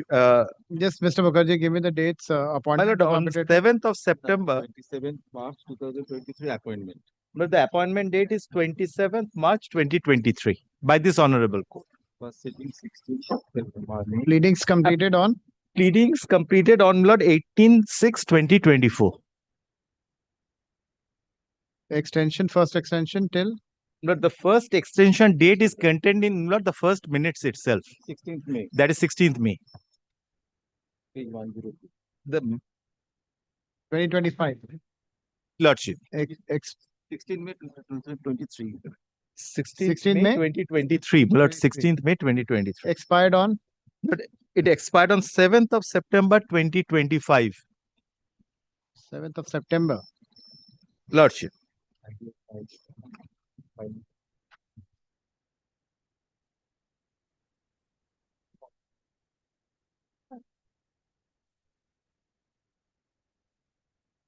Dates are correct? So then I'll record the judgment and I'll... Yes. But your lordship will kindly, my lord, also see, my lord, that last minute. Yes, it will be order of the court. I'm not recording your consent. I'm not recording your consent. But 1,40,000 Okay, pages you have appear been for the produced. ESI. Yes. 1,40,000 pages have been produced by them before the learned arbitrator. I We am are not- perusing those, and Lord, therefore, Lord, the time should be in parity with Lord, the Not document. according to the merit of the matter. There is on a different on different day. No, only on the point of that Why the extension. Why the Mr. Prabal Mukherjee have asked for extension for a period of 3 months, right? I don't think Lord, the 3 months will do. Justice Bhattacharya was of the opinion he has given a date, Lord, in March itself. And 1,40,000 pages after they have produced it pursuant 8 to their months? application. Yes. But 8 months is 8 months. 8 months. That's Take down. The petitioner has preferred the present petition under section 29A of the Arbitration and Conciliation Act 1996, seeking extension of the mandate of the arbitral tribunal to conclude the proceedings and for publication of the award. Full stop. Learned senior counsel for the petitioner, Mr. Prabal Mukherjee, states that this court by order dated 27/3/2023 had appointed the sole arbitrator for adjudicating the dispute between the parties. Full stop. The pleadings were completed on 18/6, right? Yes, yes. 18/6/24. Lordship. 18/6/2024. Full stop. With the consent of the parties, the mandate of the arbitral tribunal was extended for 6 months till this is 16/5. 7th September 2025 is not the end date, last date of the first extended. extension was extended for a period of 6 months. Full stop. The mandate of the tribunal expires on 7th September 2025. Had expired on 7th September 2025. Full stop. Should I record your objection? All right. The upon consideration, this court is satisfied that there has been no undue or unwarranted delay on part of the arbitral learned sole arbitrator in proceeding with the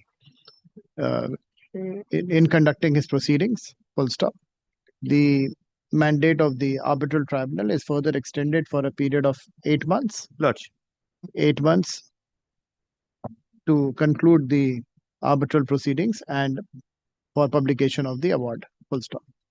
It is requested that the arbitral tribunal shall conclude the proceedings and publish the award within the extended time period. Full stop. With the aforesaid observation, the present petition stands disposed of. But 8 months from the date of the order. 8 months from today. Lordship. I'm grateful. I'm grateful.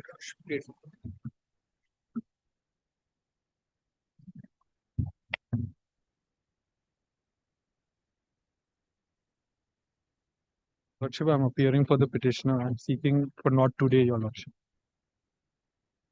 Not today, why? Lordship, we are unclear whether it'll be filed in the commercial or the non-commercial division. Just one more date, Your Lordship. Not today. Grateful, Your Lordship.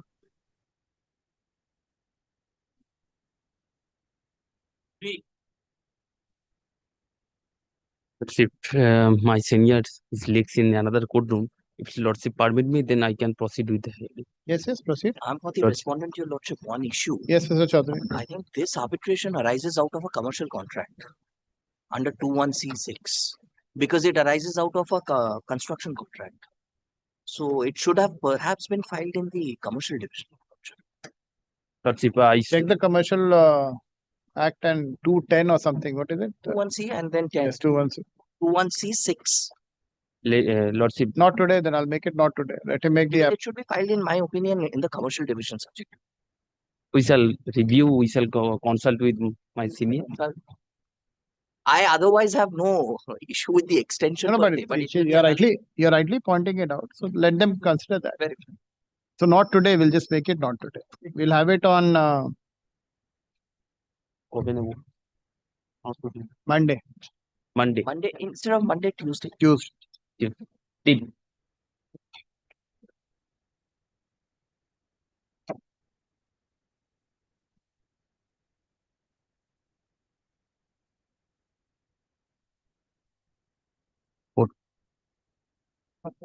Yes, not my application, but for paying for extension of the mandate of the arbitral tribunal.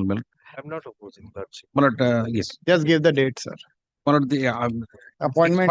expired on Just 4th give me November. first the appointment of the arbitrator.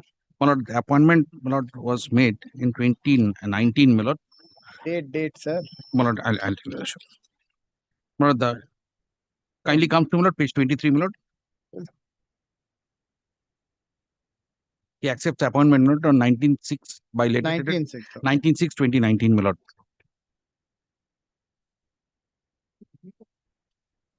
Page 23. Good to it.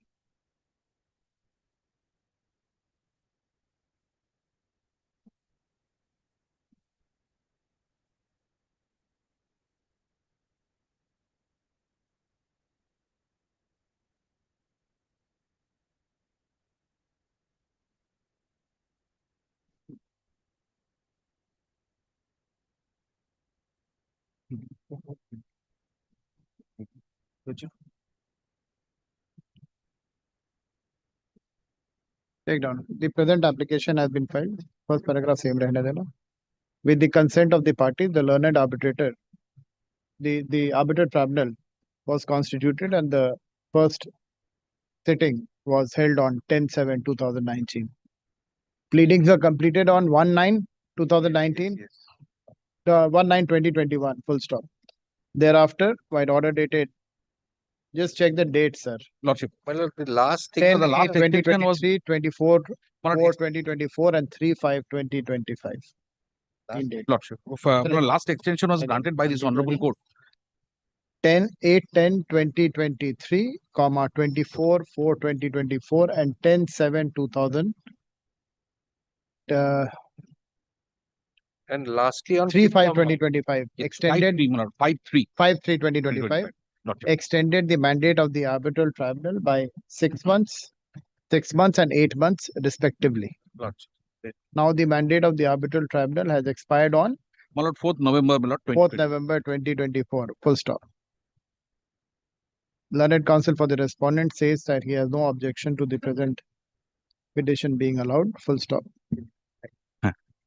The learned counsel for the petitioner states that the matter is at the stage of cross-examination of My the witness is witness. being crossed. is The at last the witness. stage of trial and the respondent's evidence is going on. Full stop. The arbitrator has conducted more than how many hearings? 30 hearings. 30. More than 30 hearings. Full stop. Upon consideration, this court is satisfied there has been no undue or unwarranted delay on part of the learned sole arbitrator in conducting the proceedings. There have been more than 30 sittings which has been conducted by the learned arbitrator. Full stop. Accordingly, the mandate of the learned sole arbitrator is hereby extended further for a period of 6 months from today. Full stop. The learned sole arbitrator is requested to ensure that the arbitral proceedings are concluded and the award is published within the extended time period. Full stop. With the aforesaid direction, the present petition stands disposed of. Great. And the date of expiry on the last mandate will be 5th March 2025. I think it's gone down as 2024. 2025. 5th March 2020. No, I'm sorry. November. I'm sorry. 4th November 2025. Yeah, 4th November, you said. 2025. Yes. The last date is 5th of March 2025, whereby the extension has been given for a period of 8 months. Yes, yes. And it came Expired on 4th of November 2025. Correct. ठीक लिखा है. Same. Great. Okay.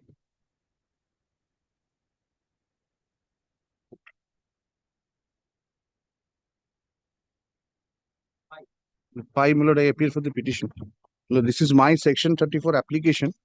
Lord, if your lordship recalls the last order, Lord, a peremptory opportunity was granted to the respondents to file their opposition, Lord, which they have not filed. And perhaps, Yes, madam. My lord, Aparna Banerjee is appearing on this matter. She is on her way. Lord, I want to commence with my arguments, Lord, just to give a brief outline of the, my lord, the section 34 application. This is a 2019 matter. I know, but Because, my lord, all the papers are before your lordship, my lord. Yes. Yes, madam. My lord, on the Catch last your occasion, breath, your lordship grant us 2 weeks time Yes. to file our opposition, my lord. Today I have received the instruction, my lord. I am praying for just another 1 week time, my lord. 1 week time, my lord, to file my opposition. Well, it's a government undertaking or what? My lord, But railways, my lord, railways. And all papers are before your lordship, my lord. The paper book was prepared at the my instance lord, of today they have sent me instruction to take some time. Last opportunity Yes, was yes, granted to you, madam. Yes, You have been taking time after time after Yes, my time. lord.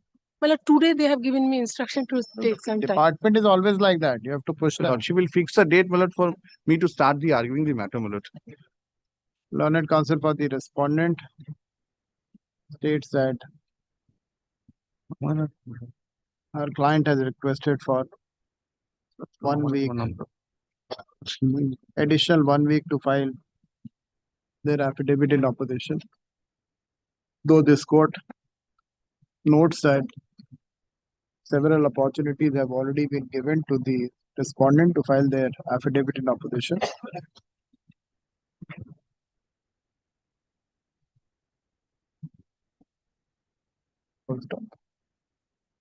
One last opportunity is granted to the respondent to file her affidavit of opposition within a period of 1 week, And within my lord, 10 days. reply, my lord, if Reply. required, my lord. If required, I am not. I don't know why affidavit is also being filed.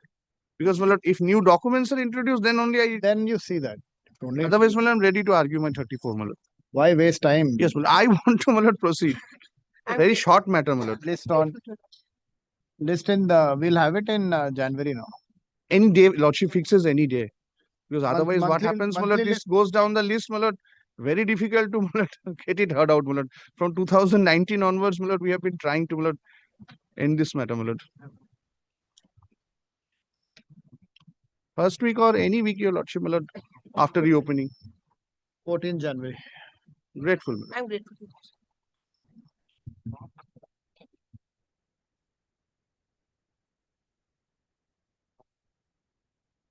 Yes, madam.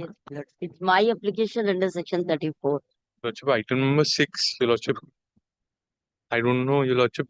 On the last occasion, Your Lordship was extremely pleased and gracious to grant us a further time of 2 weeks to file in our opposition. What opposition you need to file in? In a section 34, anyway, it's a point of law. I am told, instructed that there are certain additional points of fact that need to be brought in. Your Lordship, I have not been able to comply with that. Your Lordship, be that as it may, today, Your Lordship, the respondent number 1 contesting the arbitral the award and the section 34, Your Lordship, has passed away.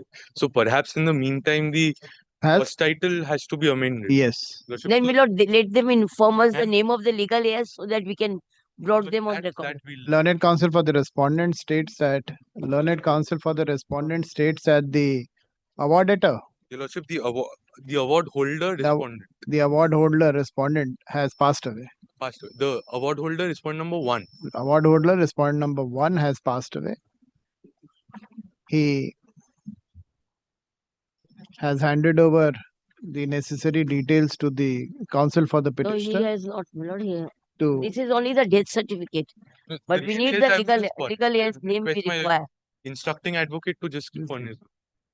We'll let it be the- learned counsel for the petitioner states that he shall provide the necessary details to the learned counsel for the petitioner to carry out the amendment in the cause title. Let the same be done within a period of 2 weeks. List after January, Your Lordship. list in the monthly list of January. Grateful. That's it. No problem. Grateful to Your Lordship. Grateful.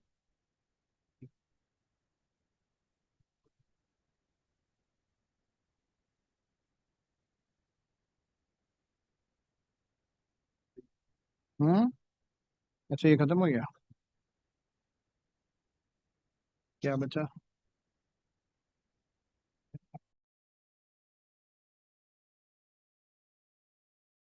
item 6 monthly list 6 है ना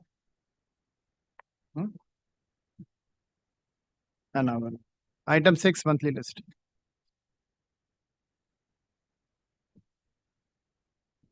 My lord, I am appearing in behalf of petitioner. My lord, Mr. Debojyoti Basu is leading us in this matter, senior advocate. He is in Supreme Court. Kindly post the matter in Monday, my lord. Not today, Monday. Both the matters means 6. Only 6, right? Yes. 6 Monday. Not today.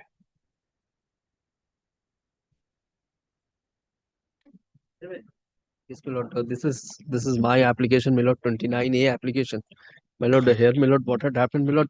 Arguments are completed, my lord, within time, my lord. Where's Now, the other side? we have served them, my lord. The Served railway is them. the other side, my lord. Where's the service? Affidavit of service possibly filed. Affidavit of service filed. देखना affidavit of service है? 14th November by hand. Just check the 14th affidavit. November, my lord, it was served to them. Let me check, sir. Yes. Just see if the affidavit of service is there or not. Department of file for it.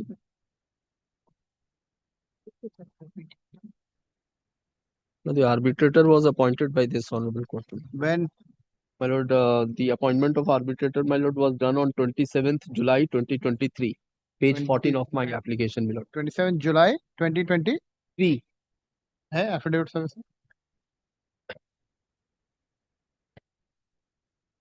Hey? Yes, give the date now. 27 July 2023. 2023, page 14. Pleadings completed, my lord, 13th February 2024. Yes. My lord, there were after my lord, we had to come, my lord, before this court, my lord, because consent was not given by the respondent. So, my lord, that the extension was granted, my lord, by an order dated 10th March 2025. Your lordship will get it at page 71 of my application. My lord, 8 months time were granted, my lord, from the date of communication of the order. Okay. And now it expires on? It was expired, my lord, on 26th November. 26th November? Yes. Your lordship will see the last document appearing at page 86. This is the email received, my lord, by us, by the parties, where from the learned arbitrator, my lord, the bottom paragraph, where the learned arbitrator, my lord, mentioned that he requires further 4 weeks time, my lord, to publish the award. All right. Take down. The petitioner has preferred ex parte or his? No, it contested. All right. The petitioner has preferred the present petition seeking extension of the the mandate of the arbitral tribunal for conclusion of the arbitral proceeding and publication of the award under section 29A of the Arbitration and Conciliation Act. Full stop. Learned counsel for the petitioner submits that this court-wide order dated 27/7/2023, appointed the sole arbitrator to adjudicate the dispute between the parties. Full stop. The mandate of the tribunal expired on 12/2/2025, however, respondent failed to give consent and hence the petitioner approached this court by yes. Approach this court, why order dated, this is page 10th March 2025. 10th March 2025, this court extended the mandate of the arbitral tribunal by 8 months, now the same is expiring on? Already expired, my lord. Has expired on 26/11/2025. But the application filed prior. Learned counsel for the petitioner, it doesn't matter after Perkins. Learned counsel for the petitioner states that the matter is the hearings have been concluded and it is at the final stage and it is listed for publication of the award. He will publish the award only. Yes. And full stop. Upon consideration, this court is satisfied that there has been no undue or unwarranted delay on part of the learned sole arbitrator in conducting the proceedings. Full stop. The proceedings are at the stage of publication of the award. At the publication of the award, accordingly, the mandate of the sole arbitrator is extended for a period of 2 months. Yes, my lord. Good. 2 months from today. Full stop. Learned sole arbitrator is requested to publish the award within the extended time period. With the above observation, the present petition is disposed of. एक line लिख देना. Affidavit of service is taken on. Affidavit of service was filed. None appears for the respondent. Despite service, none appears for the respondent. Lord, only one thing, my lord. Being an officer, my lord, I must indicate, since the arbitrator was appointed by a court and my lord, the fees were directed to shared by the parties. My lord, the claimant, my lord, my client has paid the entire remuneration, but the respondent. I'm not in. This is 29A, sir. Yes, sir. Arbitrator will decide everything as far as the fees is concerned. Grateful. And he can recover it from you, the entire amount. Grateful.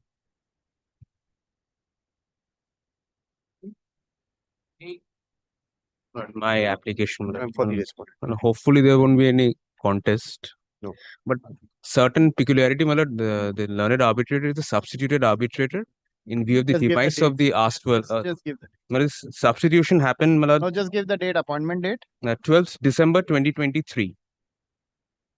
Yes. So, my lord, the parties agreed because the learned arbitrator is a substituted arbitrator. The time period. First extension is still?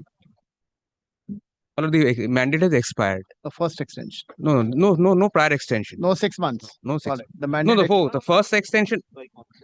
First 6 months by consent, it already happened. Yes. On 7th April. October. It has expired on 8th October. 8th October. What is the 8th petition? October 2025.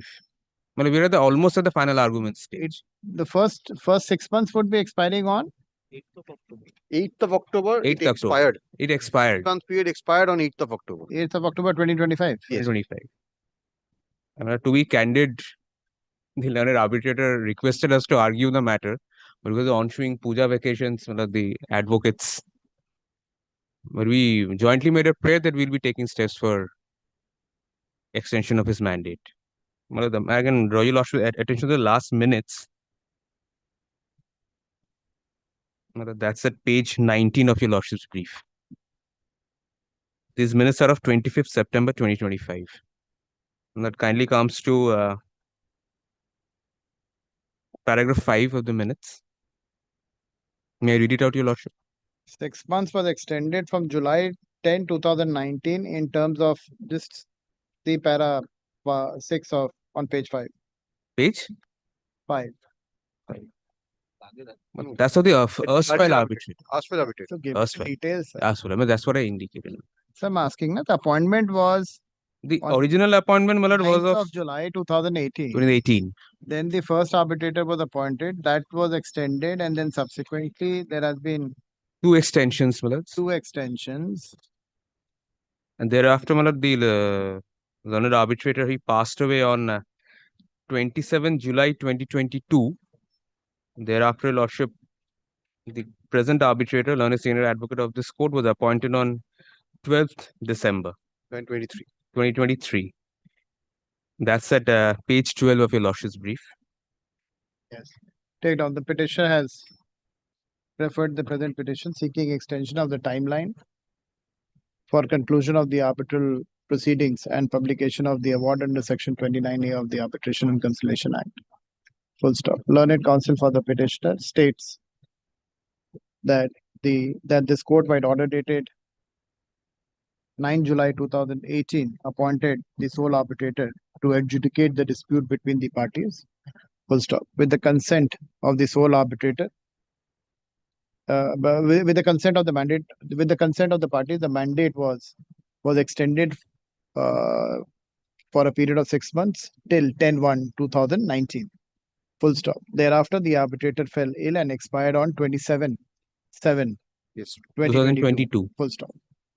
Thereafter, on the application of the petition under Section 15 of the Arbitration and Conciliation Act, this court, wide order dated 12/12/2023, substituted the arbitrator. Full stop.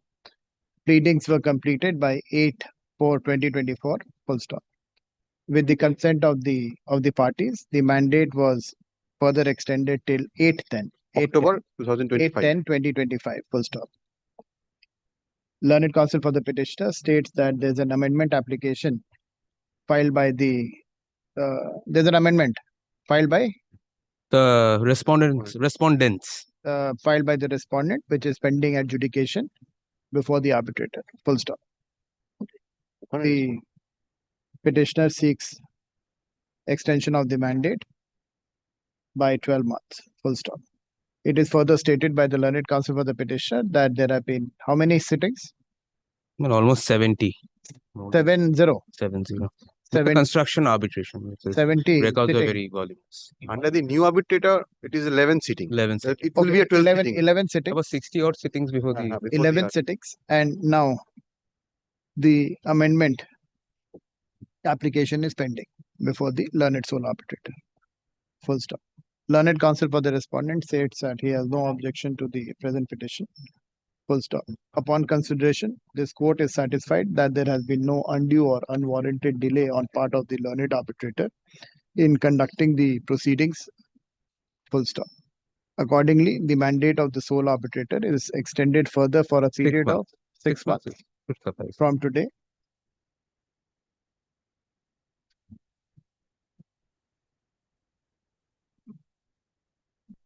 from today. Full stop.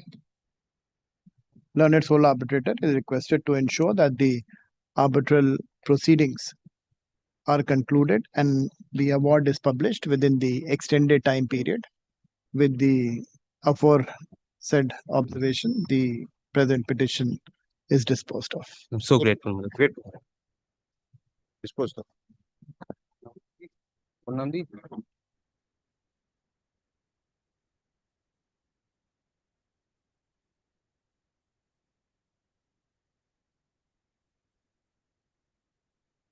My lord, my 29A application, my lord. I am for the respondents.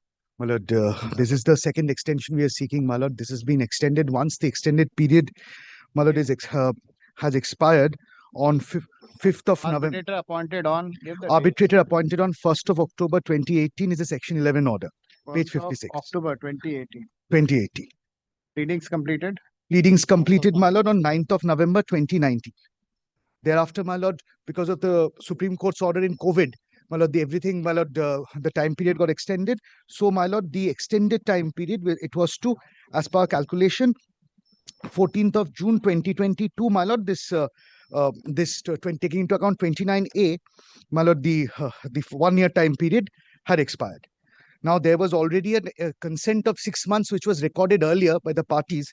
Taking that 6 months consent, my lord, on 9th of August 2023, my lord, the 1 year and the 6 months period expired. Then, my lord, we had, in the meantime, the petitioner, that is the claimant, had gone into CIRP. So, my lord, there were CIRP proceedings before IBC, which was going on. The petitioner came out of CIRP on 13th of October 2023. And thereafter, a Section 29A application was filed, and the order is page 262 on 5th of November 2024. That is, my lord, page 262, which had extended, my lord, the mandate by a period of 1 year. From the date of, my lord, service of, and this, my lord, this time period expired on 5th of November. On 18th of November 2025, because it was from the date of service. And, my lord, as on date, my lord, the respondent's evidence is to be led.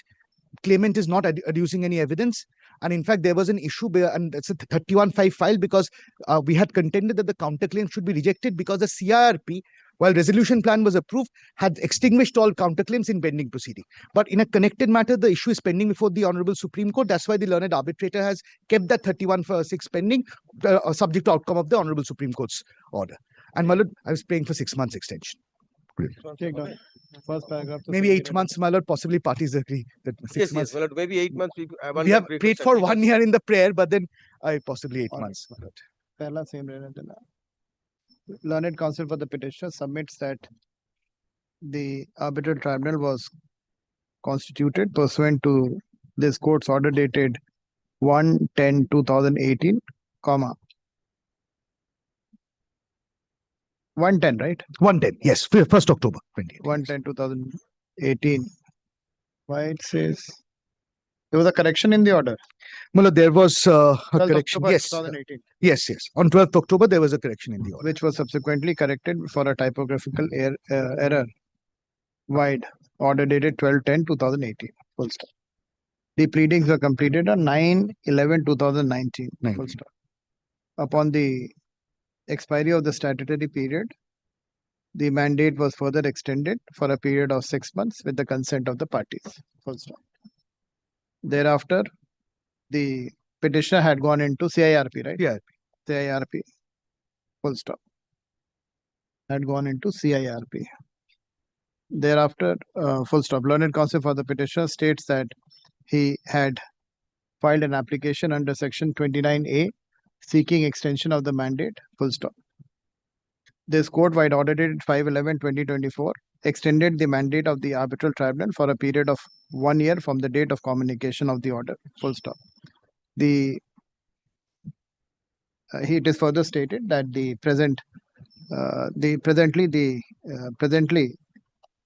it is for the stage of, what is the stage? Respondent's evidence. Learned counsel of the petitioner states that presently the matter is at the stage of recording of the evidence of the respondent. Full stop. In these circumstances, the petitioner seeks an extension of 1 year for completion of the proceedings and publication of the award. Full stop. It is further stated by the learned counsel for the petitioner that there have been more than 24 sittings conducted by the arbitral tribunal. 24 seconds. Upon consideration, this court is satisfied that there has been no undue or unwarranted delay on part of the learned sole arbitrator in conducting the proceedings. There have The been tribunal of 3 arbitrators. arbitral tribunal, arbitral, not the sole arbitral tribunal. 3 There has been more than 24 sittings conducted by the arbitral tribunal. Full stop. Having regard to the stage of the proceedings and in the interest of justice, the mandate of the learned arbitral tribunal is further extended for a period of 8 months.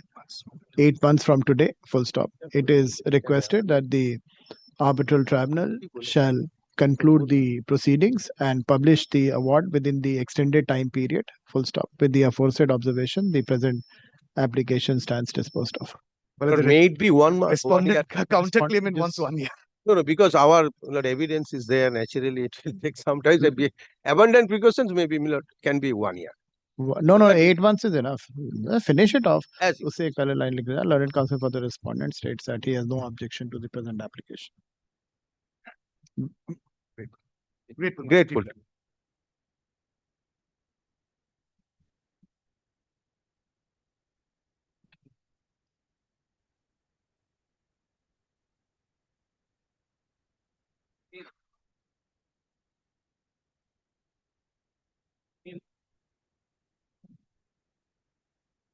Lordship, I'm in person. I'm Raj Chaudhary. This is an application for extension of time under section 29A. Where's the other side, Mr. Chaudhary? Have you served them? Yes, Where's the Lordship. service? It is there in the affidavit of service annexure, first page of the annexure. Oh, yes, sir.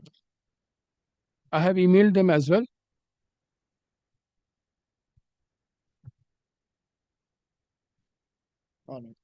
Yes.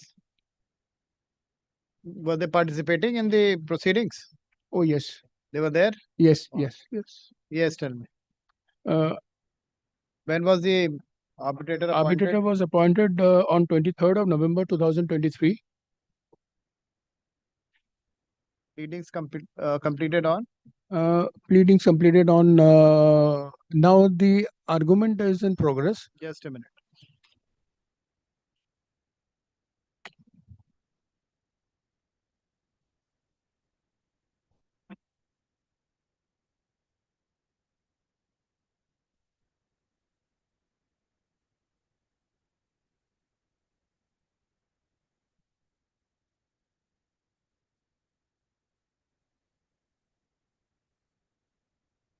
All right, take down. The present application has been filed by the same first part kar dena. Learned counsel counsel for the petitioner appears in person and states that the learned sole arbitrator was appointed by order dated 23/11/2023.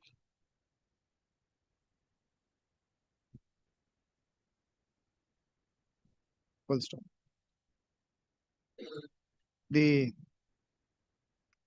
With the consent of the party, the mandate has been extended till 30th/11/2025. This is the date you have given, 23/11, right? 23/11, right? It is stated by the petitioner in person that the matter is at the stage of recording of the evidence of the respondent. Yes. Respondent's witness. Sorry, Lordship. Now the argument is in progress from the strike down. The petitioner in person states that the arguments, the pleadings are, the evidence is complete and it is at the stage of final arguments. Full stop. There was an extension earlier. In view of the same, he seeks an. When did the mandate expire?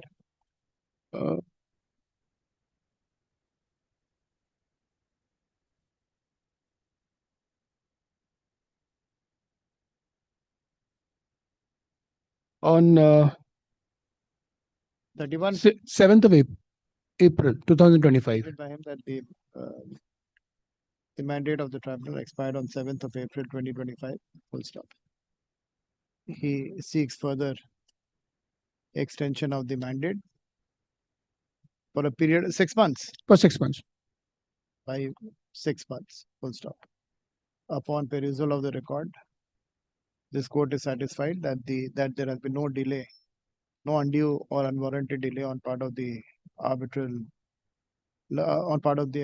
sole arbitrator in conducting its proceedings. Having regard to the stage of the proceedings and in the interest of justice, the mandate of the learned sole arbitrator is extended further for a period of 6 months from today. Full stop. Learned arbitrator is requested to conclude the proceedings, conclude the proceedings and publish the award within the extended time period with the aforesaid observation. The present application is disposed of. Thank you, Lordship.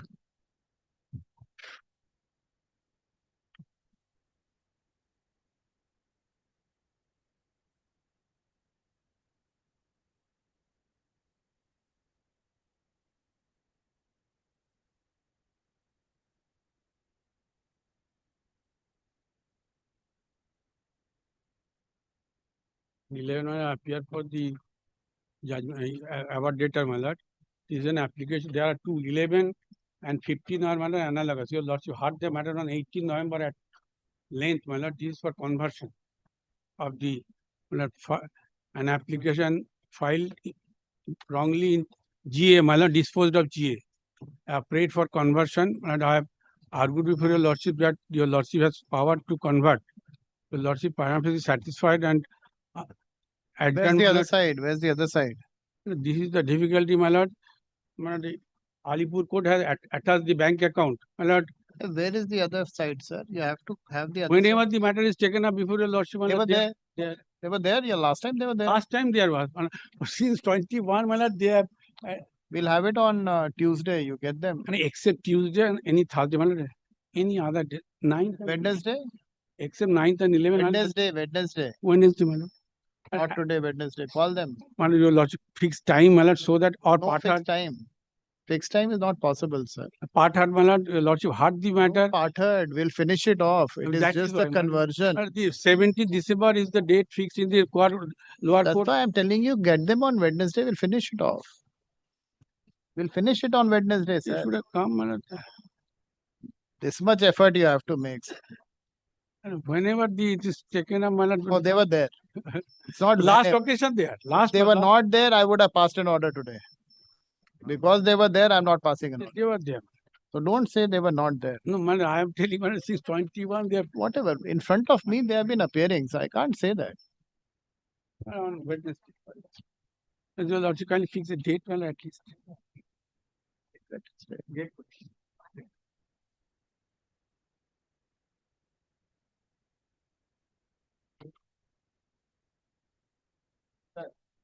The 12 and 13, Lord, 12 is the section 36(2) and Lord, 13 is the section 34. Yes. Lord, I do not intend to move the section 36(2) because I want the section 34 to be heard out. Now, Lord, preliminarily, my Lord, there were objections with regard to the limitation. Lord, though no order is recorded, my Lord, I have prima facie satisfied your Lordship that, my Lord, it is within the period of 120 days.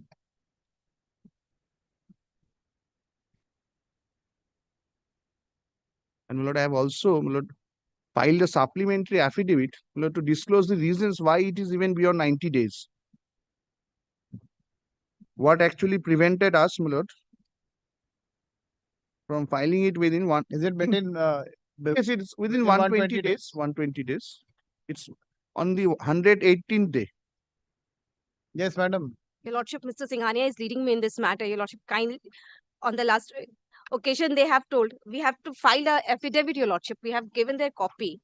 According to us, there was delay of more than 120 days. But according to their calculation, that is 118 days. Yes. Your Lordship, may I file my opposition, Your Lordship? What opposition? Show me. What are you finding? I had given a calculation to your Lordship's officer. My Lord, perhaps your Lordship has considered that, my Lord. From the date of affirmation, my Lord, that date would be excluded from the date of the receipt of the award, which I have specifically pleaded in my section 34 application.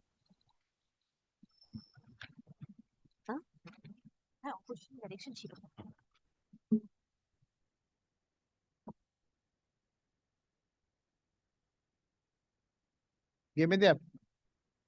What is your calculation, madam? Your Lordship, according to my calculation, it was around 122 days, Your Lordship.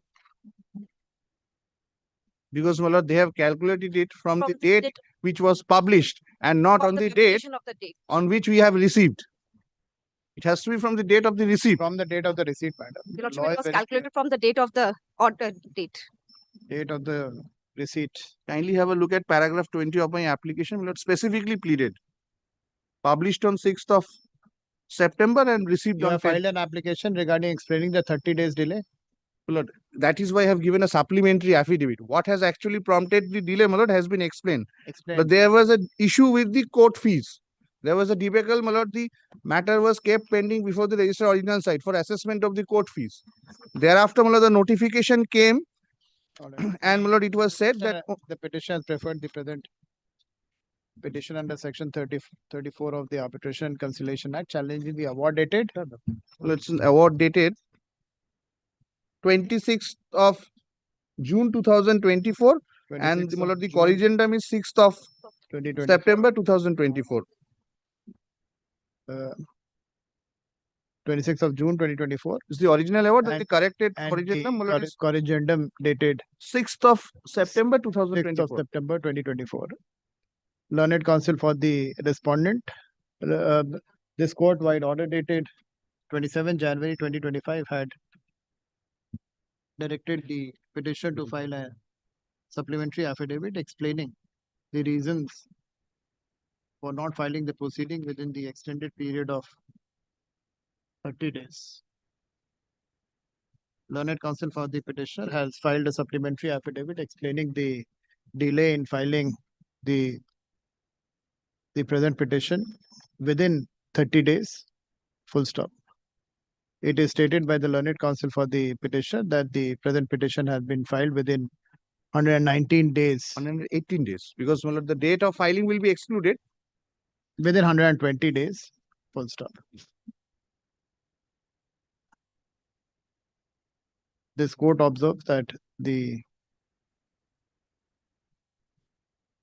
learned counsel for the respondent has filed the affidavit in opposition, wherein she had taken the ground that the date, wherein he had calculated the date from the date of publication of the award and not from the date when the petitioner was handed over the award, full stop.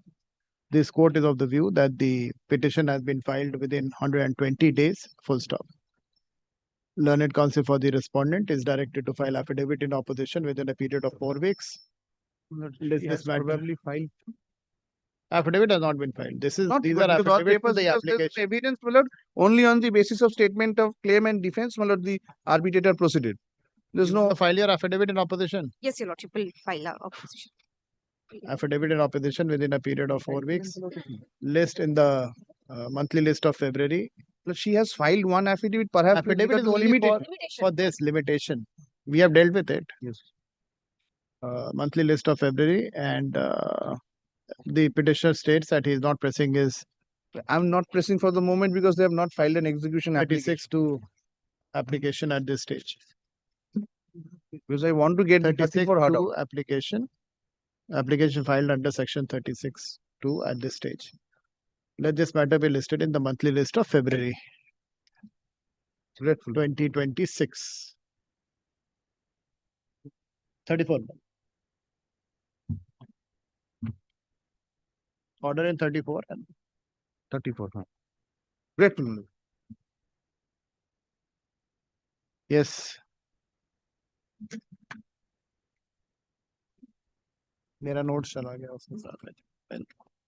Yes. Lordship, I beg to appear on behalf of the petitioner, Lordship. Just for refreshing the memory, that case where my Lord held that limitation. My Lordship directed me to show the law on this, my Lord. My Lord, the award was passed on 5th of April. It was. Sir, not today. 4:30, not. Very well, my Lord. Very well. Seeking your lordship's indulgence, my lord. I'm late Oh. by a day, my lord. This is that Shivam, my lord, the section 37 that we were arguing, my lord. I had to Yes. submit my notes of argument yesterday. Please do. But one, my lord, may I submit it? Not only one thing, my lord, I have to indicate there is one Delhi High Court judgment, my lord, which we were carrying the other day, but we could not place it. I have forwarded a copy of the same, my lord, to my other side, and it is indicated in the note. Lordship All will consider that. Thank you. Grateful.